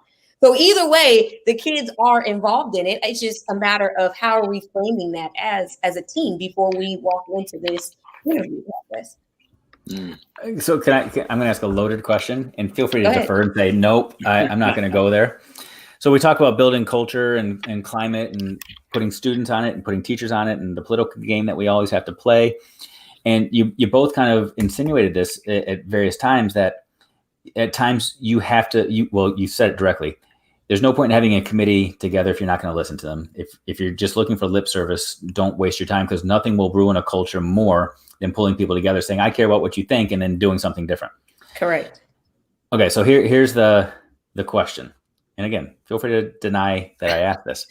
Have you ever, as a leader, pulled a committee together, agreed fully with their decision, but made the statement, that's not necessarily the way I would go, but I'm going to defer to you, just to try to let them know that you're willing to listen to them? Like, basically, have you ever lied to try to build a culture? Okay, so the laughter says a lot, and you don't have to go there, because now people you work with are going to be trying to figure out which one you did and when you didn't. But it's a real question that I ask, because I've been there. I've been there before, where the culture of a building is everything. It's truly everything. It's what builds that collective efficacy. It allows everybody to be charging in the same direction. It allows those critical conversations to take place. Like, literally everything we've talked about all day long during this 12-hour event is a result of having a positive culture. Mm-hmm. So on a related note, I mentioned this to the groups that came for Mastermind yesterday. Last week in one of the college classes I teach, I'm teaching future educational leaders. We're talking about instructional supervision and how to support teachers through your observations and the feedback that you give. And I asked them to rank the 10 characteristics in a leader that are essential to foster positive feedback from the instructional leader to the teacher. What are the 10 characteristics the instructional leader has to have? And I wanted them to rank order them. And almost every single person mentioned honesty and trust in somewhere in their top 3. And I'm reading that, I'm like, oh, that's amazing. I get it. You want to make sure that that's there. But it also makes me wonder, are there times when leaders are supposed to lie? Wow, Dave. Welcome to Mastermind. Look, I'm going to say, yeah, there are going to be times, because honestly, there's going to be times where you think you're going to do that, and the district pulls it from under you, and now you have to go in a different direction. So your team is going to think you lied to them. There's going to be times where you did not take the time to listen fully and you agreed to something. And now that you've had time to process it, you have to come back and say, whew. And you don't know how to break it, because no one teaches you that in class, right? They don't teach, here's how to lie to your team. Here's how to bounce back when you've made a wrong decision, right? So sometimes we just avoid those conversations. But the reality is sometimes you are going to lie. Well, listen, I mean, do you lie to your kids? You know, do you lie to your kids? Yes, there's Santa Claus. Yep. If you hold on. Don't be bringing that in. That's gonna be a whole nother conversation. You got Ray Hewitt in the background who will tear you apart taking that conversation. Well, I know she probably still believes in Santa Claus. However, you know that you tell these little white lies and these fibs if you know that it's going to protect people in the long run. And so I have, number one, said things to protect my people, or look at it this way, not told them everything because they don't need to know, because it would be worse off if they did know. Is that a lie? I mean, I don't know. I don't view it as a lie. I view it as the buffer. You know, we're reading in another Voxer group right now, a group of us reading Todd Whitaker's What Great Principals Do Differently. And so that's one of the chapters. I think it might be chapter 6. It's not called The Buffer, but it's something like that. And so how are you as the leader supposed to be the buffer between your staff? What do you tell them? What don't you tell them? What do you protect them from? What don't you protect them from? And there are things that they don't need to know, that are on a need to know basis. It's not because you're not being transparent. So that's the other piece. I think it's very transparent. Back to the interview scenario, if my whole team is going another direction, I will point out to them, not to sway them. I will point out to them what I, maybe don't agree with them on a certain aspect about a candidate. And sometimes I will go into an interview process and say, oh, we have a committee here, but I reserve the right to make the final decision if it's depending on what the position is, because that is our ultimate authority to do what's best for our kids and students. So it's a fine line. It's tough. So thank you both for that, and thank you, Alex Linsick, who threw his response to that question in the comments as well. I agree with Alex. So let me walk you down a scenario that is very similar yet different. And again, this is reflection time for me. It's growth time for me. So I was in a situation several years ago where I was hiring, and I had a committee together. And at the end of the process, I had a very clear number one and a distant 2, 3, 4, 5 in my list. The committee had a very clear one, distant 2, 3, 4, 5. Their number one was much different than mine. Okay. I deferred to the team, to the committee, but here was my misstep. I then pick up the phone. I always call every single candidate because I want to be able to provide them very real feedback. So I called all the candidates. The conversations with number 10, 9, 8, 7 were very easy conversations. It just wasn't a fit. The decision that I made with my number one, not the committee's number one, was an interesting decision because when I spoke to them, I spoke the whole truth. And I told my number one, you were my number one choice, but the committee made a separate decision. As a matter of fact, it was a unanimous decision. The entire team of people that were there chose a different person. So unfortunately, I'm not making this decision. Again, I thought you did amazing. My personal opinion was you were great. So that's one piece. Now, the big mistake that I made is that then I called the committee's number one. So after I told the people that weren't advancing, then I called the committee's number one. And when I explained to them that they were the unanimous choice of everybody else, they said, thank you, but I've already accepted a job somewhere else. Right? So I went back to the committee and explained that. And they said, okay, Dave, you can go with your choice. I went back to my number one and said, I'd like to offer you the job now. There's been a change. Mind you, they already heard the entire team didn't want them. In that moment, I had, again, the devil and the angel on my shoulders. Do I lie to them and say, oh, I made a mistake, it was just a process issue and the committee actually loved you? Or do I own it and be completely truthful and say, we've got some healing we've got to do? I made a mistake here, and I need to build some bridges. So as you're hearing this, and I'm looking at your reactions, you guys are like, Schmittou, holy cow! I thought you were supposed to be like some leader here. What's going on? That's like a rookie mistake to the nth degree. Number one, lessons learned. Always get the acceptance first before you start calling everybody else, because you don't want to go down that route. So always call the person and make sure that they are fully committed before you have to call everybody else. In that scenario, though, as well, when you guys hear this, what are your reflections? You're thinking of, Schmittou, you should have done this, or this. Where do you begin?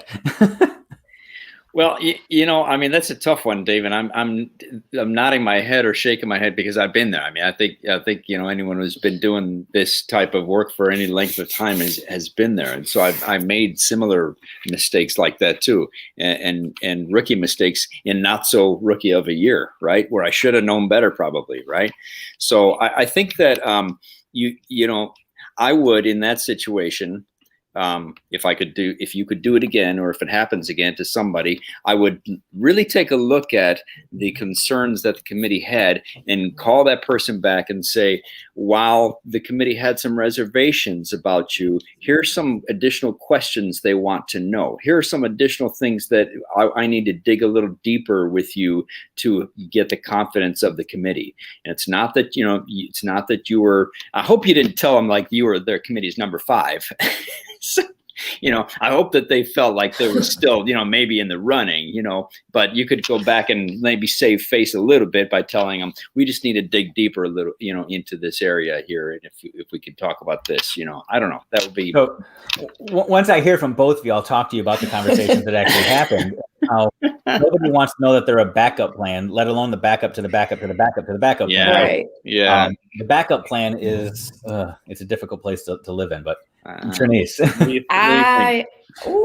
I'm gonna have to go with being honest with that person, and say, this is the mistake I made, and kind of doing what you just did and the lessons that I learned from it, because I want them to see that mistakes are going to happen, but I don't want to set the precedent of make a mistake and then cover it up. I want to set the precedent of, we make a mistake, we reflect about that mistake, and then as a team, we discuss it to be able to make the best decision. Because good decisions, bad decisions, you're setting a precedent as the leader of what your people will do next. So your committee team, when they make a decision and they make a bad one, do you want them to own it, or do you want them to cover it up like it never happened? So I think in this case, and you owe it to the person that you now want to be on your team, you owe them the truth, because they're excited. They're in this euphoria. They're walking into a campus and those committee members didn't choose them.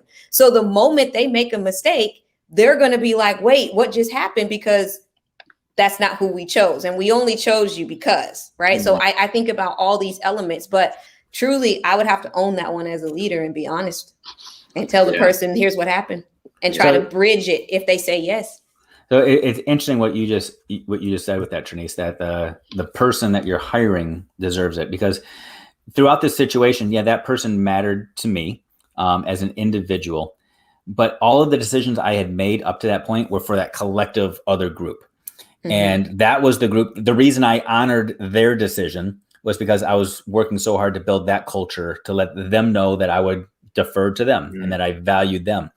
And it became an interesting little muddy mess for a lot of reasons. But one reason was because I was now worried about, how do I continue to support that group without undercutting them in this process and making it seem like they made a bad decision, or I made a bad decision, or they didn't originally like that person, and making this weird, awkward dynamic for that new teacher walking in already scared to death, now thinking, and I got a group of people here that don't want me here.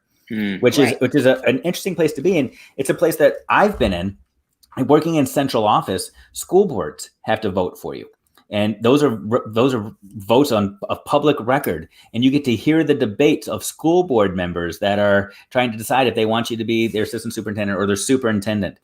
And superintendents everywhere will tell you that they always want a unanimous vote for their hiring. Sure. They want, I mean, we all want that. We want to know that everybody wants us there. We want to feel supported and we want to be encouraged. But I was in a district where we were hiring a new superintendent and the vote was 5-4. He was hired with 5 votes for yes and 4 no's. He took the job.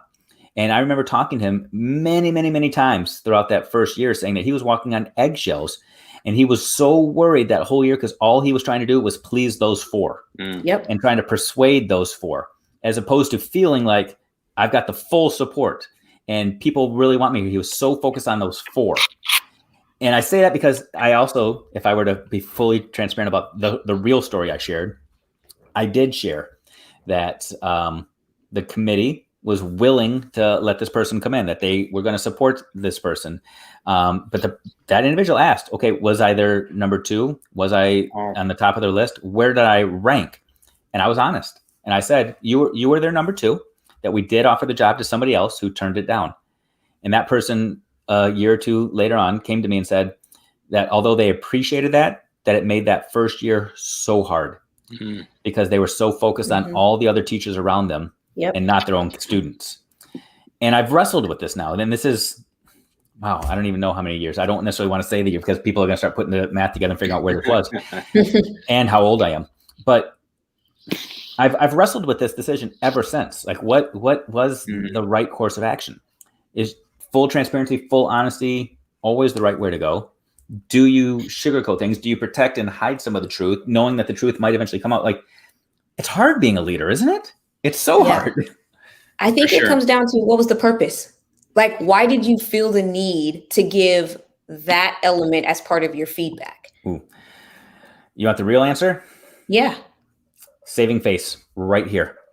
Well, then that's saving face. That's the first thing that happens to us as leaders, right? So we have to think about, why am I telling you this, right? Because you first started this off by saying you honored the committee's decision.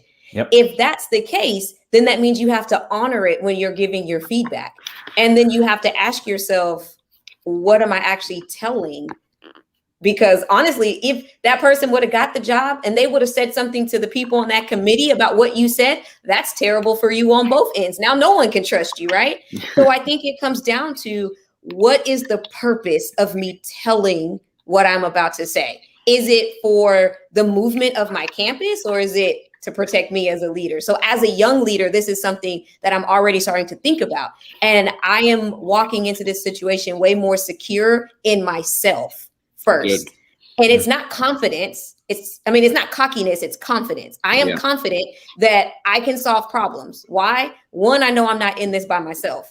If I don't have the answers, I can just come Tuesdays in the afternoon and get some help, because I'm lost. I can throw it on Twitter and say, hey, this is what I'm thinking about, right? I've created a PLN so that I'm never alone. So I don't have to save face. I could take accountability because I'm confident that I deserve to be here. So I think that's the number one thing as a leader. You have to ask yourself, am I making this from a confident position, or am I questioning my own self-value and decision-making? Then from that perspective, you move forward and you do what's best. But I don't feel like that information needed to be told at all, because you never know. That person, like, I've had to make phone calls about offering a job. Person said, yes, I want the job. I provided feedback to everybody else. Then that person goes, oh, I just got a better offer. I'm not taking this one.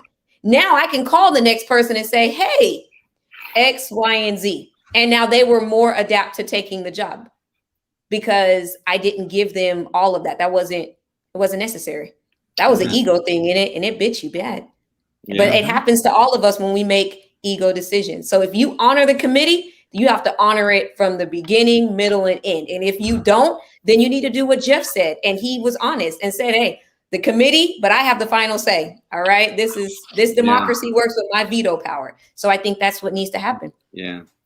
You both bring up such interesting points, and another related, well, unrelated but related note is about the confidence of a leader, and about the saving face, and about the reasons why we make decisions, and about that first year and what you're worried about that first year. Like, that teacher came back to you and said, I was so, focused on just those people, right? Can you imagine the biggest position in the history of, or in the United States, the president of the United States, knowing how many people voted against him or her, right? I mean, and if you were to focus on just that, about pleasing those people, about winning those votes. And I'm not going to get into that, but you know what I'm saying? Like if as a young leader, my very first year as an elementary principal, my very first year as a building principal, I had a dad come up to me. I was saying hello to the kids and the parents on the playground in the morning. And he comes up to me and he says, I already don't like you. Like I didn't even know him. I'm like, okay. So if I had focused though that whole year on pleasing that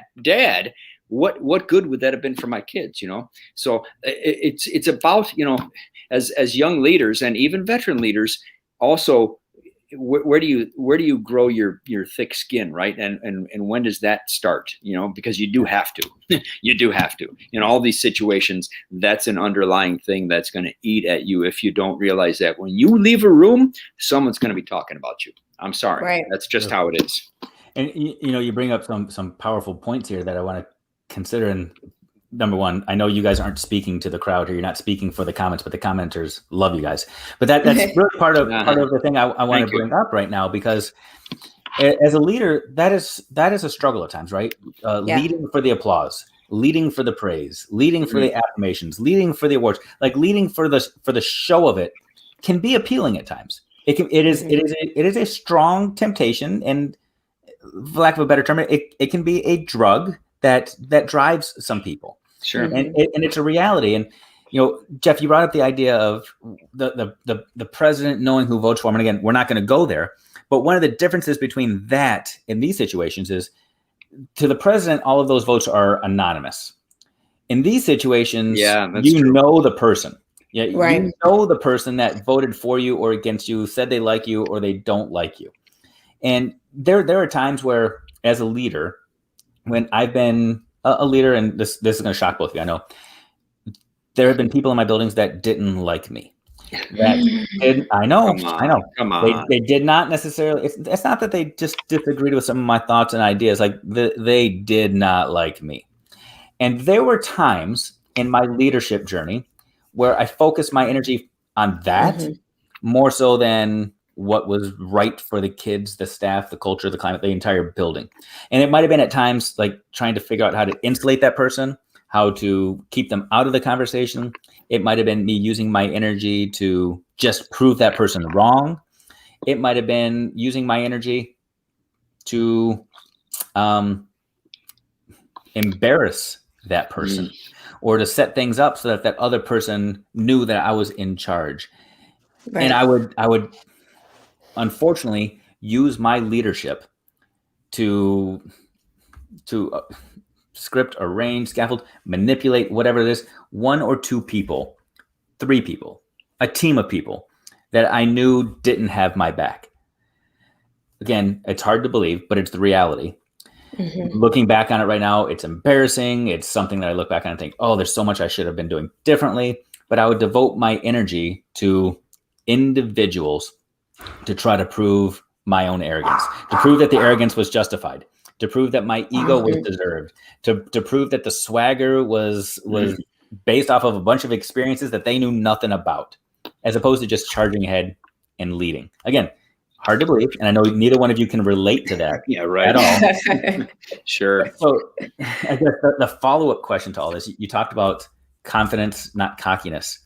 Right. How does a leader keep that in check? Because as soon as you get the name tag, as soon as you get the office with the mini fridge and the coffee pot, swagger comes. It happens. Right. True. How do you keep yourself in check? I think it comes down to, what is your why? What are your values? And what impact do you really want to leave? So if you keep those things in mind, then all 3 of those will allow you to always make the best decision, because it will align itself to you honoring and being humble enough to say, you're just not even worth it. Like sometimes you just have to look at people and say, you're not worth it. It doesn't matter what I do, whether I help you or I don't help you, you're going to have the same atmosphere. You're going to have the same mindset. So why am I wasting energy on that? When I have a teacher over here who's on the fence, but I see greatness in them. And if I invested my time and energy in that versus something that's not even going to move and they're comfortable with it, because Dave, guess what? These people have been doing this their whole lives and they have achieved whatever level of success they have deemed it to be. The only people that have not achieved any level of success are the students sitting in our classrooms. And that's who we're really here for. So if we are so worried about everybody else's success, who, whether you like your job or not, you went through the application process, you show up every day, you do what you do, and it is working for you. Our students deserve to have an opportunity where they can say, you know what, this is really what I want to do in my life. So again, what's your purpose? What do you value? And what impact do you really want to have? I don't even know if I can follow that. Trinice, how long have you been a building administrator? July 1st, 2021 will be my first year as an assistant principal. Yes. I don't believe you. You're not being honest with me. You're not being honest with me right now. I mean, you're dead on. I mean, I think if you could go in with those thoughts in your head to your position as you start the school year, Trinice, I think you've got it. I mean, and I also want to add, not that I need to add anything, because I've learned in my, however many years of being a building leader, sometimes a long time, Jeff Prickett. Thank you, Dave. A long time. I think it's best. I think that we need to learn how to, and it took me forever to realize this, that I don't need to be the loudest one in the room. I don't need to be the one speaking all the time. In fact, I'll probably make a bigger difference if I shut up, sit back, and listen to those around me and respect those individuals, respect their thoughts, follow up with people, have genuine interactions with people, intentionally connect with people and get to know your people. So building that trust, being honest, being intentional in your relationships, and being quiet. That's how you can practice, Dave, getting back to your point, how you can practice being confident versus, losing yourself in the being cocky or the glory of the job. Because believe me, especially at the elementary level, if you're the principal, you are the king or queen. I mean, those kids love you, and that's hard to, right. I love that. That was my favorite job in the world, so, I mean, I love my high school now, but it's a different world. Yeah. It's a different world. First of all, I want to say, where were you guys in 2008 when I said yes to that first administrative job? Like, oh my God. I was just I was 4 years out of high school. Oh, yeah, I was okay. in college. I almost said, shut up, Trinice. That was extremely disrespectful. Why did you ask her that? I said I almost wanted it, but I knew better. And Jeff Prickett, you were probably like in year 30 of education already. So no, well, close, Dave. No, just kidding. That was 2008. That was year number 4 of my principalship, maybe year 5.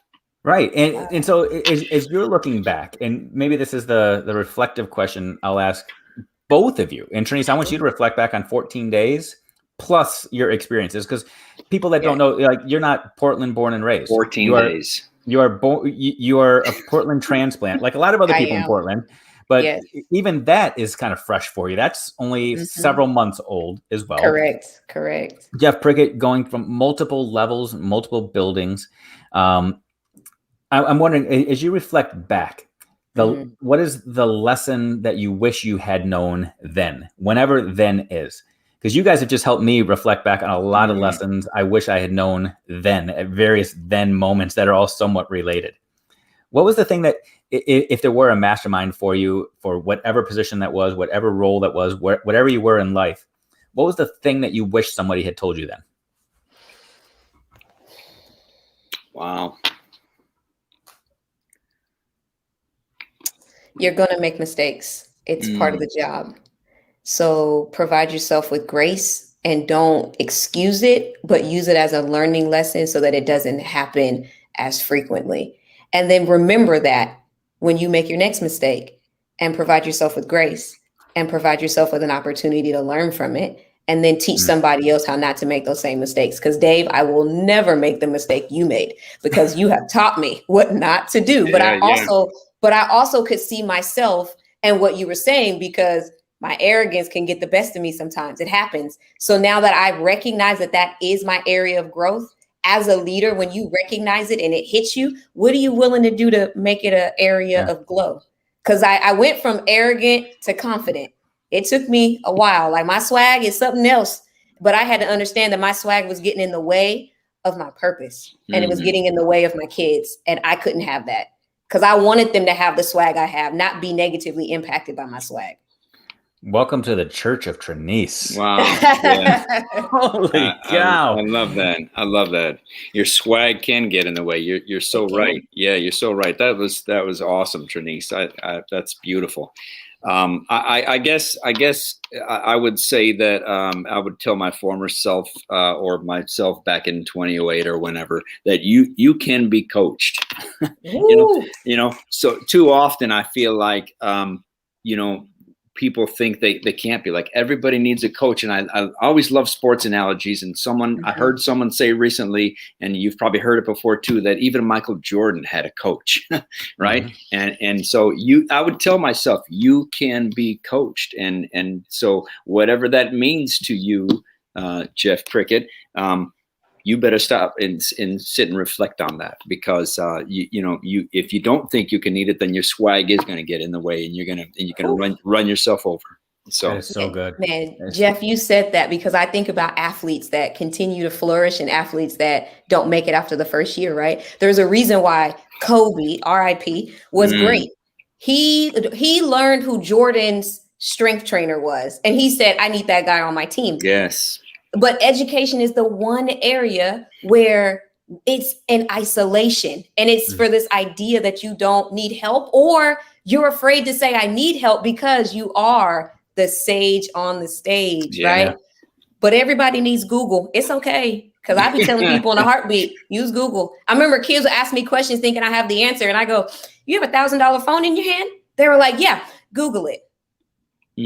I'm not Google, but you have $1,000 phone in your hand and Google can help you. That's what they get paid to do. They get paid to give you answers. My job is to help you find it. So I think it's just reimagining what our role really is. Like, your role is to teach it. You're the facilitator. You're the coach. Phil Jackson. That's what you are. You don't have to be Kobe and Michael. Love it. You're the coach.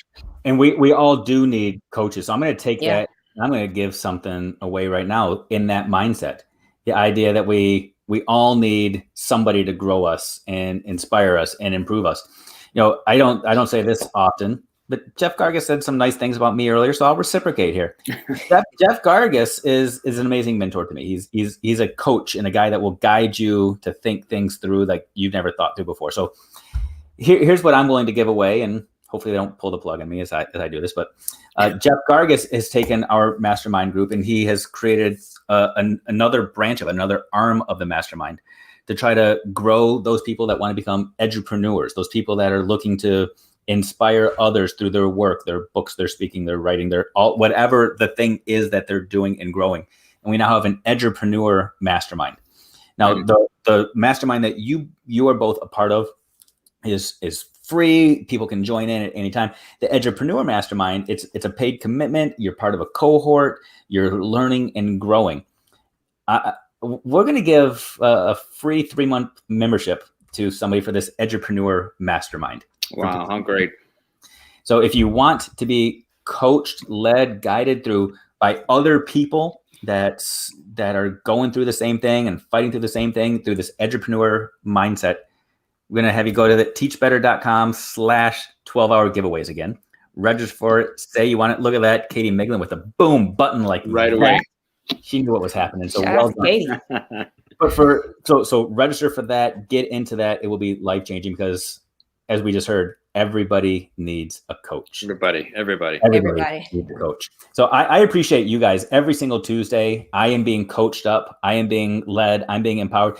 You both are key features in reminding me that the future of America is bright. The future of our schools is bright. Despite what some others might say, we're on the right track because we have amazing leaders like you that are out there willingly signing up saying, grow me, teach me, let's do this together. So I appreciate both of you so stinking much.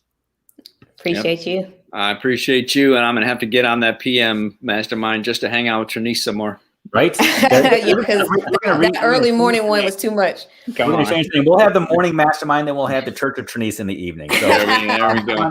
Next Tuesday, Jeff, we'll save a spot. Open the doors. I'm coming. Save me a seat. On that note, I am going to transition now. It's the moment we've all been waiting for. Jeff's been singing the song all day long. So it's about that time.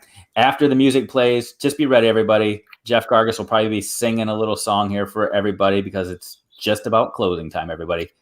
Thank you so much. You're awesome. Bye, everybody. See you.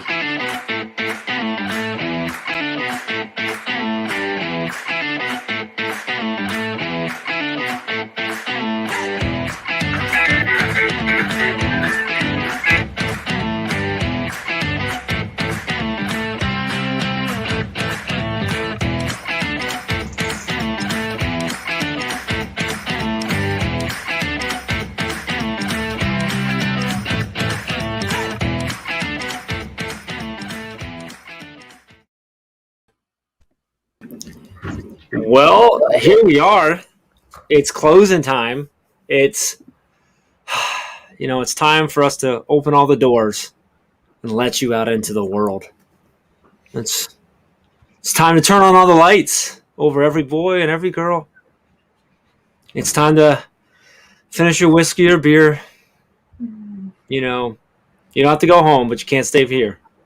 So, okay, that's all I'm going to do. I'm not going to sing it. I just thought I'd throw out some of the quotes that I can remember from the song. So you're welcome for that. Dave, that was I want to get into whatever the heck we're going to talk about, but holy smokes, Trinice. Like, so here's the deal. So I'm not even supposed to be in this segment, but I'm going to stick around because you're not supposed to be in this segment? I'm not, no. But I'm going to stay. Oh, you're not supposed to be in this segment. That's my fault. But hey, that's fine. I was going to blame Katie. But we're here because we're talking about Trinice right now. And Jeff Prickett, you are amazing, dude. You are amazing. I don't want to downplay Jeff and how awesome Jeff is. A lot of people know you. But yes, Trinice is kind of new to our She family is. here. She's a little newer, yeah. And I'm going to warn people that everybody's going to be trying to snatch her up to be their best friend. I already got dibs. I got dibs on Trinice. There may or may not have been a text message going on about whether she would be someone's best friend. We called dibs already. You were too late. You're like 5 hours too late on calling dibs. No, this was like 5 months ago. Did I get replaced today? Is that what happened? Yeah, I think that's what happened, yeah. And every one of you is nodding your head like, yeah, we're all her best friend now, but not you. Wow. Okay. Kick me out now. I stuck around for that. Dave, I stuck around for that.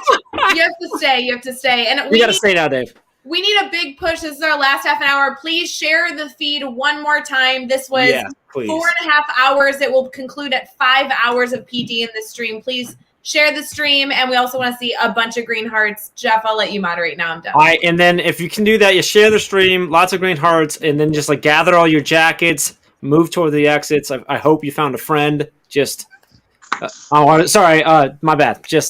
It's just every new beginning, Anyway, Chad got it. He knew I was going back into the lyrics. Come on now. You titled a closing time. That was your fault, okay? I'm just saying. That was solid. Solid. Well done, sir. So what I'd love to do, and has everybody been on screen today? Josh, is this your first time on screen? Where were you at? No, he's been on early. It's been a long day. I was with the great Dave Schmitto. It's been a long day. Earlier. It's been a long day. But it was like half a day ago. I'm feeling right now. I'm losing friends left and right. Wow, Dave, it was like a half a day ago that you guys were on. I don't know. Anyway, I'd literally love to go around. So this is crazy that we just did not. Okay, what do you? Yes. They organized their shirts. Why are you matching? I didn't get the memo. What happened? You're awesome. I've got my Aspire Coffee First, then I Lead shirt on. All right. I've had on all day. So Dave has his barbershop shirt on. Chad's not in black, so sorry, Chad. Dave, I did not see that. I just happened to. I saw it on your Instagram story, so I thought I'd say something about it. Thanks. So. Yeah. All right, sorry, First of all, I don't go to the barber. So whoever said this looks like a barber shop shirt, I don't know what they were thinking. So 12 hours. We're now into 26 minutes remaining over 12 hours, which means we've been live for however that math works long, which is a long time. When I got done with my last segment, Katie's like, man, Jeff looks tired. And I'm like, yeah, I think I am. I think we've been going for a while, right? So first off, just super excited. I want to give a huge shout out to Katie. A lot of people don't realize how much work goes into this type of thing that we do. And Katie does pretty much all of it.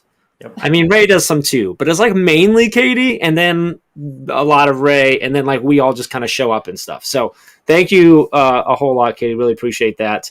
And to all the guests that came on, I mean, it's kind of crazy. Like you get in, you get out, you're doing your thing. Like you have your life going on. So you jumping in here is super awesome. And then our sponsors with EduMatch and White Book jumping in, helping us as well.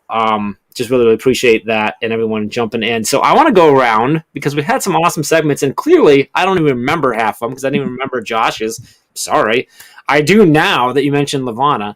But I'd love to go around and kind of get, like, if you want to do your favorite segment, or if you just want to, like, maybe your favorite quote, maybe favorite takeaway, whatever it is, I'd love to go around the horn here and get everyone's thoughts. Dave, since you weren't invited, but I brought you in anyway because you're my dude, I'm going to go to you first. If you had to pull away one thing from today, just one thing, whether it was a segment that really hit or a specific quote, specific line, specific thought, whatever it was, what's the one thing you're pulling away from today?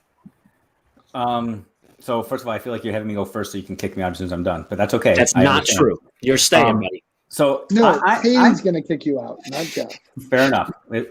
Feel free. In the last segment, we just talked about taking full ownership and not blaming others, but that's okay. I'm going to go back to apparently the conversation that you forgot about Jeffrey Gargas with the one and only Joshua Stamper and Lavana Roth. That was a powerful, powerful conversation. I mean, I could be talking about Chad geeking out with meeting Rick Wormley, and I can talk about Trinice and the swag gaming, the way they purpose. I mean, so many amazing things were said that I'm not going to say so somebody else can.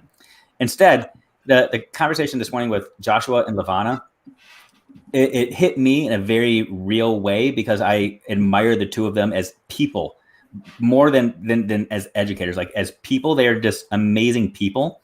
And so being able to break down what makes them such incredible people, they're two people I want to be like. So on a very real level, hanging out with Joshua and Lavana, great way to start my day.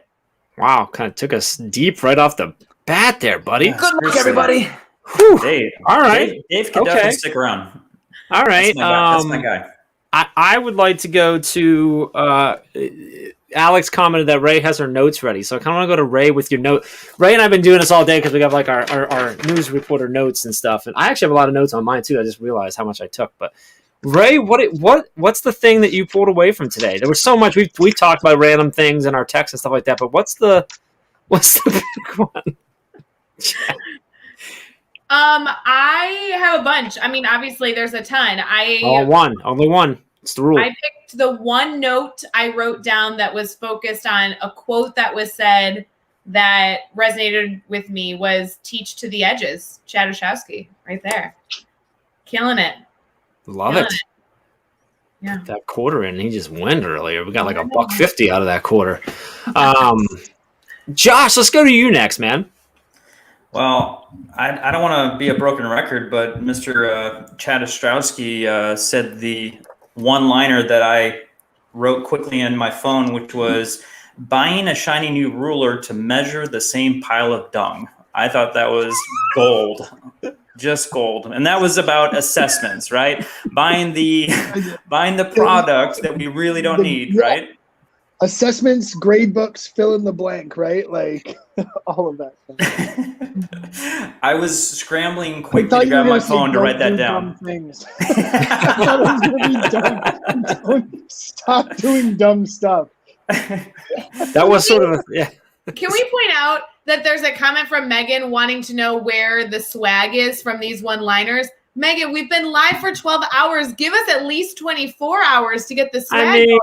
Josh, I did put some swag on the site not too long ago. I'm just gonna say.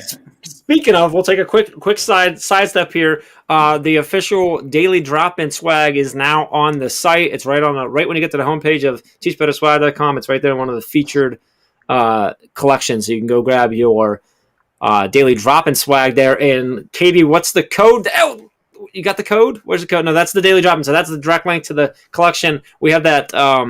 I can't remember the code, right? To get 25% off right now. Can you drop that in there too? And then we're going to go down to Chad for Chad. What's the thing you pulled away from today? And it can't be something you said since everyone else wants to go that way. Stop doing dumb stuff. I'm just joking.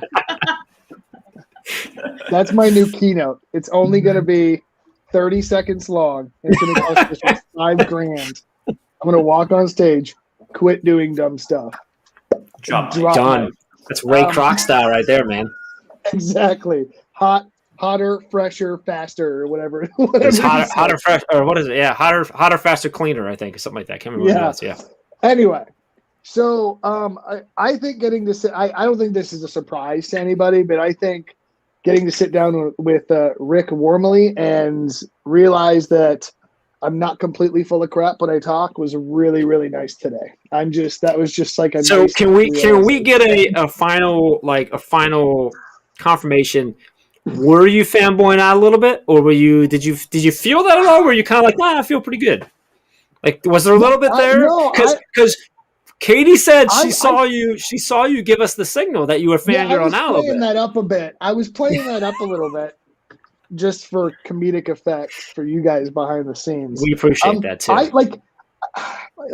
don't want to say fanboy because I don't think that's the right word, but like there are very few people that make me slightly concerned that I'm gonna mess up or say something wrong. And Dave Schmidt was one of them. He's the other person, by the way.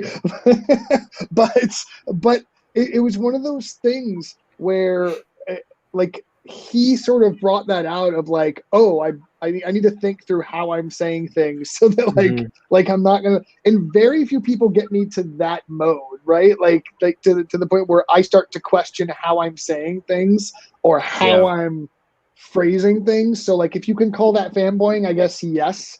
But it was definitely cool to have that conversation and hear it from the source of where I got some of the things that I've been saying to people for years, right? One from that chat was there one specific line that he said or something where he phrased something differently that maybe you hadn't heard before, or that just stuck with you different today because it just came straight from his mouth, or I feel like he framed a lot of things in a really practical way in a general sense, right? So it wasn't I tend to view things sort of black and white sometimes, when sometimes there's more gray than I realize. And I feel like his perspective opened up some of that gray in my head to go, oh, like that makes a lot of sense. I should kind of soften the edges a bit, right? Like soften the edges of my viewpoints just a bit.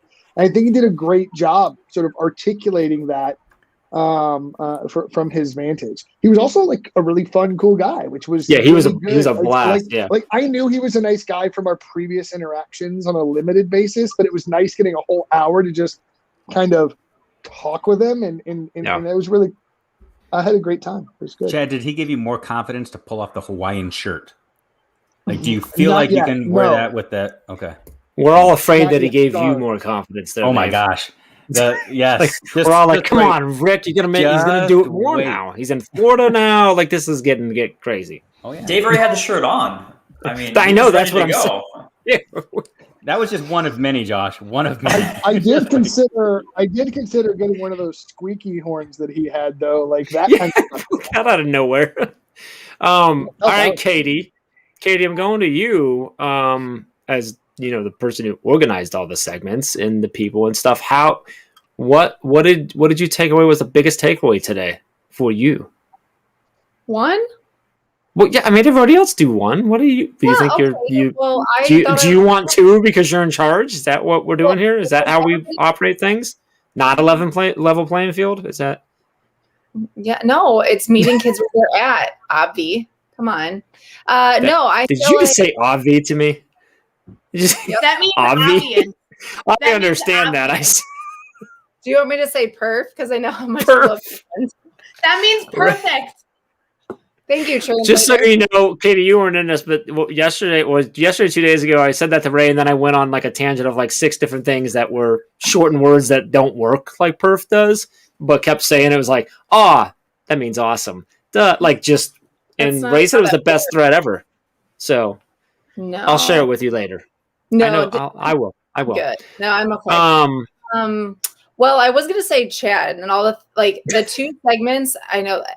I'm a broken record. No, it's okay. You can say Chad. I'm still gonna laugh, but you can say it. Like that's fine. Well, I was gonna say it too. His 2 segments worked so well together because even though you were moderating one, it just felt like you weren't. It felt like we're having a conversation. Yeah. And I felt like it was a good, kind of as we get back into next year, it was a good reminder, some things grading.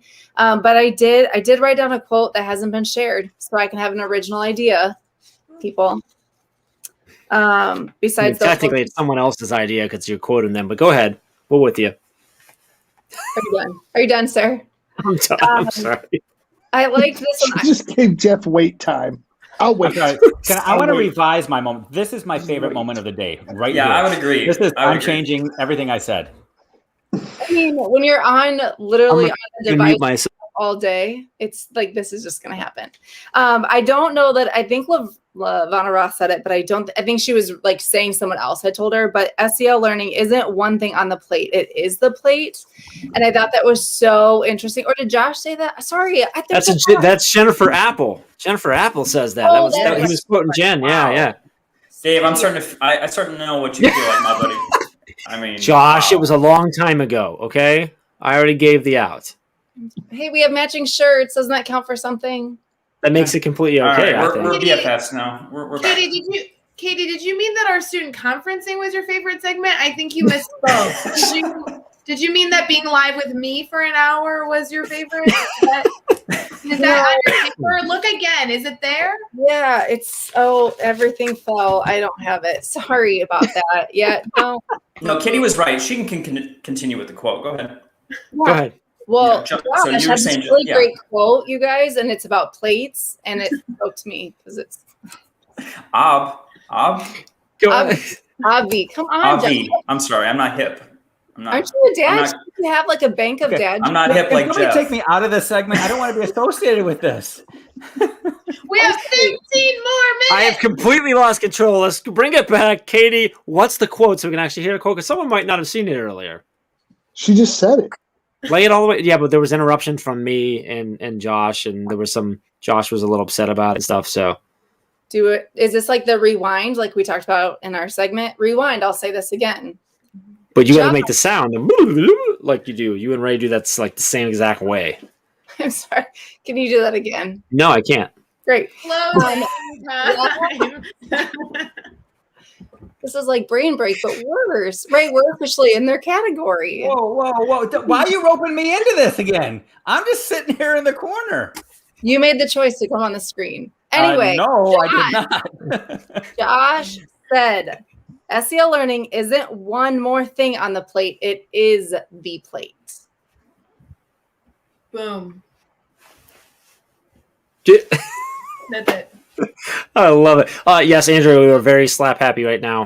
That is happening. This happens at the end of everyone. So I've actually said it, I think, on the last 12 Hour Live. I said that I love how like Ray's very like we're very professional, we're very organized, structured. Then when we get to this last segment, Ray's kind of like, Okay, but last time I had cake, and I realized you were eating cake. That's I right. realized a few hours ago I don't have anything cool. I don't have any cake. What was great about that was you were just so nonchalant. It wasn't even like you were trying. Just eating cake. Just a plate rose, and then it was going into your mouth. It was a whole cake. It was like, I mean, it was like no big deal. Just having some cake. I mean, it's no big deal. Anyway, all right. So, did we hit everyone? Did everybody share their thing? So, there was a quote that it wasn't actually one of our like guests or anything. It was actually Brad Hughes dropped in a comment about midway through, and he said he goes, I love how the general theme of today is what is best for kids isn't necessarily easy for adults, easy or convenient for adults. I really enjoyed that. I think that just like hit me in a way. And then Trinice, I mean, my swag was getting in the way of my purpose was just, yeah, that was great there. So, all right. So that was favorite quotes and stuff. Favorite segment. What was the best segment of the entire day? Whether it was because it was entertaining, whether it was because you just love the person or people that were on screen, or because maybe the quote was in there. What was the best segment of the day? Kate, I'm going to go to you first this time, just because I wanted the reaction that I just got. Dang it. I don't Couldn't have got that better. pick one. How do you literally pick one out of 12 hours? So think of all 12 segments, okay? No, I know And how. then choose one, and that is how you pick one. Like, that's the steps. Okay, I'm not gonna lie. Admin mastermind, I was like, I'm not an admin. So I was like, just kind of like listening, just taking it in like kind of passively. But then I was kind of hooked. And I even texted Ray and I was like, should I start going to these? Because it was just like so interesting to hear the other side of it. Like I think as an educator, you're like, I don't do anything in the office that's like different, but it was so intriguing just to hear like hiring process. Like I know our principal's going through that right now. And so I don't know, I thought it was really good. Good job, Dave. Nice job, Dave. See, that's why we brought you, so we could say nice things about you. See? Okay. So that works. I'll stick around. Andrea is 100% right. But it might be easier. That might be easier than right. I'm gonna bounce to the twin. Our children, so don't say that. You do it. I'm gonna bounce to your twin, Joshua _Stamper. What was the? It can't be yours. It can't be a segment that you were on. It's gotta be. I wasn't even gonna say that. Okay. I was gonna say the Jeff Gargas and Ray Hewer segment with the large announcement about the Teach Better Conference 2022. That was today, wasn't it? I feel like that was yesterday. Yeah. That was today. That was awesome. That's exciting. I was jumping out of my seat, applauding. I was so excited. Huge news. Were you somebody? Was it Megan Baldoff? I think she said earlier that she was already searching for flights. Yes. And then I think Jackie said that she's just blocking off all fall, the entire fall 2022 to make sure she can come out. So that was an exciting one. That was a lot of fun. Let's go down, Chad, Mr. Ostrowski. What was your favorite, the best one for you today? So I know we're not supposed to do our own. You can't do your own unless you admit to fangirling out over Rick. Then you can. But that's not the one I was going to do. Oh, okay. Where are we going to go? I'm going to do Dave moderating mailbag with me. And the reason I liked that is because I feel like Dave has this weird way of having me answer questions I've answered 1,000 times, but in a better way than I've ever answered them based on the questions he's posing. So that was really like fun and cool. I'll let that slide, and here's why. Because we're going to say more nice things about Dave. That is something that Dave does extremely well. Dave, earlier you talked about you talked about it both in the music thing, but also then about Rick being able to phrase things and say things how you wish you could. I think you have a unique ability, and I'm being 100% serious. I know people don't believe me. I'm being serious. You have this unique ability to ask questions in ways that others wish they could ask them to get the answers that they're trying to get to without necessarily knowing how. And I don't know if that makes any sense or not. And I honestly think it comes from your humility and your genuine interest in getting to the topic. And you have this unmatched, in my opinion, ability to, even if you might not be like organically really excited about a topic, to just get into it, and you get in this questioning mode. And it's something that I seriously admire that about you. I don't want to get all sappy or anything here, but it's true. Yeah, like that was what I liked about that so much, right? Like I was going into that segment as like it was like the last major segment that I had, and I was just like, oh, this will be where I say the things that I always say about the grid method, constantly, that these answer the same questions I kind of always do. And somehow it felt like the first time I'd been answering some of these questions. And it was just like a cool, I don't know, Dave just did an amazing job. And I thought that was really cool. Dave, I've been asking, even though that's a selfish way to answer that question. I personally thought that was really cool. I've been asking Chad questions for like almost 7 years now, and I haven't been able to say anything smart. Like you pulled some like nice strings today. All right, so we're letting Chad slide on that because it led to compliments of Dave. All the feels right now, guys. Okay, we did. We'll go to. I'm going to go to Dave. Dave, we'll go to you now with the feels. What was the segment for you? So I feel like this is kind of like a love fest with everybody on the screen here. So forgive me, but this is genuine. So when I was looking at the schedule for today, there were a lot of things that I was super excited about, but there was one that, if I'm being very real, I didn't know a whole lot about, at least didn't feel confident enough to ever speak about it. And so I'm so glad that Katie and Ray spoke about it, which is interesting because I'm part of a conversation with Ray and an academy course on student conferencing. Mm-hmm. But even when she asked me to, I was like, I'm not an expert in this in any way, shape, or form. So being able to listen to the two of them break it down with like, this is really how it works, not theoretical, but this is the real deal. This is what teachers do. And it was it was specific. I feel like I can go have a conversation with my own kids now and figure out what they've been up to for the last 12 hours and measure their progress and development as future adults because of what I heard the two of them say. And they did it in their amazing way with laughter and being condescending to each other and rolling eyes and joking. But I feel smarter as a result of attending it. So I thought that was amazing. Awesome. I agree 100%. That was a awesome segment, ladies. Before I go to Ray, we are going to give away one last thing from the live. If you haven't already gone over to teachbetter.com/12-hour giveaways and sign up there for all the many giveaways, make sure you do that. But right now, last one live here is a $30 swag store gift card, which you can go get the new Daily Drop-In swag for $30. And we're going to make it easy. Drop in the comments right now, what was your favorite segment of the day? And if you want to add why, that's great too. But go your favorite segment. Katie's going to watch that. We're going to get the first one and we'll be ready to roll. So, Ray, with that said, with about 4 minutes left, let's roll to you. What was the best segment for you right now?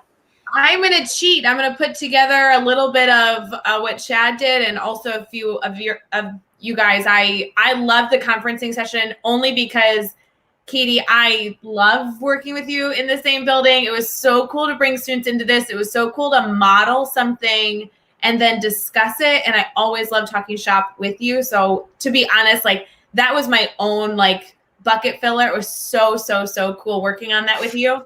But honestly, you guys already know this. I love Trey Gamage. I think Trey's like the coolest dude ever. He is a new father. I love following him on social media. And I just felt like he kicked off our morning with the right attitude. He's very calming. He always has really great suggestions. I loved his morning segment. His was the second segment of the morning. And I still like had moments where I like wrote things down and took things away that I really enjoyed. So huge Trey Gamage fan. And he's a part of our speakers network. He like chills you out, right? He's just, he's always calm. He's like Josh Stamper. He's always calm. Like you never hear him raise his voice even when he's mad. Like he's just like calm and easy to talk to. I do want to know. Believes in what he does. I love that they like share things that he's like, I do this. I hope it helps. It's cool. What was really fun was during the session, Katie and Ray, the session when the video was playing, we're in a text and these two they were having all the feels watching their students on camera. And like, cause you got the video, but then like the music was behind it and stuff too. And it was great. They were back and forth. So that was extra fun there. All right. Do we have a winner? Who do we have? Katie, you're on screen, so I don't need to look at the thing. You can just tell us who won. I'm just in the mode. We've done this all day. I'm like, you did. You sent it in a private chat, didn't you? Debbie. All right. Email me to claim your prize. Email Katie. We are at 2 minutes. What's Only that? Email me once. If you heard that right, Debbie, email her once a day. Per minute. Until it arrives. Oh, we're at per minute now. Okay. Dave, you were so funny. Dave was so funny. Dave is a funny guy. Here's the thing. Dave doesn't know this, but I can't handle when my inbox gets into the double digits. And just because of today, it's like... Oh, it's loaded. It's so... I'm like, I can't even look at it. Just so everyone's aware, because she was also getting notified every time someone filled out the form, too. Yes. And a lot of people filled out the form. So she got... destroyed today on our email. So I also sent her 15 just for the heck of it. So hey, shout out to all of our ambassadors who've not only been here supporting one another, but there's been so many shout outs like that's my mentor, and that new ambassador and mentor program is so cool. So I love that you guys are not only here to celebrate each other, celebrate everybody here, but like shouting out the people that are a part of your mentorship program that you're in with the ambassador. So cool. Love it. All right, we got 1 minute left. Anything that we need to say to everyone before we end? I'm not. It doesn't. I mean, I know like it's been a long day, but like, it doesn't feel like we should be done yet. Like, I feel done. Is this where we surprise them and tell them we're actually going for 24? Is that what's about to happen right now? We did 2 surprises already today. We did. The conference coming and Daily Drop-In starting on August 2nd. That's super exciting. So, all right, I guess we'll wrap it up.